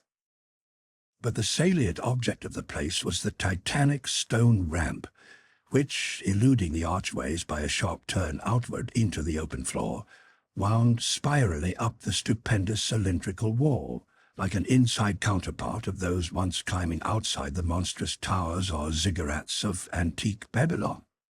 Only the rapidity of our flight and the perspective which confounded the descent with the tower's inner wall had prevented our noticing this feature from the air, and thus caused us to seek another avenue to the subglacial level. Pabby might have been able to tell what sort of engineering held it in place, but Danforth and I could merely admire and marvel. We could see mighty stone corbels and pillars here and there, but what we saw seemed inadequate to the function performed. The thing was excellently preserved up to the present top of the tower, a highly remarkable circumstance in view of its exposure, and its shelter had done much to protect the bizarre and disturbing cosmic sculptures on the walls.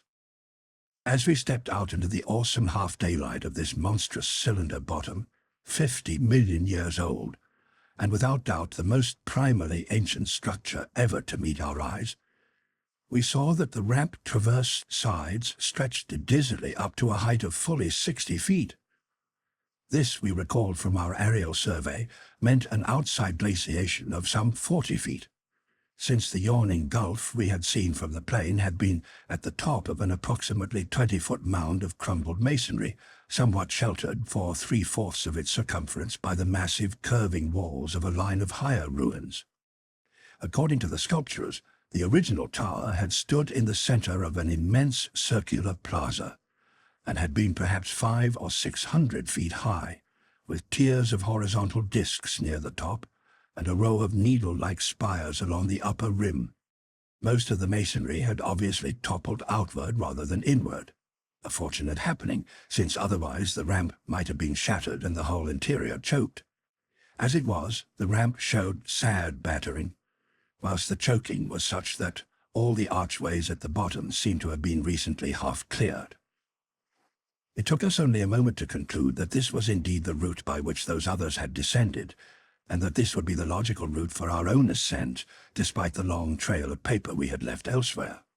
The tower's mouth was no farther from the foothills in our waiting plain than was the great terraced building we had entered, and any further subglacial exploration we might make on this trip would lie in this general direction. Oddly, we were still thinking about possible later trips, even after all we had seen and guessed. Then, as we picked our way cautiously over the debris of the great floor, there came a sight which for the time excluded all other matters. It was the neatly huddled array of 3 sledges in that farther angle of the ramp's lower and outward projecting course, which had hitherto been screened from our view. There they were, the 3 sledges missing from Lake's camp, shaken by a hard usage which must have included forcible dragging along great reaches of snowless masonry and debris, as well as much hand portage over utterly unnavigable places. They were carefully and intelligently packed and strapped, and contained things memorably familiar enough: the gasoline stove, fuel cans, instrument cases, provision tins, tarpaulins obviously bulging with books, and some bulging with less obvious contents. Everything derived from Lake's equipment. After what we had found in the other room, we were, in a measure, prepared for this encounter. The really great shock came when we stepped over and undid one tarpaulin, whose outlines had peculiarly disquieted us. It seems that others as well as Lake had been interested in collecting typical specimens, for there were 2 here, both stiffly frozen, perfectly preserved, patched with adhesive plaster where some wounds around the neck had occurred, and wrapped with patent care to prevent further damage. They were the bodies of young Gedney and the missing dog. 10. Many people will probably judge us callous as well as mad for thinking about the northward tunnel and the abyss so soon after our somber discovery, and I am not prepared to say that we would have immediately revived such thoughts but for a specific circumstance, which broke in upon us and set up a whole new train of speculations. We had replaced the tarpaulin over poor Gedney and were standing in a kind of mute bewilderment when the sounds finally reached our consciousness. The first sounds we had heard since descending out of the open, for the mountain wind whined faintly from its unearthly heights. Well known and mundane though they were, their presence in this remote world of death was more unexpected and unnerving than any grotesque or fabulous tones could possibly have been, since they gave a fresh upsetting to all our notions of cosmic harmony. Had it been some trace of that bizarre musical piping over a wide range which Lake's dissection report had led us to expect in those others, and which indeed our overwrought fancies had been reading into every wind howl we had heard since coming on the camp horror, it would have had a kind of hellish congruity with the aeon-dead region around us. A voice from other epochs belongs in a graveyard of other epochs. As it was, however, the noise shattered all our profoundly seated adjustments, all our tacit acceptance of the inner Antarctic as a waste as utterly and irrevocably void of every vestige of normal life as the sterile disk of the moon. What we heard was not the fabulous note of any buried blasphemy of elder Earth, from whose supernal toughness and age-denied polar sun had evoked a monstrous response. Instead, it was a thing so mockingly normal and so unerringly familiarized by our sea days off Victoria Land and our camp days at McMurdo Sound that we shuddered to think of it here, where such things ought not to be. To be brief, it was simply the raucous squawking of a penguin.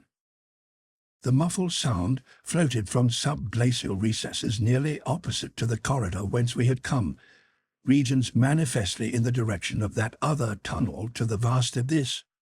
The presence of a living water bird in such a direction, in a world whose surface was one of age-long and uniform lifelessness, could lead to only one conclusion.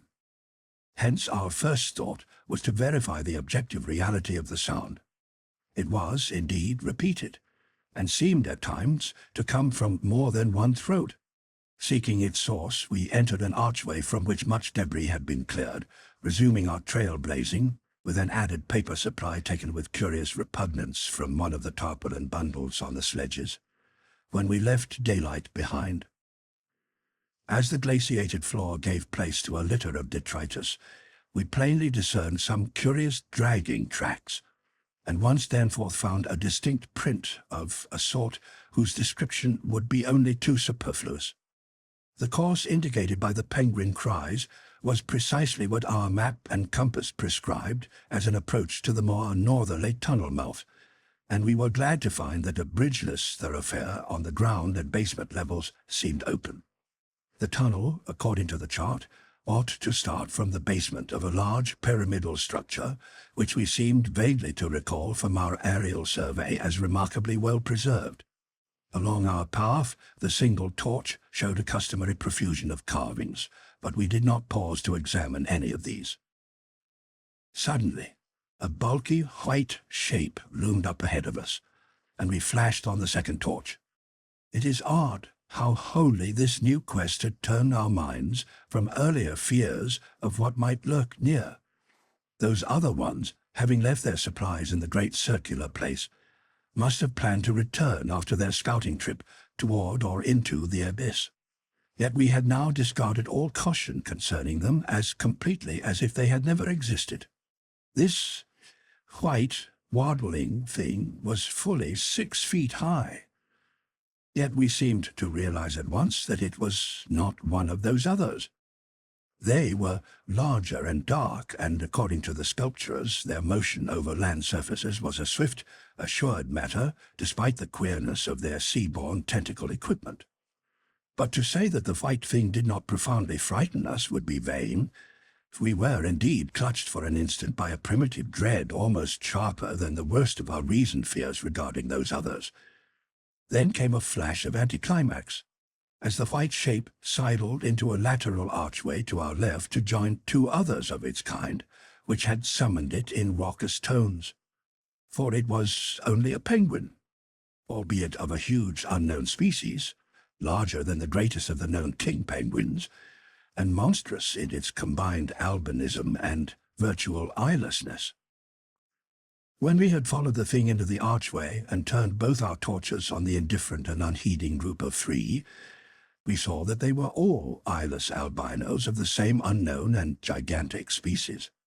Their size reminded us of some of the archaic penguins depicted in the Old One's sculptures, and it did not take us long to conclude that they were descended from the same stock, undoubtedly surviving through a retreat to some warmer inner region whose perpetual blackness had destroyed their pigmentation and atrophied their eyes to mere useless slits. That their present habitat was the vast abyss we sought was not for a moment to be doubted, and this evidence of the gulf's continued warmth and habitability filled us with the most curious and subtly perturbing fancies. We wondered, too, what had caused these 3 birds to venture out of their usual domain. The state and silence of the great dead city made it clear that it had at no time been an habitual seasonal rookery, whilst the manifest indifference of the trio to our presence made it seem odd that any passing party of those others should have startled them. Was it possible that those others had taken some aggressive action or tried to increase their meat supply?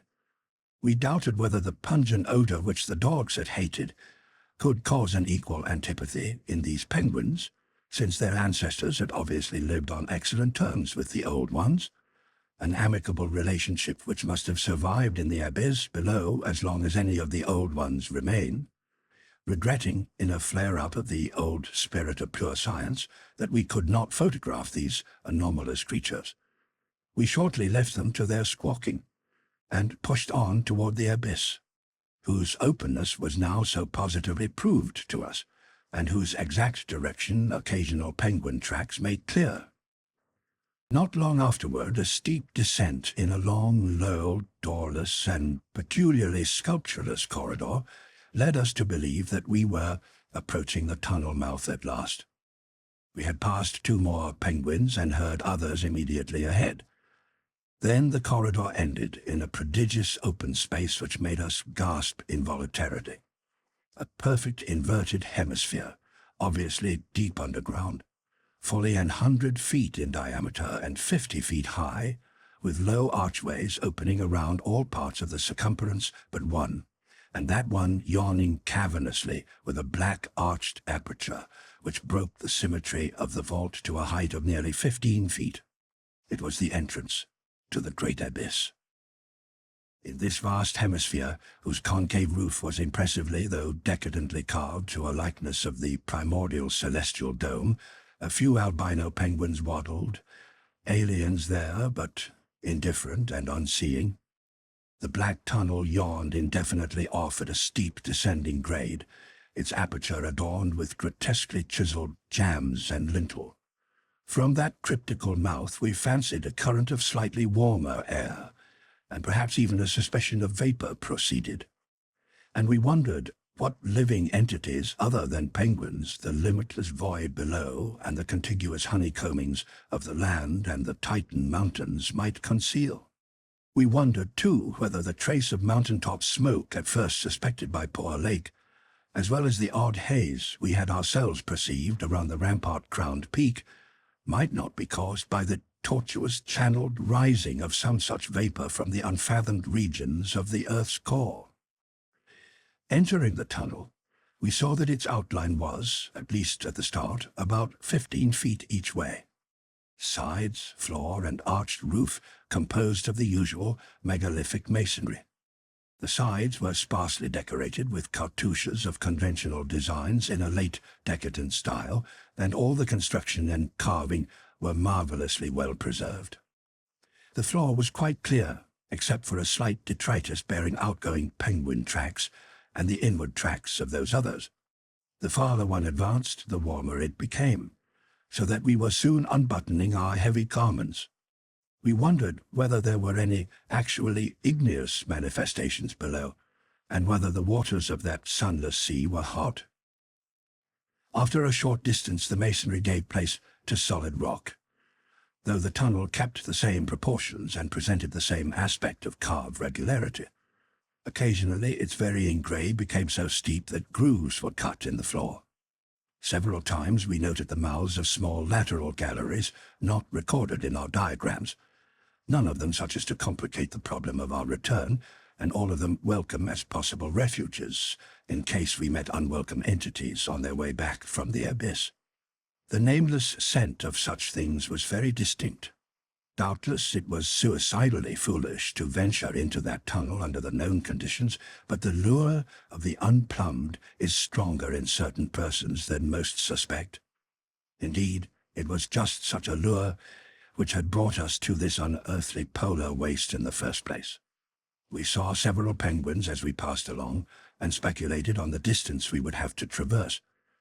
The carvings had led us to expect a steep downhill walk of about a mile to the abyss, but our previous wanderings had shown us that matters of scale were not wholly to be depended upon. After about a quarter of a mile, that nameless scent became greatly accentuated, and we kept very careful track of the various lateral openings we passed. There was no visible vapor as to the mouth, but this was doubtless due to the lack of contrasting, cooler air. The temperature was rapidly ascending, and we were not surprised to come upon a careless heap of material shudderingly familiar to us. It was composed of furs and tent cloth taken from Lake's camp, and we did not pause to study the bizarre forms into which the fabrics had been slashed. Slightly beyond this point we noticed a decided increase in the size and number of the side galleries, and concluded that the densely honeycombed region beneath the higher foothills must now have been reached.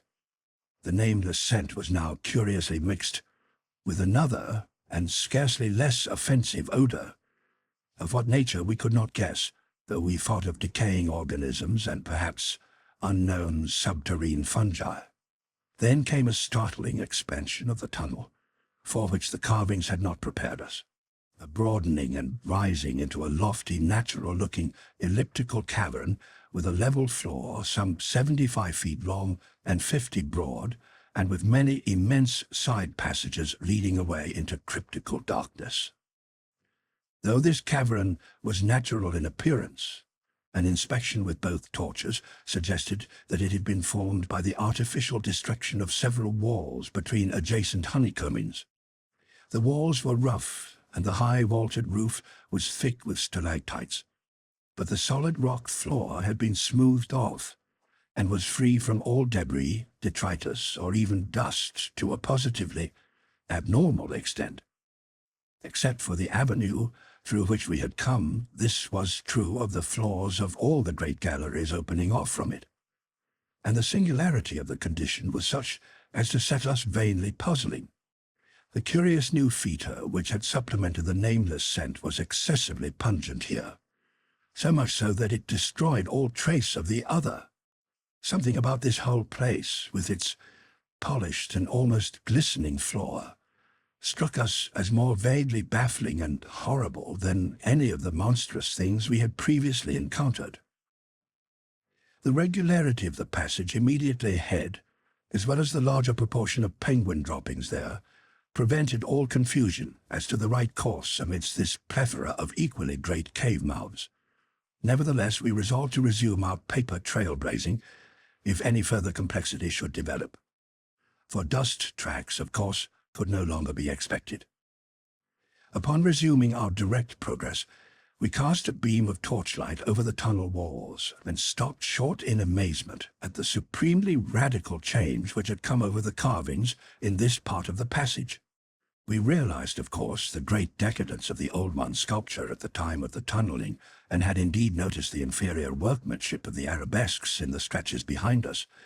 But now, in this deeper section beyond the cavern, there was a sudden difference wholly transcending explanation.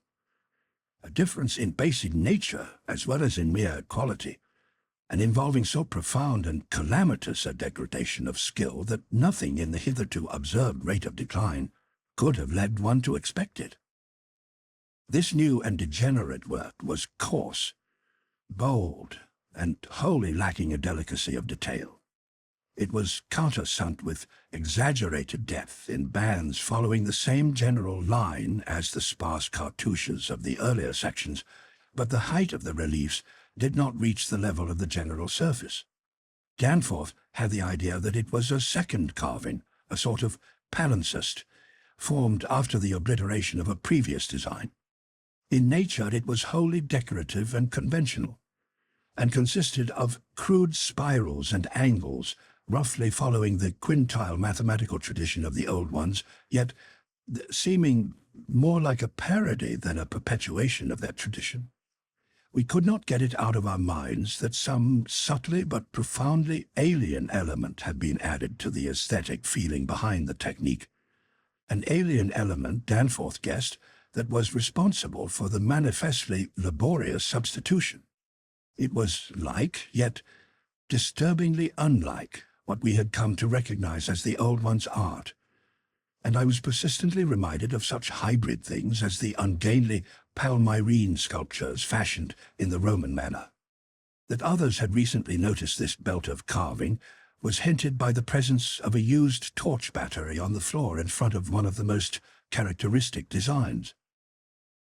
Since we could not afford to spend any considerable time in study, we resumed our advance after a cursory look, though frequently casting beams over the walls to see if any further decorative changes developed. nothing of the sort was perceived, though the carvings were in places rather sparse because of the numerous mouths of smooth-floored lateral tunnels. We saw and heard fewer penguins, but thought we caught a vague suspicion of an infinitely distant chorus of them somewhere deep within the earth. The new and inexplicable odor was abominably strong, and we could detect scarcely a sign of that other nameless scent. Puffs of visible vapor ahead bespoke increasing contrasts in temperature, and the relative nearness of the sunless sea cliffs of the great abyss. Then, quite unexpectedly, we saw certain obstructions on the polished floor ahead, obstructions which were quite definitely not penguins, and turned on our second torch after making sure that the objects were quite stationary. 11. Still another time have I come to a place where it is very difficult to proceed. I ought to be hardened by this stage, but there are some experiences and intimations which scar too deeply to permit of healing, and leave only such an added sensitiveness that memory re-inspires all the original horror. We saw, as I have said, certain obstructions on the polished floor ahead, and I may add that our nostrils were assailed almost simultaneously by a very curious intensification of the strange prevailing foetor, now quite plainly mixed with the nameless stench of those others which had gone before us.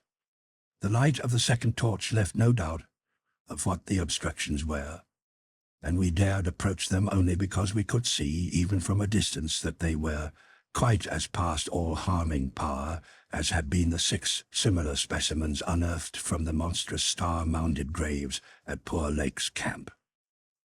They were, indeed, as lacking in completeness as most of those we had unearthed, though it grew plain from the thick, dark green pool gathering around them that their incompleteness was of infinitely greater recency. There seemed to be only 4 of them, whereas Lake's bulletins would have suggested no less than 8 as forming the group which had preceded us. To find them in this state was wholly unexpected, and we wondered what sort of monstrous struggle had occurred down here in the dark. Penguins attacked in a body retaliate savagely with their beaks, and our ears now made certain the existence of a rookery far behind. Had those others disturbed such a place and aroused murderous pursuit? The obstructions did not suggest it, for penguin beaks against the tough tissues Lake had dissected could hardly account for the terrible damage our approaching glance was beginning to make out. Besides, the huge blind birds we had seen appeared to be singularly peaceful. Had there, then, been a struggle among those others, and were the absent 4 responsible? If so, where were they? Were they close at hand and likely to form an immediate menace to us? We glanced anxiously at some of the smooth-floored lateral passages as we continued our slow and frankly reluctant approach. Whatever the conflict was, it had clearly been that which had frightened the penguins into their unaccustomed wandering. It must then have arisen near that faintly heard rookery in the incalculable gulf beyond, since there were no signs that any birds had normally dwelt here. Perhaps we reflected there had been a hideous running fight, with the weaker party seeking to get back to the cached sledges when their pursuers finished them. One could picture the demonic fray between namelessly monstrous entities as it surged out of the black abyss with great clouds of frantic penguins squawking and scurrying ahead. I say that we approached those sprawling and incomplete obstructions slowly and reluctantly. Would to heaven we had never approached them at all, but had run back at top speed out of that blasphemous tunnel with the greasily smooth floors and the degenerate murals aping and mocking the things they had superseded, run back before we had seen what we did see, and before our minds were burned with something which will never let us breathe easily again. Both of our torches were turned on the prostrate objects, so that we soon realized the dominant factor in their incompleteness. Mauled, compressed, twisted, and ruptured as they were, their chief common injury was total decapitation. From each one, the tentacle starfish head had been removed, and as we drew near we saw that the manner of removal looked more like some hellish tearing or suction than any ordinary form of cleavage. Their noisome, dark green ichor formed a large spreading pool, but its stench was half overshadowed by that newer and stranger stench, here more pungent than at any other point along our route. Only when we had come very close to the sprawling obstructions could we trace that second unexplainable fetor to any immediate source. And the instant we did so, Danforth, remembering certain very vivid sculptures of the Old One's history in the Permian Age 150 million years ago, gave vent to a nerve-tortured cry which echoed hysterically through that vaulted and archaic passage with the evil palimpsest carvings.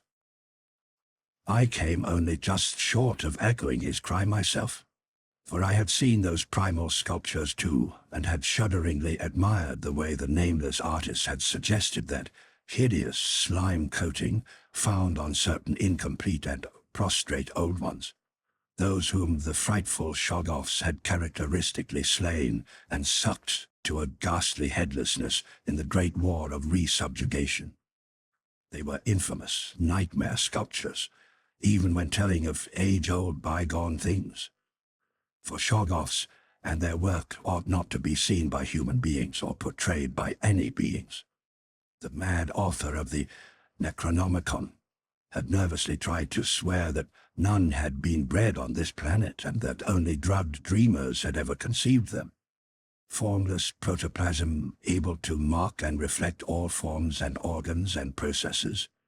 Viscous agglutinations of bubbling cells, rubbery 15-foot spheroids infinitely plastic and ductile, slaves of suggestion, builders of cities, more and more sullen, more and more intelligent, more and more amphibious, more and more imitative. Great God! What madness made even those blasphemous Old Ones willing to use and to carve such things? And now, when Danforth and I saw the freshly glistening and reflectively iridescent black slime which clung thickly to those headless bodies, and stank obscenely with that new unknown odor whose cause only a diseased fancy could envisage, clung to those bodies and sparkled less voluminously on a smooth part of the accursedly resculptured wall in a series of grouped dots, we understood the quality of cosmic fear to its uttermost depths. It was not fear of those 4 missing others, for all too well did we suspect they would do no harm again. Poor devils! After all, they were not evil things of their kind. They were the men of another age and another order of being.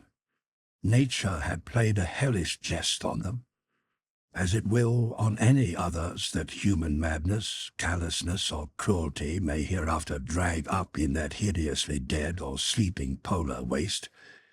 And this was their tragic hope coming. They had not been even savages. For what indeed had they done? That awful awakening in the cold of an unknown epoch? Perhaps an attack by the furry, frantically barking quadrupeds, and a dazed defense against them, and the equally frantic white simians with the queer wrappings and paraphernalia? Poor Lake, poor Gedney, and poor Old Ones. Scientists to the last, what had they done that we would not have done in their place? God, what intelligence and persistence! What a facing of the incredible, just as those carven kinsmen and forebears had faced things only a little less incredible. Radiates, vegetables, monstrosities, star-spawn, whatever they had been, they were men. They had crossed the icy peaks on whose templed slopes they had once worshipped and roamed among the tree ferns. They had found their dead city, brooding under its curse, and had read its carven latter days as we had done. They had tried to reach their living fellows and fabled depths of blackness they had never seen. And what had they found? All this flashed in unison through the thoughts of Danforth and me as we looked from those headless, slime-coated shapes to the loathsome palimpsest sculptures and the diabolical dot groups of fresh slime on the wall beside them. Looked and understood what must have triumphed and survived down there in the cyclopean water city of that nighted, penguin-fringed abyss, whence even now a sinister curling mist had begun to belch pallidly as if in answer to Danforth's hysterical scream. The shock of recognizing that monstrous slime and headlessness had frozen us into mute, motionless statues, and it is only through later conversations that we have learned of the complete identity of our thoughts at that moment. It seemed aeons that we stood there, but actually it could not have been more than 10 or 15 seconds. That hateful, pallid mist curled forward, as if veritably driven by some remoter advancing bulk. And then came a sound which upset much of what we had just decided, and in so doing broke the spell and enabled us to run like mad past squawking, confused penguins, over our former trail, back to the city, along ice-sunken, megalithic corridors to the great open circle, and up that archaic spiral ramp in a frenzied, automatic plunge for the sane outer air and light of day. The new sound, as I have intimated, upset much that we had decided, because it was what poor Lake's dissection had led us to attribute to those we had just judged dead. It was, Danforth later told me, precisely what he had caught in infinitely muffled form when, at that spot, beyond the alley corner above the glacial level, and it certainly had a shocking resemblance to the wind pipings we had both heard around the lofty mountain caves. At the risk of seeming puerile, I will add another thing too, if only because of the surprising way Danforth's impression chimed with mine. Of course, common reading is what prepared us both to make the interpretation, though Danforth has hinted at queer notions about unsuspected and forbidden sources, to which Poe may have had access when writing his Arthur Gordon Pym a century ago. It will be remembered that in their fantastic tale there is a word of unknown but terrible and prodigious significance connected with the Antarctic and screamed eternally by the gigantic, spectrally snowy birds of that malign region's core. Tekalili. Tekalili. That, I may admit, is exactly what we thought we heard, conveyed by that sudden sound behind the advancing white mist, that insidious musical piping over a singularly wide range. We were in full flight before 3 notes or syllables had been uttered, though we knew that the swiftness of the old ones would enable any scream-roused and pursuing survivor of the slaughter to overtake us at a moment, if it really wished to do so. We had a vague hope, however, that non-aggressive conduct and a display of kindred reason might cause such a being to spare us in case of capture, if only from scientific curiosity. After all, if such an one had nothing to fear for itself, it would have no motive in harming us. Concealment being futile at this juncture, we used our torch for a running glance behind, and perceived that the mist was thinning. Would we see, at last, a complete and living specimen of those others? Again came that insidious, musical piping, tekalili, tekalili. Then, noting that we were actually gaining on our pursuer, it occurred to us that the entity might be wounded. We could take no chances, however, since it was very obviously approaching in answer to Danforth's scream, rather than in flight from any other entity. The timing was too close to admit of doubt. Of the whereabouts of that less conceivable and less mentionable nightmare, that fetid, unglimpsed mountain of slime-spewing protoplasm whose race had conquered the abyss and sent land pioneers to recarve and squirm through the burrows of the hills, we could form no guess, and it cost us a genuine pang to leave this probably crippled old one, perhaps a lone survivor, to the peril of recapture and a nameless fate. Thank heaven we did not slacken our run. The curling mist had thickened again, and was driving ahead with increased speed, whilst the straying penguins in our rear were squawking and screaming and displaying signs of a panic really surprising in view of their relatively minor confusion when we had passed them. Once more came that sinister, wide-ranging piping, "Tekalili, tekalili." We had been wrong.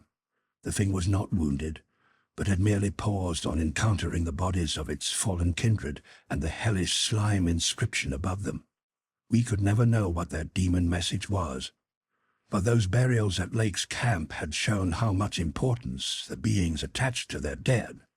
Our recklessly used torch now revealed ahead of us the large open cavern where various ways converged, and we were glad to be leaving those morbid palimpsest sculptures, almost felt even when scarcely seen, behind. Another thought which the advent of the cave inspired was the possibility of losing our pursuer at this bewildering focus of large galleries. There were several of the blind albino penguins in the open space, and it seemed clear that their fear of the oncoming entity was extreme to the point of unaccountability. If at that point we dimmed our torch to the very lowest limit of traveling need, keeping it strictly in front of us, the frightened squawking motions of the huge birds in the mist might muffle our footfalls, screen our true course, and somehow set up a false lead. Amidst the churning, spiraling fog, the littered and unglistening floor of the main tunnel beyond this point, as differing from the other morbidly polished burrows, could hardly form a highly distinguishing feature. Even, so far as we could conjecture, for those indicated special senses which made the old ones partly, though imperfectly, independent of light in emergencies. In fact, we were somewhat apprehensive lest we go astray ourselves in our haste. For we had, of course, decided to keep straight on toward the dead city, since the consequences of loss in those unknown foothill honeycombings would be unthinkable. The fact that we survived and emerged is sufficient proof that the thing did take a wrong gallery, whilst we, providentially, hit on the right one. The penguins alone could not have saved us, but in conjunction with the mist they seemed to have done so. Only a benign fate kept the curling vapors thick enough at the right moment, for they were constantly shifting and threatening to vanish. Indeed, they did lift for a second just before we emerged from the nauseously re-sculptured tunnel into the cave, so that we actually caught one first and only half-glimpse of the oncoming entity as we cast a final desperately fearful glance backward before dimming the torch and mixing with the penguins in the hope of dodging pursuit. If the fate which screened us was benign, that which gave us the half-glimpse was infinitely the opposite, for to that flash of semi-vision can be traced a full half of the horror which has ever since haunted us. Our exact motive in looking back again was perhaps no more than the immemorial instinct of the pursued to gauge the nature and course of its pursuer.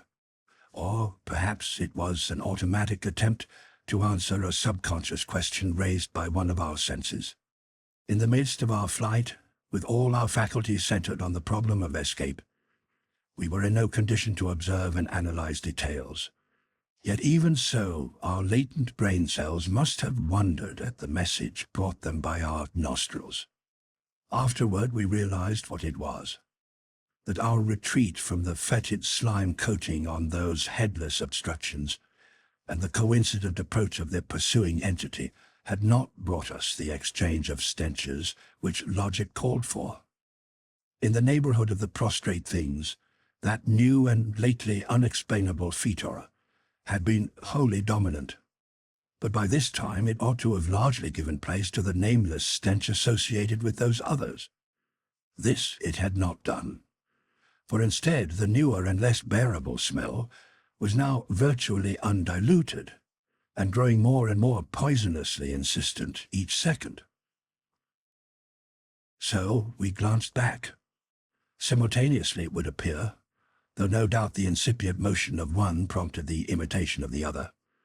As we did so, we flashed both torches full strength at the momentarily thinned mist, either from sheer primitive anxiety to see all we could, or in a less primitive but equally unconscious effort to dazzle the entity before we dimmed our light and dodged among the penguins of the labyrinth center ahead. Unhappy act. Not Orpheus himself or Lot's wife paid much more dearly for a backward glance.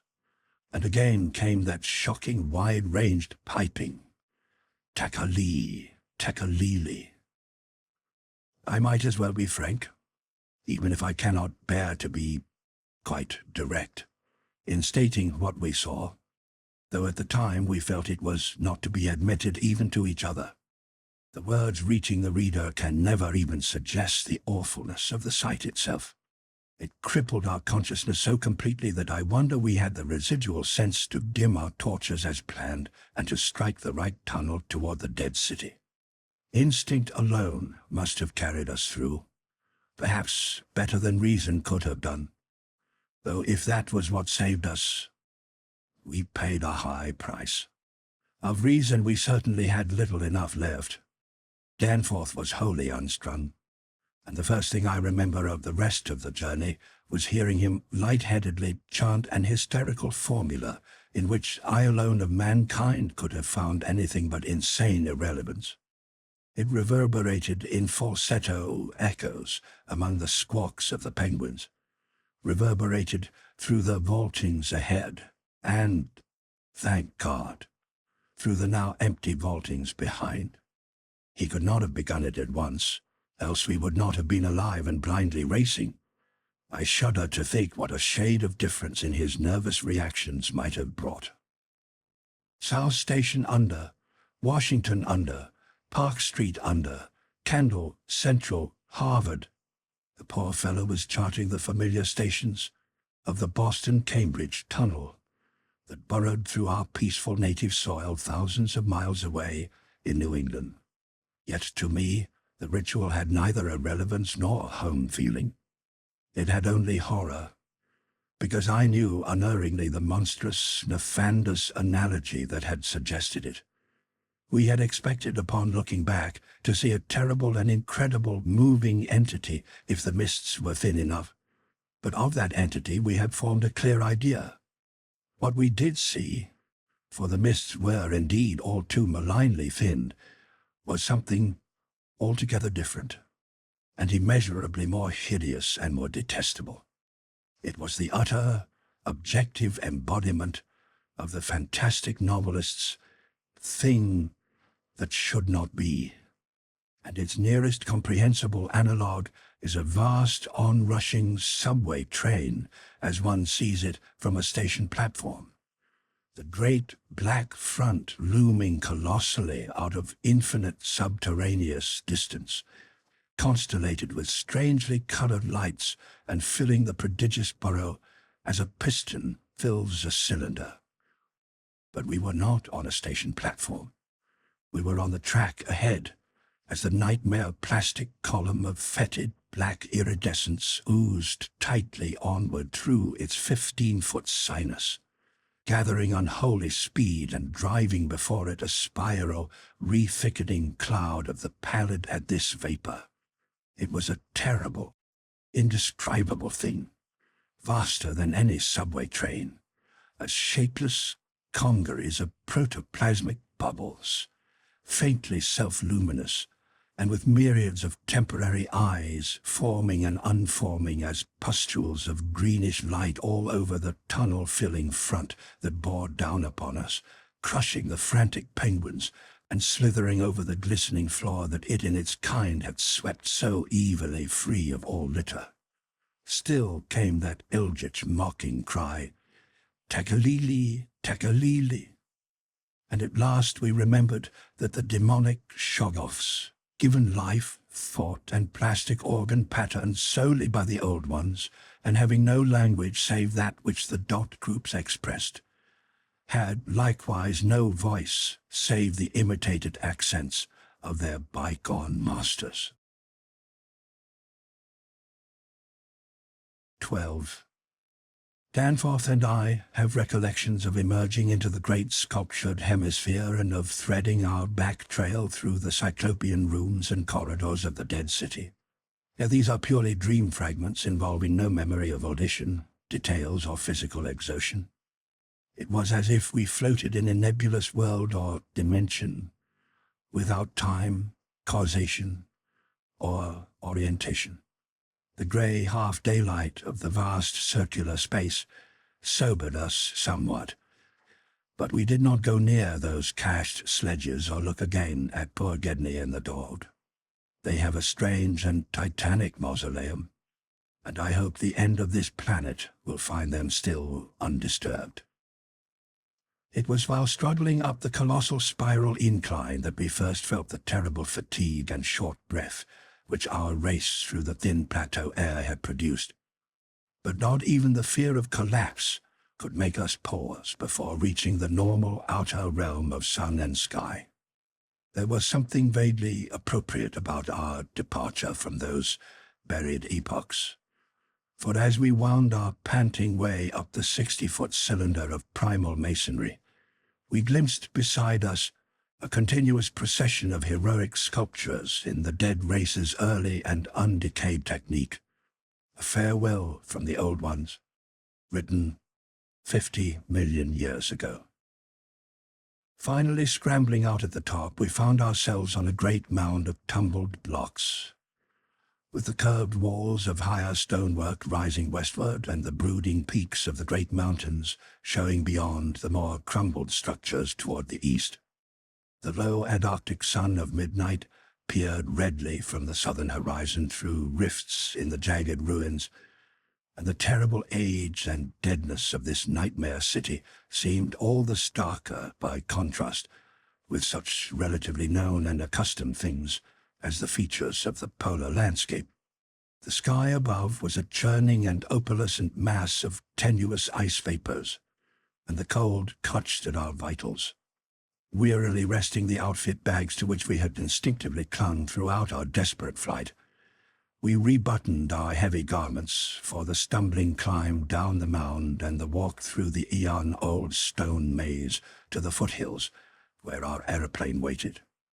Of what had set us fleeing from the darkness of Earth's secret and archaic gulfs, we said nothing at all. In less than a quarter of an hour we had found the steep grade to the foothills, the probable ancient terrace by which we had descended, and could see the dark bulk of our great plane amidst the sparse ruins on the rising slope ahead. Halfway uphill toward our goal we paused for a momentary breathing spell, and turned to look again at the fantastic Paleogean tangle of incredible stone shapes below us, once more outlined mystically against an unknown west.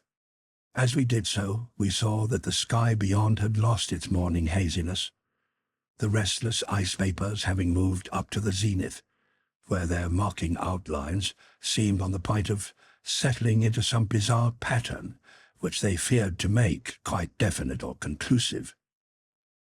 There now lay revealed on the ultimate white horizon behind the grotesque city a dim, elfin line of pinnacled violet, whose needle-pointed heights loomed dreamlike against the beckoning rose color of the western sky. Up toward this shimmering rim sloped the ancient tableland, the depressed course of the bygone river traversing it as an irregular ribbon of shadow. For a second, we gasped in admiration of the scene's unearthly cosmic beauty. And then vague horror began to creep into our souls. For this far violet line could be nothing else than the terrible mountains of the Forbidden Land, highest of Earth's peaks and focus of Earth's evil, harborers of nameless horrors and Archean secrets, shunned and prayed to by those who feared to carve their meaning, untrodden by any living thing of earth, but visited by sinister lightnings and sending strange beams across the plains in the polar night. Beyond doubt, the unknown archetype of that dreaded Kadath in the cold waste beyond abhorrent Lane, whereof unholy primal legends hint evasively. We were the first human beings ever to see them, and I hope to God we may be the last. If the sculptured maps and pictures in that pre-human city had told truly, These cryptic violet mountains could not be much less than 300 miles away. Yet none the less sharply did their dim elfin essence jut above that remote and snowy rim, like the serrated edge of a monstrous alien planet about to rise into unaccustomed heavens. Their height then must have been tremendous beyond all known comparison, carrying them up into tenuous atmospheric strata peopled by such gaseous wraiths as rash flyers have barely lived to whisper of after unexplainable falls.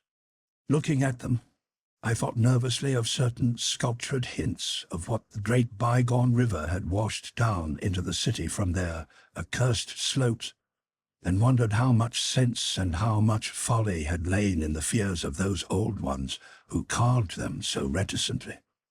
I recalled how their northerly end must come near the coast at Queen Mary Land, where, even at that moment, Sir Douglas Mawson's expedition was doubtless working less than 1,000 miles away, and hoped that no evil fate would give Sir Douglas and his men a glimpse of what might lie beyond the protecting coastal range. Such thoughts formed a measure of my overwrought condition at the time, and Danforth seemed to be even worse. Yet, long before we had passed the great star-shaped ruin and reached our plain, our fears had become transferred to the lesser but vast enough range whose recrossing lay ahead of us. From these foothills the black ruin-crusted slopes reared up starkly and hideously against the east, again reminding us of those strange Asian paintings of Nicholas Roerich. And when we thought of the damnable honeycombs inside them, and of the frightful amorphous entities that might have pushed their fetidly squirming way even to the topmost hollow pinnacles, we could not face without panic the prospect of again sailing by those suggestive skyward cave mouths, where the wind made sounds like an evil musical piping over a wide range. To make matters worse, we saw distinct traces of local mist around several of the summits, as poor Lake must have done when he made that early mistake about volcanism, and thought shiveringly of that kindred mist from which we had just escaped, of that, and of the blasphemous, horror-fostering abyss whence all such vapours came. All was well with the plane, and we clumsily hauled on our heavy flying furs. Danforth got the engine started without trouble, and we made a very smooth take-off over the nightmare city. Below us, the primal cyclopean masonry spread out as it had done when first we saw it. So short, yet infinitely long a time ago. And we began rising and turning to test the wind for our crossing through the pass. At a very high level there must have been great disturbance, since the ice-dust clouds of the zenith were doing all sorts of fantastic things, but at 24,000 feet, the height we needed for the pass, we found navigation quite practicable. As we drew close to the jutting peaks, the wind's strange piping again became manifest, and I could see Danforth's hands trembling at the controls. Rank amateur though I was, I thought at that moment that I might be a better navigator than he in effecting the dangerous crossing between pinnacles, and when I made motions to change seats and take over his duties, he did not protest.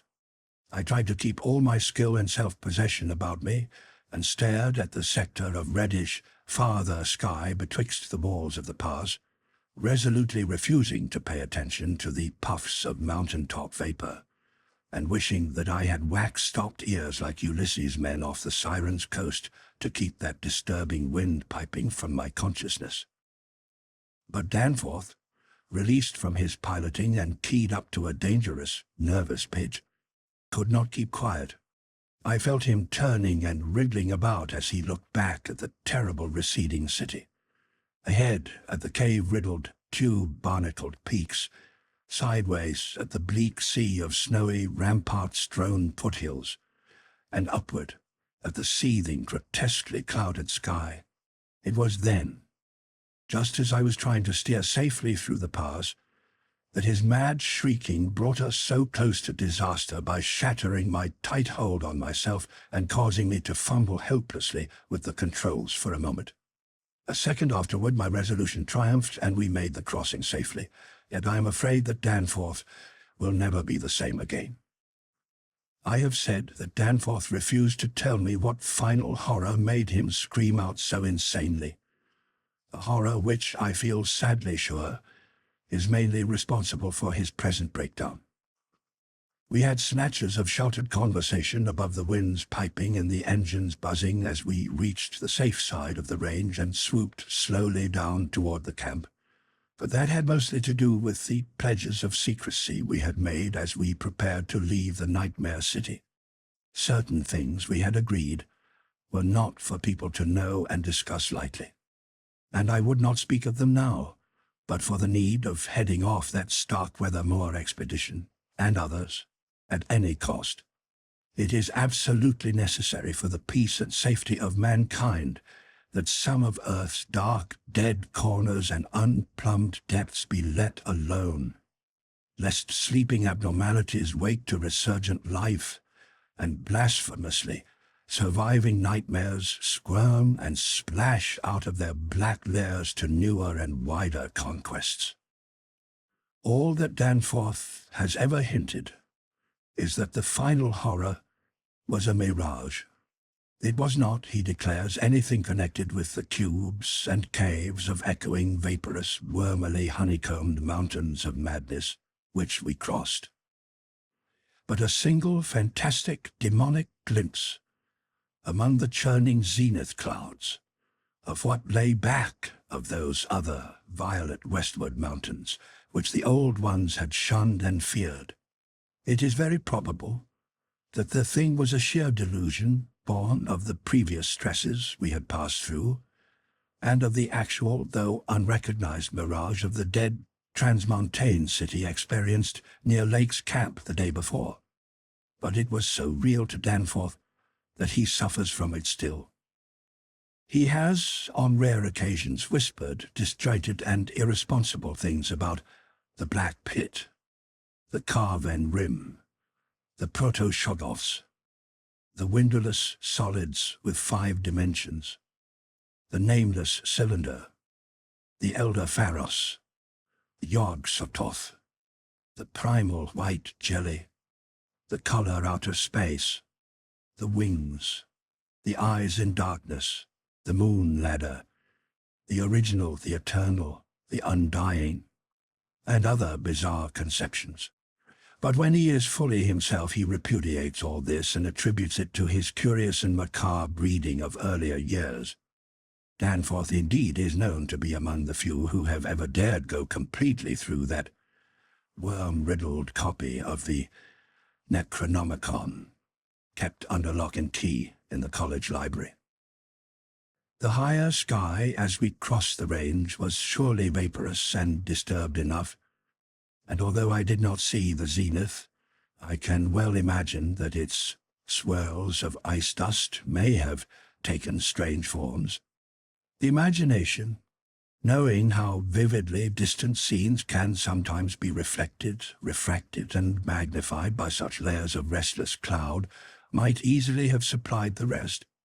And, of course, Danforth did not hint any of those specific horrors till after his memory had had a chance to draw on his bygone reading. He could never have seen so much in one instantaneous glance. At the time, his shrieks were confined to the repetition of a single mad word of all too obvious source. Tekalili, Tekalili.